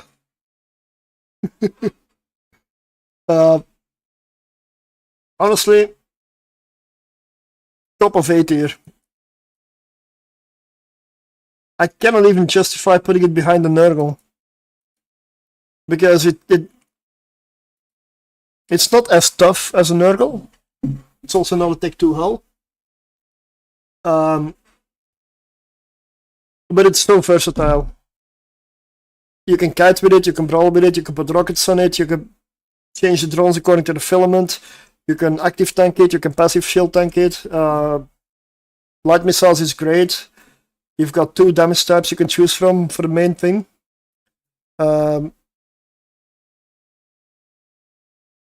Yeah.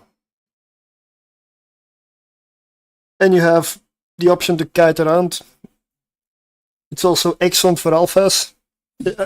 I honestly suggest if alphas want to go Abyss and frigates, and you want to do probably up to tier 2 solo, there's only one frigate you should really aim for.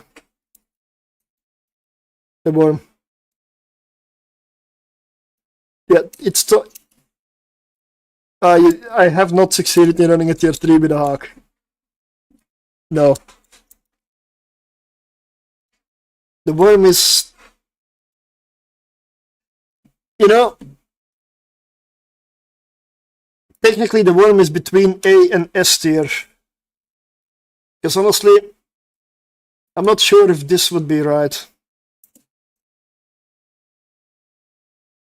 I mean, the problem is with the retribution. The DPS of them is the retribution is just so much better.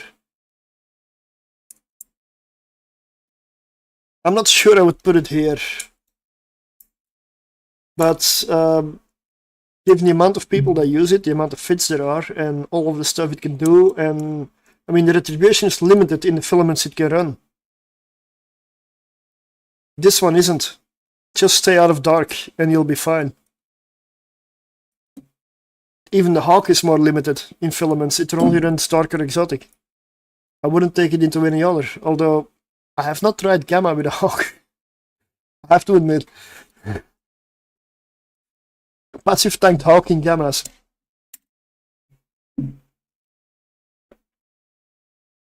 I know.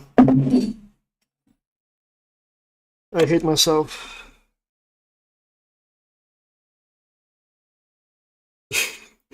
Because I gave myself a stupid idea.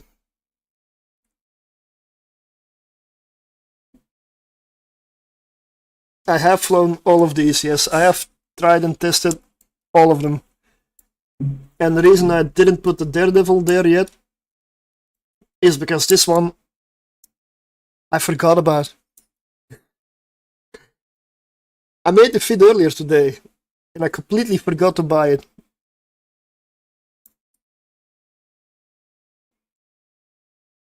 Pacifier with torpedoes, that doesn't exist. Oh, you mean the Manticore? Pacifier with torpedoes. That's the Manticore probably, I mean. The problem with all of the bombers, they have the exact same problem. It is, they're really good against bigger targets. They're all incredibly squishy, they die really fast. If something catches them, they die. And they suffer against frigates. The bombers are the opposite of the storm of the Skybreaker. Purifier, yeah. Time to try out a T1 exotic with the hawk. Well, you'll like it.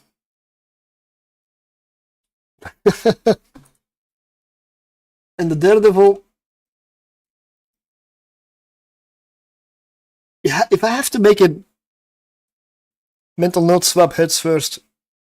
I mean, your clones, yeah. Make sure you're in the clone for the Abyss. Don't go in with expensive implants that don't need to be at risk. Or training clone or anything like it. The Daredevil, based on the fit that I came up with. So, not on any evidence whatsoever. This is pure guesswork, because I have not flown this one yet. And I tried to make fits before a couple of times and I failed. So, I'm inclined to probably put it B tier from the fit that I came up with. And that's after failing the fit a few times. maybe it will be better. And this is one I will try during the week. Because I do want to make the tier list, the proper tier list, very soon. I want to get done with this. And I believe it's going to be back of A or B tier.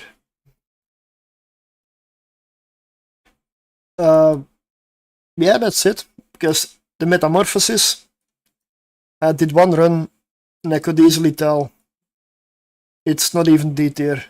It's just gonna... No! Damn it! No! Delete! Be gone! Ah, damn it, I cannot remove it now. This is a destroyer. That doesn't fit in a frigate list.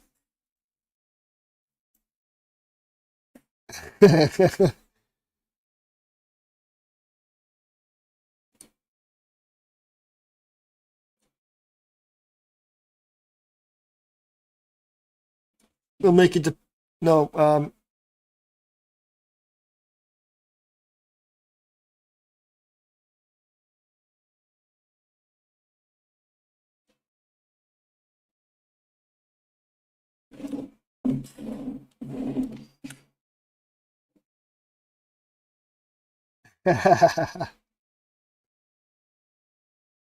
Is that brown?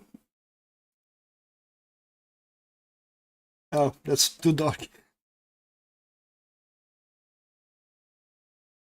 Pink then. Let's make it pink.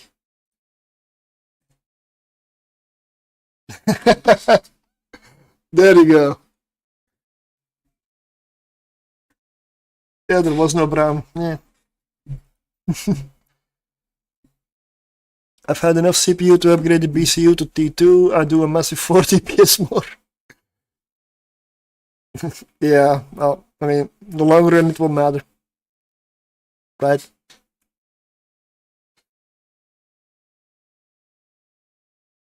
So, is there anything wrong with this tier list? Is there anything you do not agree with?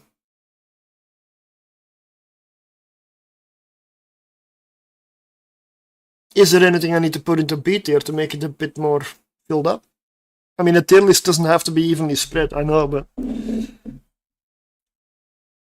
I feel like B tier is...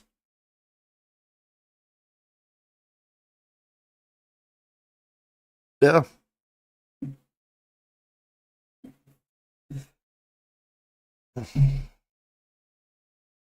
Anyone who flies that thing just bought my first abyssal freak, but I have no money to fit it. I'm in a pacifier, that is very likely. Yeah. Let's see, what was the fit I came up with in value? 461 million. Only runs tier 1. Worth it? No.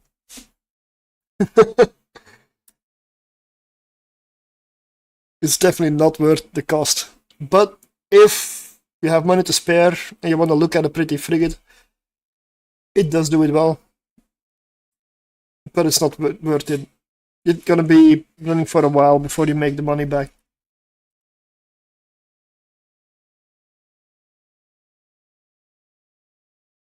But the worm in the S tier is something I didn't...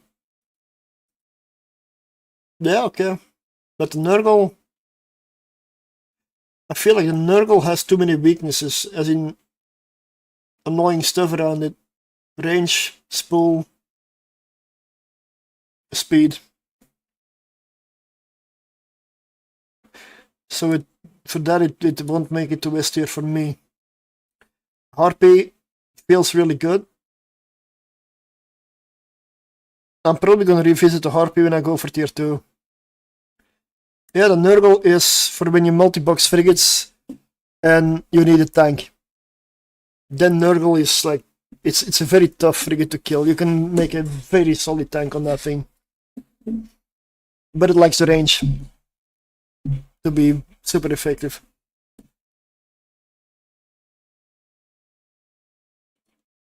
Enyo, well, for tier 1 it's very good.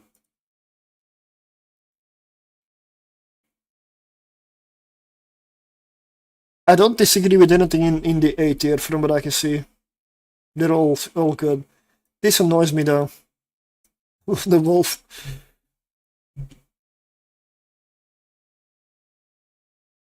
This annoys me. It does really good DPS. Then again, if you rank it by its best version, then I should put the wolf in A tier. Is a wolf better than a Dremel?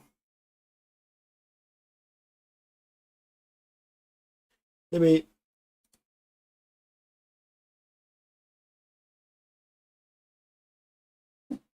me check this. This is the wolf fit. I know I should stop streaming and go to bed, but I want to get this all done. Even if I lose a little bit of sleep over it.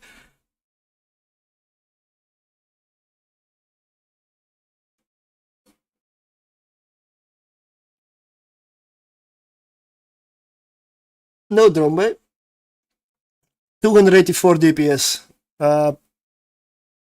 That's way beyond the Dremel. The Dremel doesn't go that high.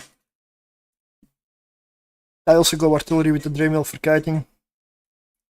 I'm gonna go to explore now. I enjoyed the stream. Looking forward to see if there's any slight changes for the YouTube vid. Yeah. I need to get going for ISK. Really. So I'm inclined to just send all the money from all my alts and characters to one place and then just check what it amounts to. Because I'm expecting a couple of billion remaining.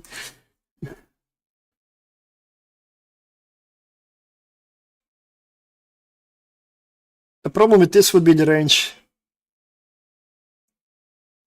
Can I see the range here? Or do I need to do Pi-Fi here as well? Dangerous room, drone, battle cruisers, that does feel good. I mean, that does feel right.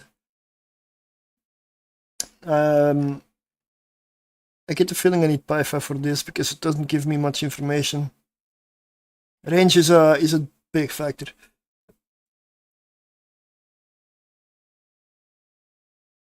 Do I still have Pi-Fi open? No, I do not.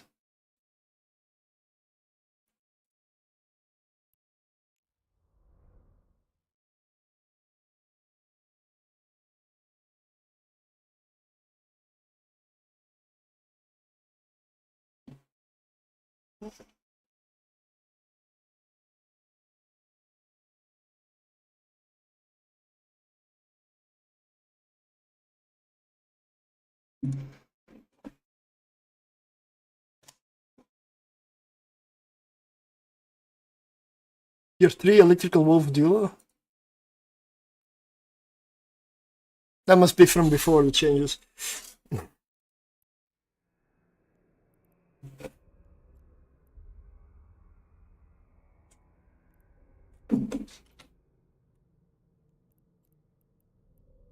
Firestorm is a good one, so let's get that one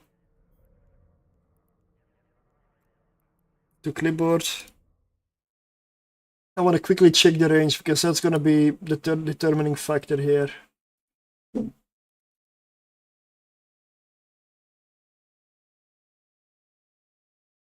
Let's take a completely different missile type. It doesn't really matter here, but it allows me to separate the damage. So hail, we get 750 meters to 8.7 fall off. That's autocannons. Barrage, 1.5 to 17.4. Well, that's good enough to kite the Seras. You can orbit at 15 or at 14. And you'll end up still within fall off. You won't do full damage, sure. But you're still gonna hit it and you're gonna avoid taking the wrecking shots, which means that they will just die eventually. So no problem there. Still 190 DPS. I really feel I should bump this up to A tier. And how do I shield tank this with 2 low slots, 2 mid slots? Let's check the dark version, just to make the final verdict.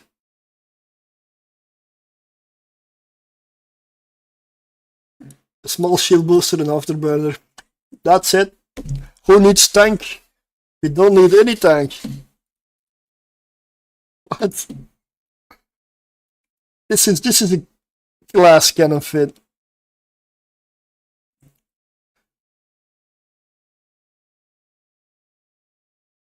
Barrages get really good range on this.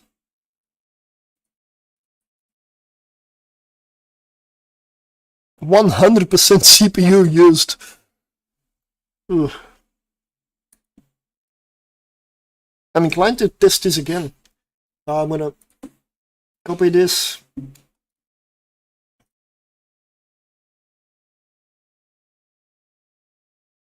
How about an assault damage control on the lows? Oh, bloody hell.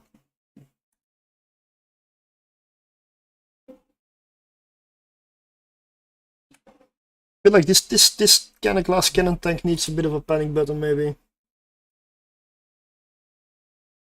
Nope.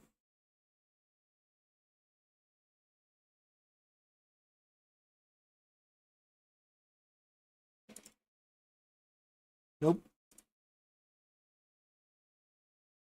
35 CPU. I'm 23 over.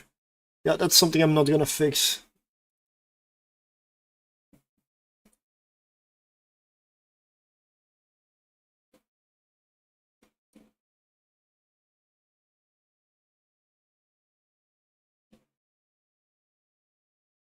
Over. Rocket launcher uses 12. Easy fix. Remove rocket launcher.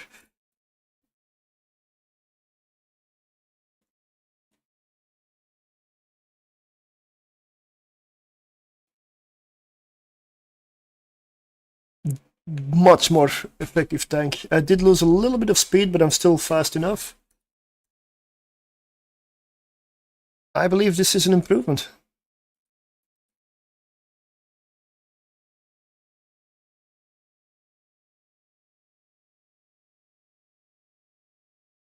Yeah, no way I can upgrade that one.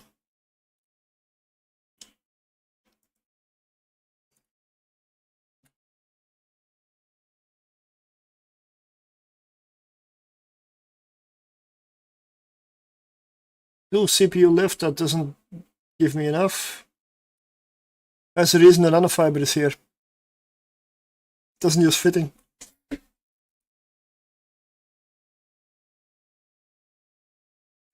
This is still enough range to do the Tesseras.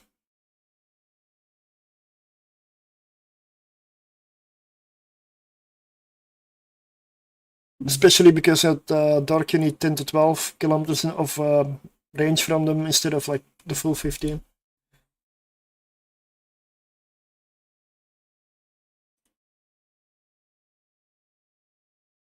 Capacitor. Never mind. 2 minutes 16. Whoa. 2 minutes 12 on this one. Are there any sketchy rooms with the Hawk? At tier 1, I would argue no. But in the higher tiers, there's one room that tends to be a 90% kill. That is Angels. So I guess the most dangerous one would probably be Angels. And that's the reason is everything in the room, almost everything in the room webs. A lot of stuff neutralizes.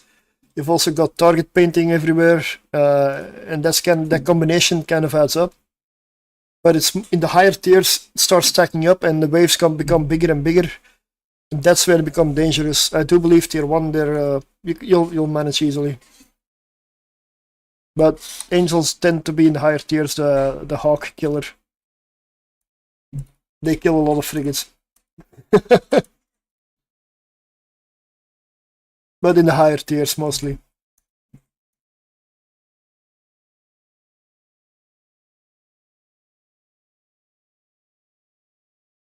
Yes, it doesn't hurt to take care with Angels. Yeah, if you see a Cinnaball, kill it first. The Cinnaball is the majority of the DPS of the wave. Cinnaballs, they will track a frigate. They're really fast, they web, they neutralize, and they have autocannons. They will track. They will hit. If that's done, the room is basically clear. There's no real danger anymore.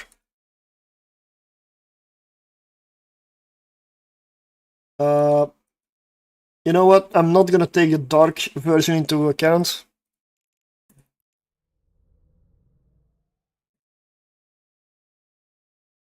I will move this up there. Honestly.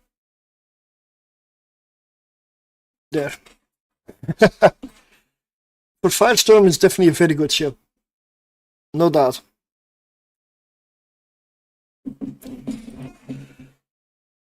I may ditch the dark version because I cannot seem to get it right. I'll go back to testing. But it does Firestorm, and there it's good, so let's leave it here. Dremiel in A tier feels good. This is definitely correct. This still needs testing. C tier is where it starts to that's good. D tier, definitely agree. Yep, for me this feels good. I have no more issues with it.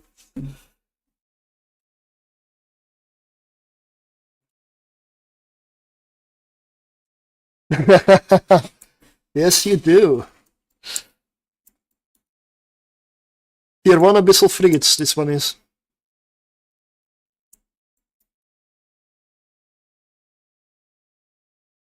And this is from personally flying and testing all of these frigates. I flew every one of them, and also the ones that didn't work, also tested and died in them. No. Punisher is here. Retribution, Hawk, and Worm. The Worm gets there because it's so good of so many filaments. This is for tier 1. This is not a tier list for tier 6 multi-boxing frigates. This is tier 1. And yeah. So Retribution is just too good. I mean, it's good where it's at, but the Hawk is really good. Drone usually don't last for me. Well, that depends. It's a Guristas drone. These are very, very tough drones to crack. And if you get a battlecruiser that hits drones, and you're not watching your drone, don't blame the ship or the game. In that case, it's a player that needs to pay attention. I also make the mistake often. So, but if you pay attention to second the multi-box, the yellow box, instantly recall drones, you shouldn't lose them. Not in the Worm. Regular lights, they can still be one shot anyway, yes. Those drone battlecruisers are an absolute menace for any drone ship. Yeah. But the Worm, similar to the Gila, has the option to just use the missiles and slowly kill it. Even if you don't want to risk your drones, you can still get rid of it. It has missiles. You can still get it away without using the drones. So this is nice. Yeah, I definitely agree with this. I agree with everything here. Except for this. I haven't flown this yet. But I suspect it will be a B tier. Before I make a YouTube video about this, I will, of course, have this one properly tested. This is what I'm going to do tomorrow evening. I'll get on that.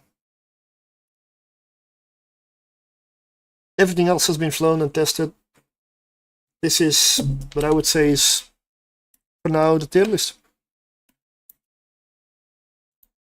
And I only put this here because I accidentally dragged it up. I'm not going to include this in the final version. Because this is a tier 0 ship. Let me clarify.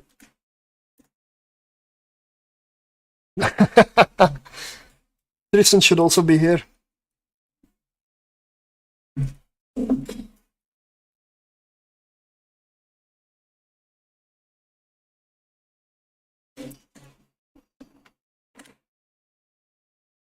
I'm gonna make a quick screenshot for myself so that I know what to go off by.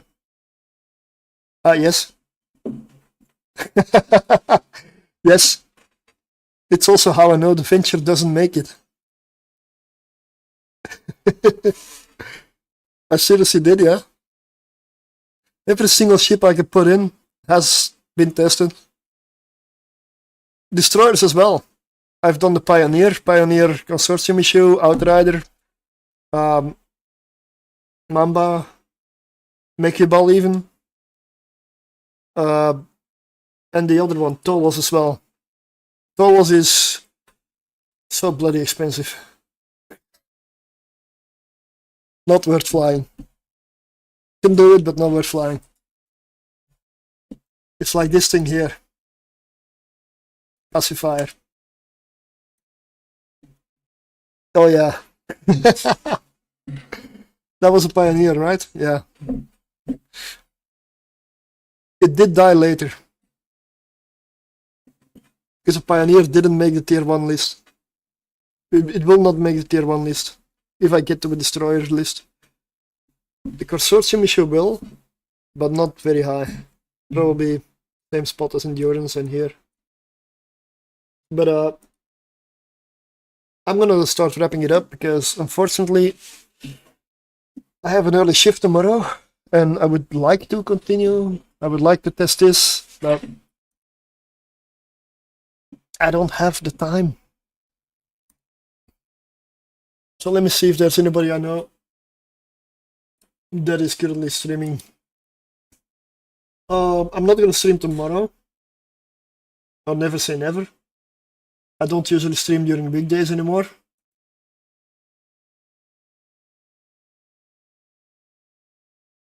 It will depend on how tired I am after work, because that's usually that's the reason I stopped streaming during the week. One day is exhausting, and then the next day is easy. So I cannot predict why I don't have a schedule during the week.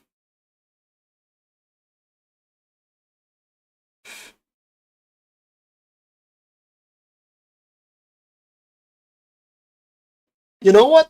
I have not rated Mr.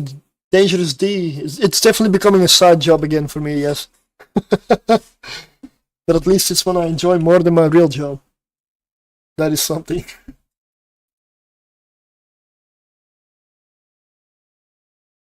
But this one doesn't pay the bills. That's why I have a real job. And I wouldn't want to do with this as a job anyway. It is very volatile, insecure. Let's say I could make it happen. 1 month you're gonna make a lot, and then the next month you make nothing, and you're basically out on the street. No, I wouldn't want to live that life.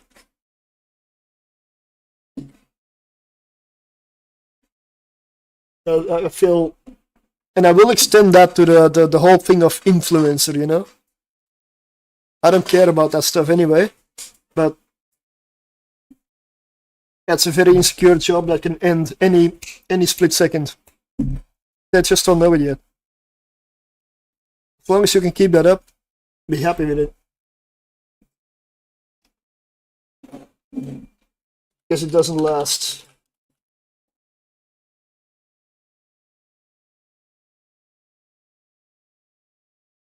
Done 2 rounds with the Hawk. The Sunshine room hurt, but I wasn't worried. Yeah? The Sunshine's pack a punch in the abyss. Best way to deal with it is kite. If you see a devoted knight, focus them. If you see a fisher, go for that first. Fishers or webifiers, they should be priority. If they're gone, devoted knight. Unless there's a lot of smiths, which are the neutralizers, you may want to take them out, but they have low hit points and die fast. Just stay away from the devoted knight. Over 15 kilometers would do. But I'm really gonna go now, so thanks for watching. I will see you, well, next time. Might be during the week. No promises. If not, I'll be back on Friday at the soonest. But that would be Build the Warships. Friday. Friday's Build the Warships from now on. Saturday, Sunday is going to be even line. So, see you next time. And let's raid Mr. Dangerous D, which I have not raided in quite a while.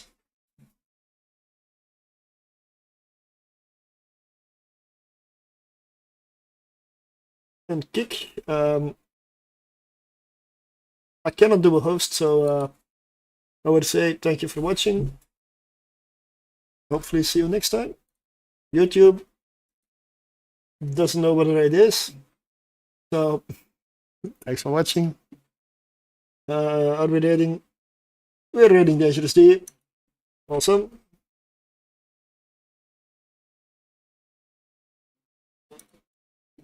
Let's go.